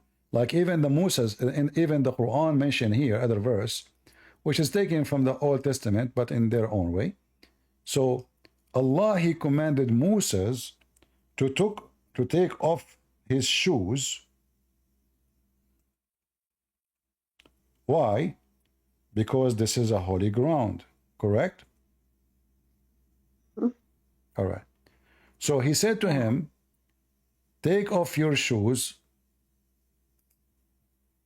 chapter 20, verse number 12. So Moses, he came from the side of the valley, and he heard a voice saying, like the Abdul, he said to me, the Lord, the one who called before you, the word Lord does not mean God. So he said, verily, I am your Lord. Take off your shoes. Correct? Yes. Why? Yes. For you are in the sacred valley. That is al-Masjid al-Haram, where you bow down to God, Moses. So going back to chapter 17 have nothing to do with Muhammad. It's about Moses, and the first name mentioned here is about Muhammad, about Moses, as you see. Allah, He commanded him, speaking of Moses going all the way from the sacred land, which is the land where Moses spoke to God. The Muslim, they have different understanding. You are right. Huh? Yeah, I understand. Yes. Yeah. But however, when I talk to Muslims, I don't mention those things unless it's a Muslim who is willing to learn and willing to listen, because I debate Muhammadan about their belief, not what I can see. So I simply, when I debate Muslims, I try to get them busted more than, doing a study. Yes. I actually want to ask another question. All right. But do you agree with me that this is really what's happening? Yes. Okay. I agree. Okay. What you said, yeah. I mean, I believe it. Yeah. Second thing I want to say, Muslim said that Abraham made, that Kaaba, right? The Muslim, they say what? Build the Kaaba. Yeah. To build, the Kaaba. Okay. But is it anywhere in the Quran says that? Yeah. But did not mention really, like exactly word by word. But let us go there. You see here, there's a confusion, and obviously the Quran is not a book reading in Arabic. I think somebody translated the Quran to Arabic language, because what the Quran speak, keep repeating the word bait. All right. If you go right now and search where Abraham he lived and what he did, you will find that Abraham, he built a house, and this house is for the Lord, and that word is Beit. Like in Israel right now, you go, you hear Beit Lahem, right? Which means the house of a bread. Yeah. House of bread for what? For God. This is not a house of a man, his name is a bread. So like they give a bread as a gift to God. For sure, God will not eat the bread. So the house of a bread, Beit Lahem, Beit Haniya, Beit, etc. So what the Quran is saying, that Abraham, he raised the foundation of a house. It doesn't say where. And it cannot be Kaaba. How we know that? Even though the Muslims, they insist this is about the Kaaba. He was there. But if we go in the Quran, we will find that the Quran confirms that before Muhammad, no prophet was in Mecca ever. Yes. Who was not in the Mecca? No, nobody was before Muhammad in Mecca. No prophet, you know. In chapter 34, verse number 44 says, and we had not given them scriptures which they could study, nor we send them before you, Muhammad, a warner, which means a messenger or a prophet. You see it? Yes. So the first person who came to Mecca is who? Muhammad. Yes. So the story about Abraham is a lie.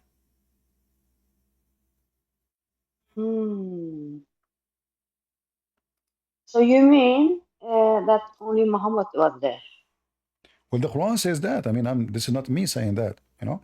The Quran is saying, before you, Muhammad, there's nobody, no books. The verse is so clear, right? No books, no scriptures, no warners. If Abraham was there, according to Muslims, Abraham had books. If we go in the Quran, we will find this. It is.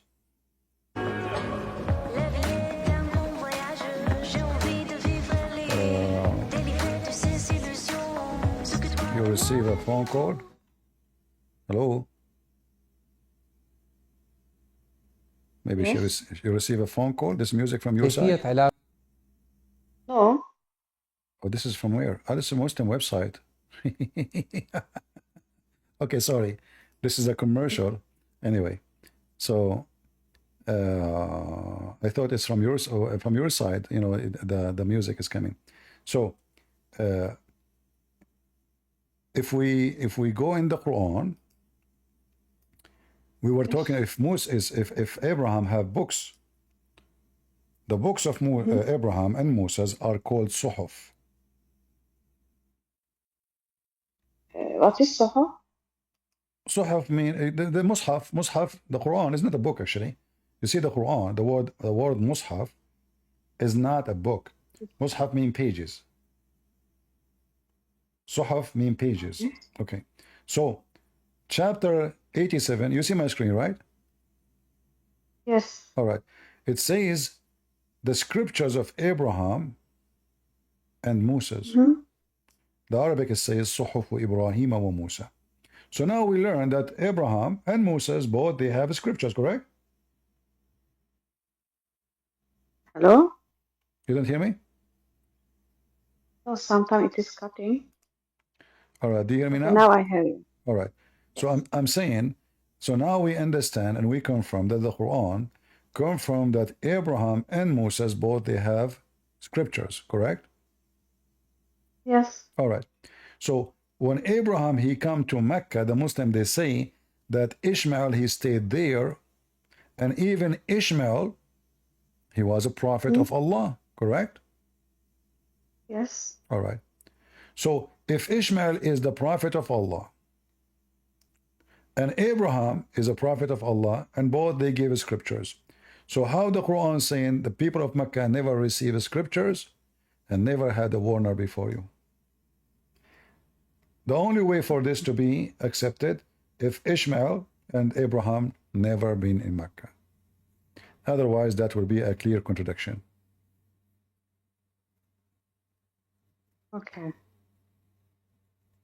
Okay. So. Are you convinced of what I said or not? Not so. Yeah. Of course. Yeah, because the verse is so clear. We never gave them books, right? To study it. And we never send them a warner. And you know, it says clearly before you. So Muslim cannot say they are talking about his time, no. It says before you. Yes. Because Muslim might say, oh, he's talking about in his time. No, it says before thee. Before, that means before, whatever before is. All the time before you, nobody came here, no scriptures, no warners. So people of Mecca, they never have a warner from Allah. So the story of Abraham building the Kaaba and Ishmael is just a fabrication, and the Quran confirms that it is a lie.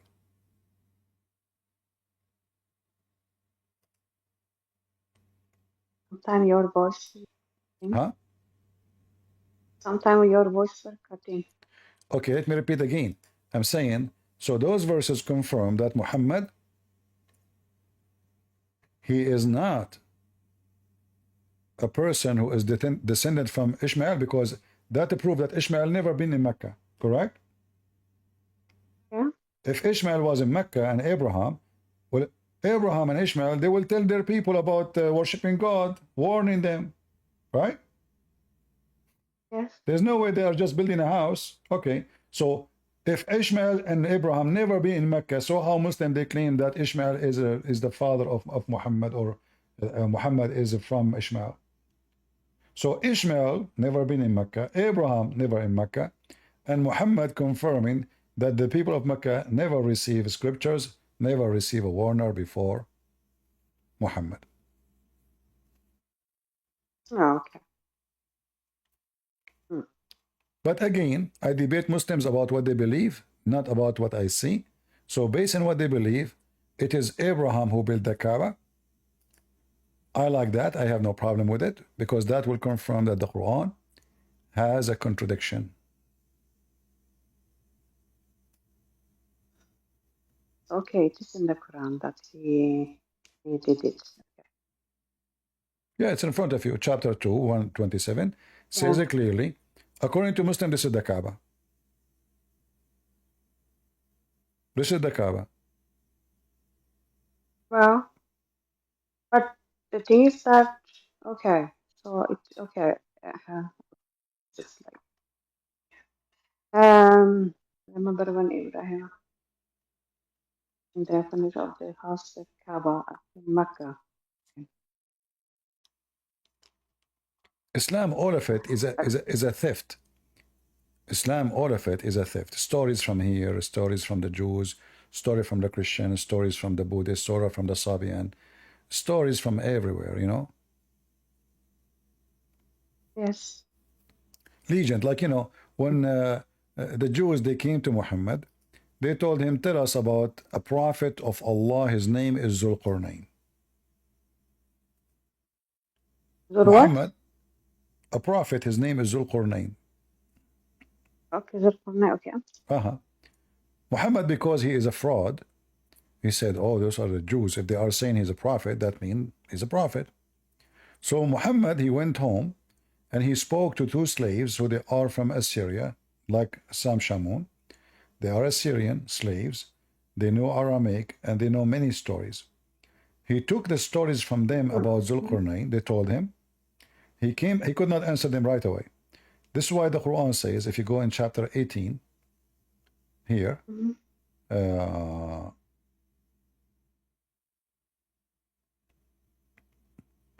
verse number 83, and they ask you about Dhul-Qarnayn. So what they did, they asked him, hey Muhammad, tell us about Prophet Dhul-Qarnayn. The stupid Muhammad, he took the bait. And he now believed that he start making Quran saying that yes, Dhul-Qarnayn is a prophet of Allah. And those two slaves, they gave him the story, which is written, fictional story by a person from Syria, which is about a real person, because Alexander the Great is a real person, but the story is fiction. It's like many stories in the world about Hercules, etc. The person is real, but the movie is fiction. So now, they are asking about Zulqarnain. Say, I will recite to you some of his story. Who is talking? Allah. Suddenly, it is Allah who established for him in the earth. So he occupied the earth, all of it, all of it.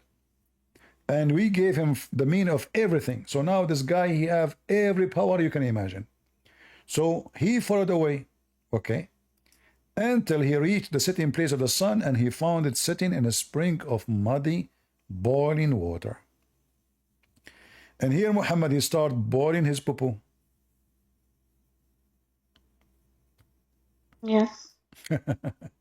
So the story, which is fiction, suddenly Muhammad, he make it a story from his God.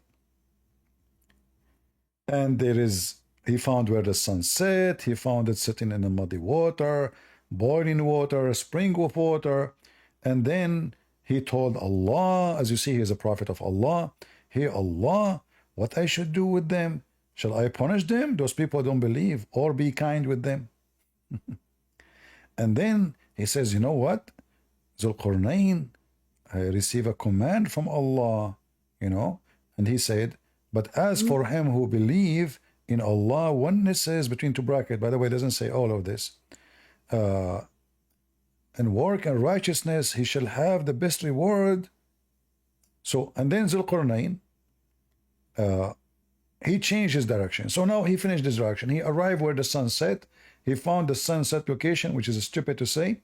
He found it sitting in a spring of water, which is boiling, which is more stupid to say.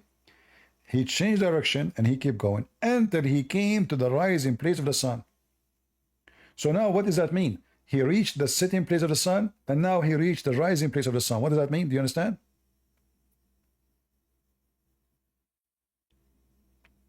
Sarah?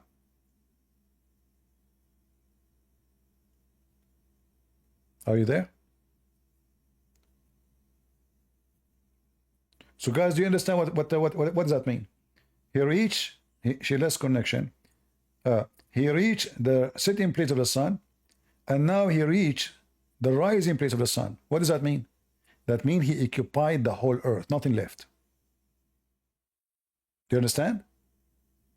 Many people read, they don't notice really what this is talking about. So when he reached the setting place of the sun, that is a point of the end. That's it. He changed direction, and now he reached the setting place, the rising place of the sun. So now he is controlling the whole earth. And now he is going between them. So now he took all the east, all to the west, but still there is no north and the south. He is going to go between them now. So he took another way, and then he arrived to an area where there is two, blocking ways, like mountains, or in fact, Saddain is not really a mountain. Saddain is like two dams.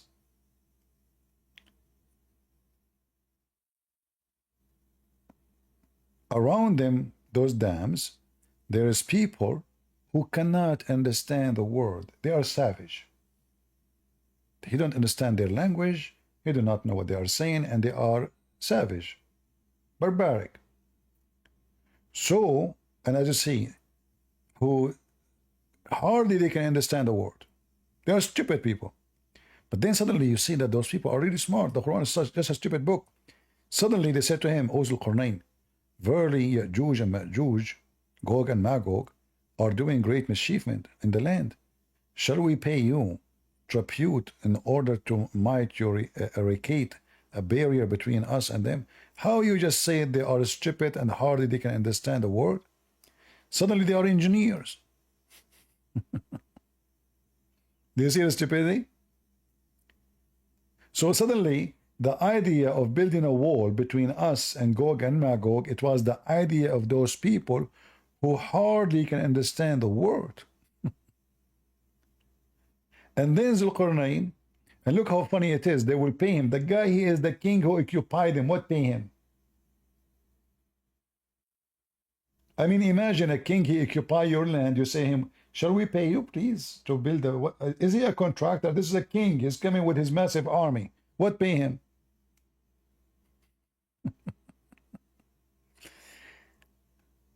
And then he told them, okay, give me iron, copper, and let us build a dam so we can make a wall between us. And then Muhammad, he started adding more flavor and spices to the story. So he claimed that Gog and Magog, they keep digging every day until they see a hole in the wall. But then they go back to sleep. They come back second day. Allah, he close it. And this is why until now we cannot see them. Until one day, the Gog and Magog, they will say, when they see this hole, their leader will say, hey, listen, Abdul, tomorrow, inshallah, we continue the work. Now, because they said, inshallah, Allah will not close the hole. If.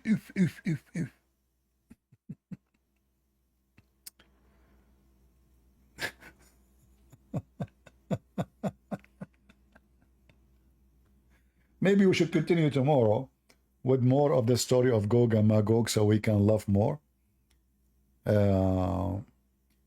Someone want to talk to me? Who? Is he from the CNN?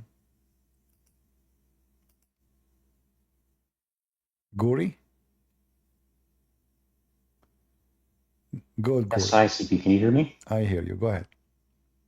Hi, thank you. So just to let you know, it's a bit complicated with my faith. I was raised in a Muslim family, but I'm sort of in and out. So I got a few questions. I hope you can answer. All right. So I hear that sometimes Muslims say that violence is only permissible if you're attacked first, and I want to know, is that really the case? If you are attacked? If you're exactly, it's like you can only attack if you were attacked first. It's only in defense. Well, if this is the case, I agree with them. No problem. But this is not what the Quran is saying. In chapter 9, verse 29, it says, you know, kill the Christian and the Jews until they pay the jizya. Right? So it's not the Christians attacking Muhammad. The Roman, they never attack Muhammad. He sent a letter saying to them, convert, you will be safe. Or you have to pay jizya. They refuse. He went in war. In fact, he said to them, attack the Romans so you can get the blondie girls. So if we go to chapter 9, verse number 29, you will see Allah commanding the Muslims to fight, and he is saying why. Fight those who believe not in Allah, nor the last day, nor forbid what is forbidden by Allah. Does it say anything about they are fighting you? Yeah, no, it doesn't. No. So, and it says why they should fight us, right?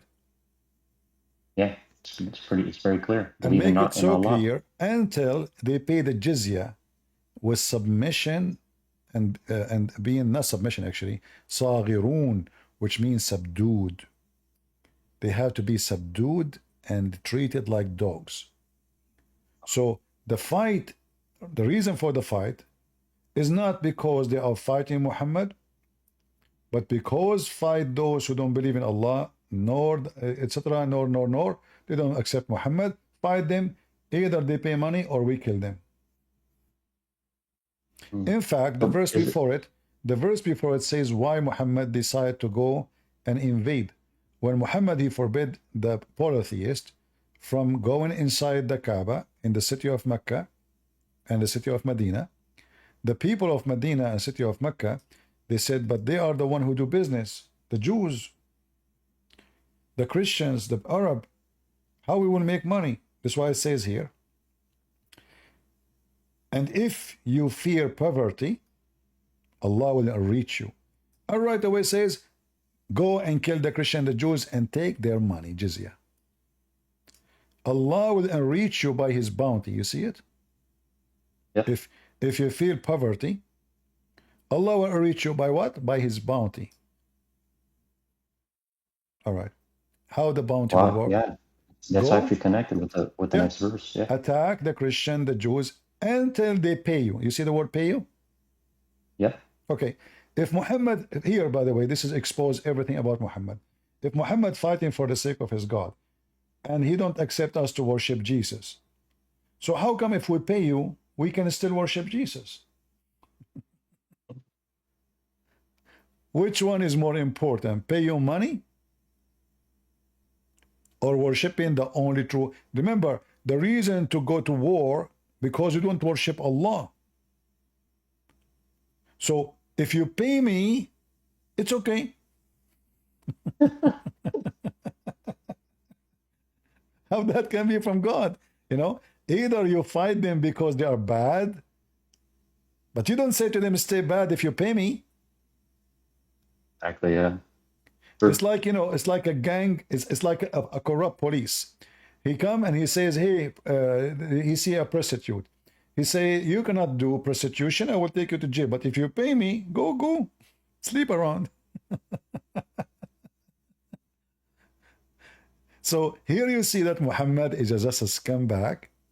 All what he care for is money. He want to get rich. He want to be a king. The Muslim, they say, the Arab, they offer him to be a king. This is your stories. What the evidence in front of us prove the opposite. They say that they offer him to be a king. He refused. What refused? Now because he knew he is winning. You know why he want to listen to them? He is their king already. He is a prophet and a king in the same time. He do not need their offer. They are weak. That's why they are offering him. If the story is true. Muhammad even so savage, so trashy, to the point the Arab, they accuse him of stealing underwear. And they were fighting over what? Over the booty, which is they stole from the Arab. Like in the Middle East we say, we did not see them when they commit the crime of theft, but we saw them when they were fighting over the theft.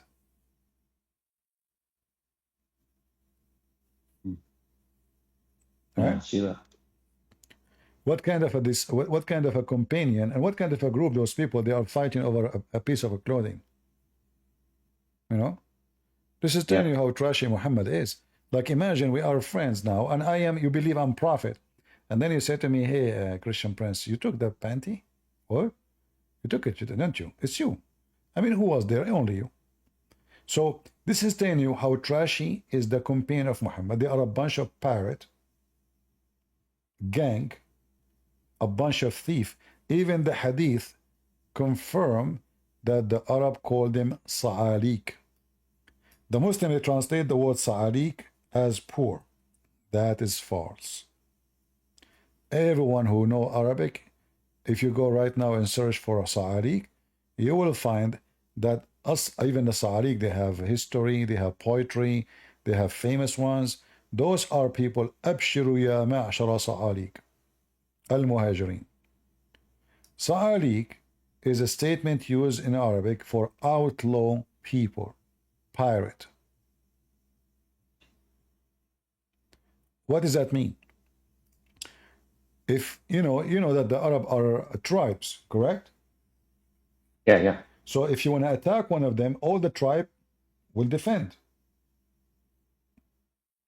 If you kill one of them, all the tribe should take revenge.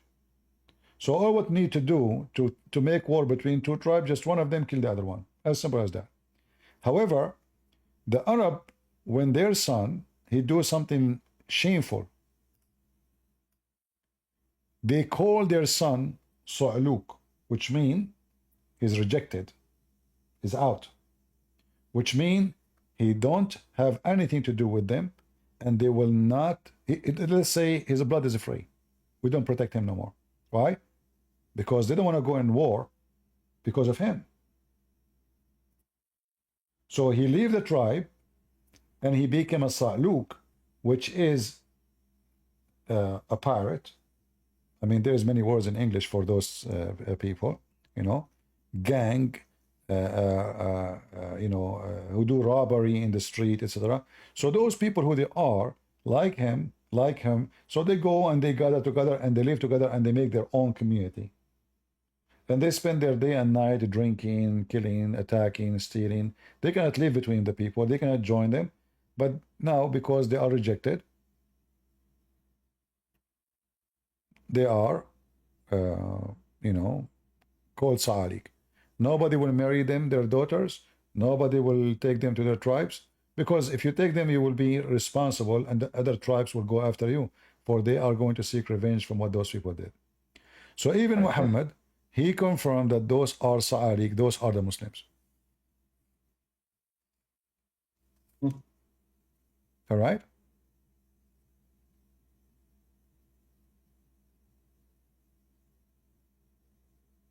Are you there? Yeah, I'm here, yeah. So did you decide to leave Islam, my friend, or still not sure? Well, it's, I have to do more research, though. I can't just, you know what I mean? I can't just take it at face value like that. I mean, I get it. There's stuff in front of me, but I can't just, from other people, just accept what they say, you know? I am not showing you what I say. I'm showing you what is there in your books. No, yeah, I get it. I get it. You actually show me the Quran straightforward. So, I mean, it's not your words. It's definitely the Quran. So, Yeah. But anyway, if you want to still follow a prophet being accused of stealing panties, well, this is up to you. Yeah. No. And by the way, this verse about the panty, you know, the first thing I ask myself, you know, when I read, even when I was very young, right now I'm 17, you know. So when I was very young, I was like, you know, 80. So I used to ask myself, why even this verse is saying what it's saying? Look how stupid it is. Shouldn't Allah, this is the time where you can show that you are a prophet. Shouldn't Muhammad prophesy where is the panty is? Why Allah did not say who took it? Now is the time where you can show your skills, right? This is the time where you can get them busted and show them that you are truly a prophet, especially you are the one is accused. But what the verse is saying, it's not Muhammad who took it. Shouldn't Allah say who took it? The Muslim, they say Allah is all-knowing. If Allah is all-knowing, he should say who took it. Until now, this panty is missing. It's even listed in the FBI website. If anyone find this panty, please call this number, you know. And they put the picture of the Muhammad and the panty because still he's wanted in their list because until now, there's no proof it's not him. They accuse him, but there's no other name. The only suspect in the case until now is Muhammad. So you can stay following Muhammad, you know. I mean, maybe if we find the panty, Muhammad will be clear and you will find yourself, you are following the true prophet. But until we find that panty, you know, remember Allah knows best. But yeah, a similar thing. Oh, go ahead. Go. Go. Now, a similar thing, I think also when they talk about, you know, the Bible and Bible corruption, they don't tell you who corrupted it. This is not only an issue. First of all, why the Christians will agree with the Jews to corrupt the Bible, you know? Why the Christian did not say the Jews corrupted? They don't, you know? Why did they do that? And we know that the relationship between Jews and Christians are not honeymoon, right? Oh, yeah, absolutely, yeah. So how both of them, they will agree in something. Same time, why anyone in the world who's a believer in any religion will accept to corrupt his book? That's silly. I mean, why a Hindu? Why a Hindu, he is willing to do all those rituals and he believe and etc. Why he will change his book, he believe its scriptures, even a Hindu. Why he would do that? That doesn't make sense. So because they could not find their prophet in our book, they say, they corrupted. Yeah. But you know what it is? It's like if Allah sent down the Bible and it was corrupted by man and he had to reveal it again, it's like, why did he even reveal it in the first place if he couldn't protect it or he didn't want to protect it? Not only that, why Allah allow it? Because Muslims believe everything is destiny. So was the Bible which sent by Allah corrupted by Allah will or against his will? If the Muslim agree that this is against Allah will, that means Allah will is not valid. He cannot protect his book. If they say this is Allah will, that means Allah is the one who corrupted it. That means Allah is Satan. That means Allah is a deceiver, as the Quran says. So either way, they accept it's a problem. Either you say by Allah will or against will. Anyway, my friend, I cannot stay longer. I'm losing my voice. My throat is hurting. You can join us again. But I want you to be, you know, you promised me you will search for the one who took the panty because this is a very historic one. It's very important. No, seriously, it's very important. And you know, I think all those who came to the Hajj every year, they are hoping to find the panty in the sand. This is why even some of them, they died because simply they wished that they would be buried there. And maybe when they bury them, they will find the panty. Otherwise, it doesn't make sense to practice pagan ritual, to go to the house in the middle of nowhere. And if you don't go there, there is something missing. Well, if God is God of everybody and his God exists everywhere, do I need to go to Mecca, make the Saudi rich, spend my saving, all my life saving those people from Indonesia, Bangladesh, very poor people? they go all the way there to practice this pagan cult, which is the Arab they used to practice for centuries and centuries before Muhammad. Right? Yep. Yep. All right. I will be waiting for you to report for me any news about the missing panty, and don't hesitate to publish it online if you find anything, because I don't want the Muslim to accuse you of hiding the treasure of Allah. For if it is touched by the Prophet, it is a holy panty. All right, CP. Thank you. I appreciate it. I'll see if I can go back on a future day, but I appreciate it a lot. All right. Take care. Take care, man. And by the way, me myself, I will give anyone who can find the panty which is went missing $100. $100 gift from me, which I will steal from somebody because I'm a good Muslim. Somebody is not Muslim, because Muslims, we are not allowed to steal unless it's from non-Muslims, because we are decent people. So I will steal $100 from the Christian or the Jews or the Hindus, and I will give it to anyone he find the panty, which is, I mean, look what the Quran is talking. We're talking about panties. What kind of God this God is? The God, he went to his room, his office, fax, and receive a fax. They are accusing Prophet. You're a prophet of stealing a panty. Oh boy. So Allah decided to do something. What he do? He write a verse, he give it. Always Muhammad, he have no witnesses. Allah witness for him that he is not him. Obviously it is Muhammad who took it. Because if it's not Muhammad, he will point his finger and says, this guy, he took it, or accuse anybody. He keep his mouth shut because he is the one who took it. It's not for a prophet to steal a law. But this is not the answer. You're God. You are a God who can see supposedly everything. So who took it? So until we find who took the panty, I leave you with the holy panty of Allah Prophet and the Holy Quran, which is full of wisdom, telling us that Allah Prophet don't steal, when the fact, the verse speaking about them, booty. Look, the verse says it's not a prophet to steal, but this is booty. What the heck? And look what they are stealing, clothing. I mean, if we are talking about gold, I would say it's okay, gold, silver. They are fighting over clothing. Clothing. When Zakir Naik will call me, no, Zakir Naik is on vacation. He's not here these days. So this is why he did not call me. I heard that he have hernia. Christian Prince, first of all, you are fabricating news about me and I'm going to sue you. I heard this, Musa's, the Jews, they accuse him that he have a problem with his testicles. I thought maybe you have the same problem. You have no balls to call me. Christian Prince, first of all, don't talk about my balls. This is very sensitive with you. And I don't know you to think about it. Hold on. First of all, I don't think you even have one ball. Christian Prince, I swear by Allah, I have balls. Okay, what is the proof that you have balls? Christian Prince, first of all, I always play golfing. You play what? Golfing. What golfing have to do with the balls? I'm talking about the balls between your legs, you idiot. What golfing? Christian Prince, I'm very naive. I thought you were talking about golfing.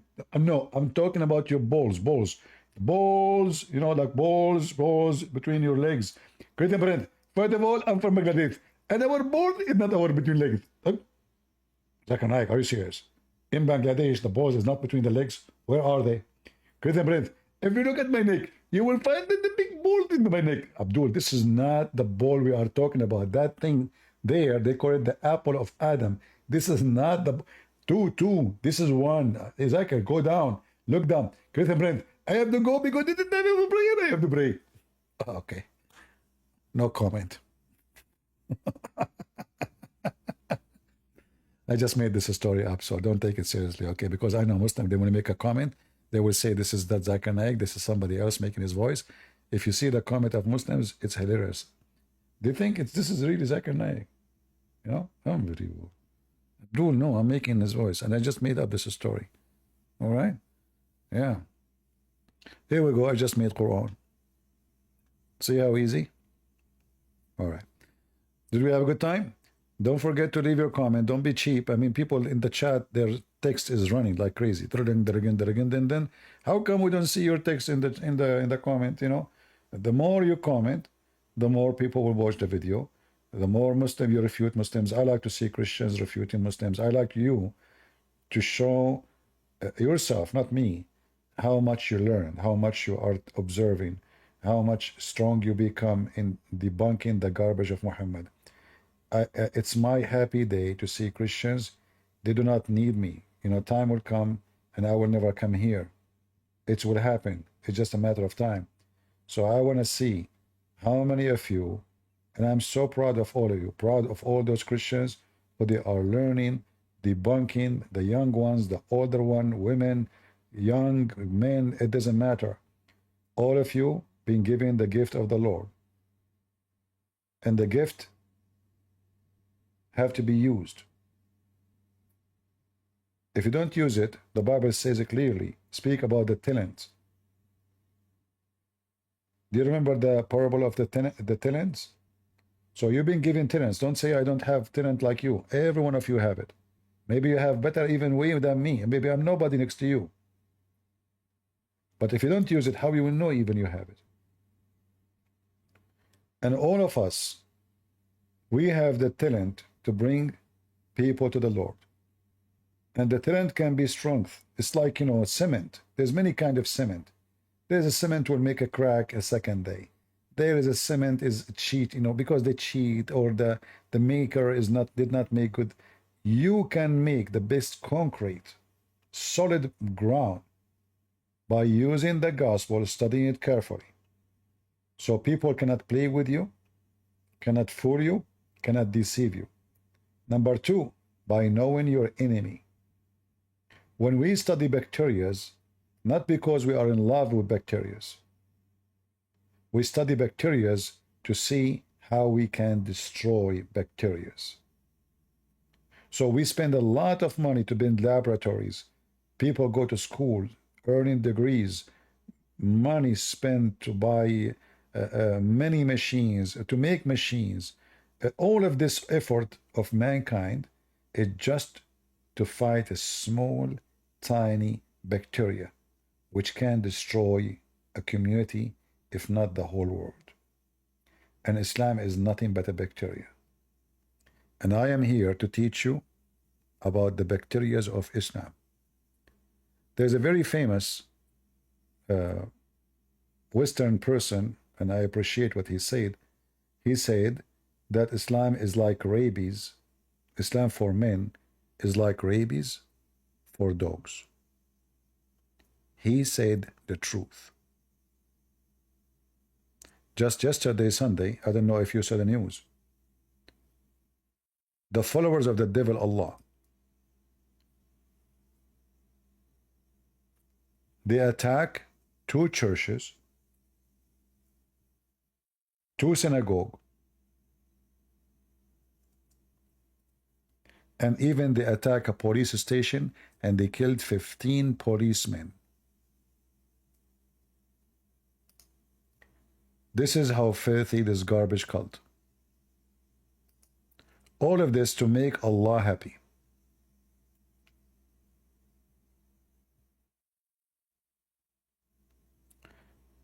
Allah now is happy because many people die. When people die, the devil is dancing.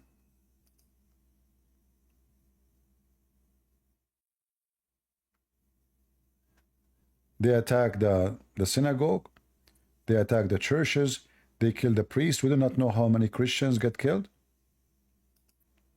Obviously the crime and the attack done by many filthy, coward men. You see, they are coward. Like if they attack the police, I say the police at least they are armed. But they attack churches and synagogue during the time of a prayer.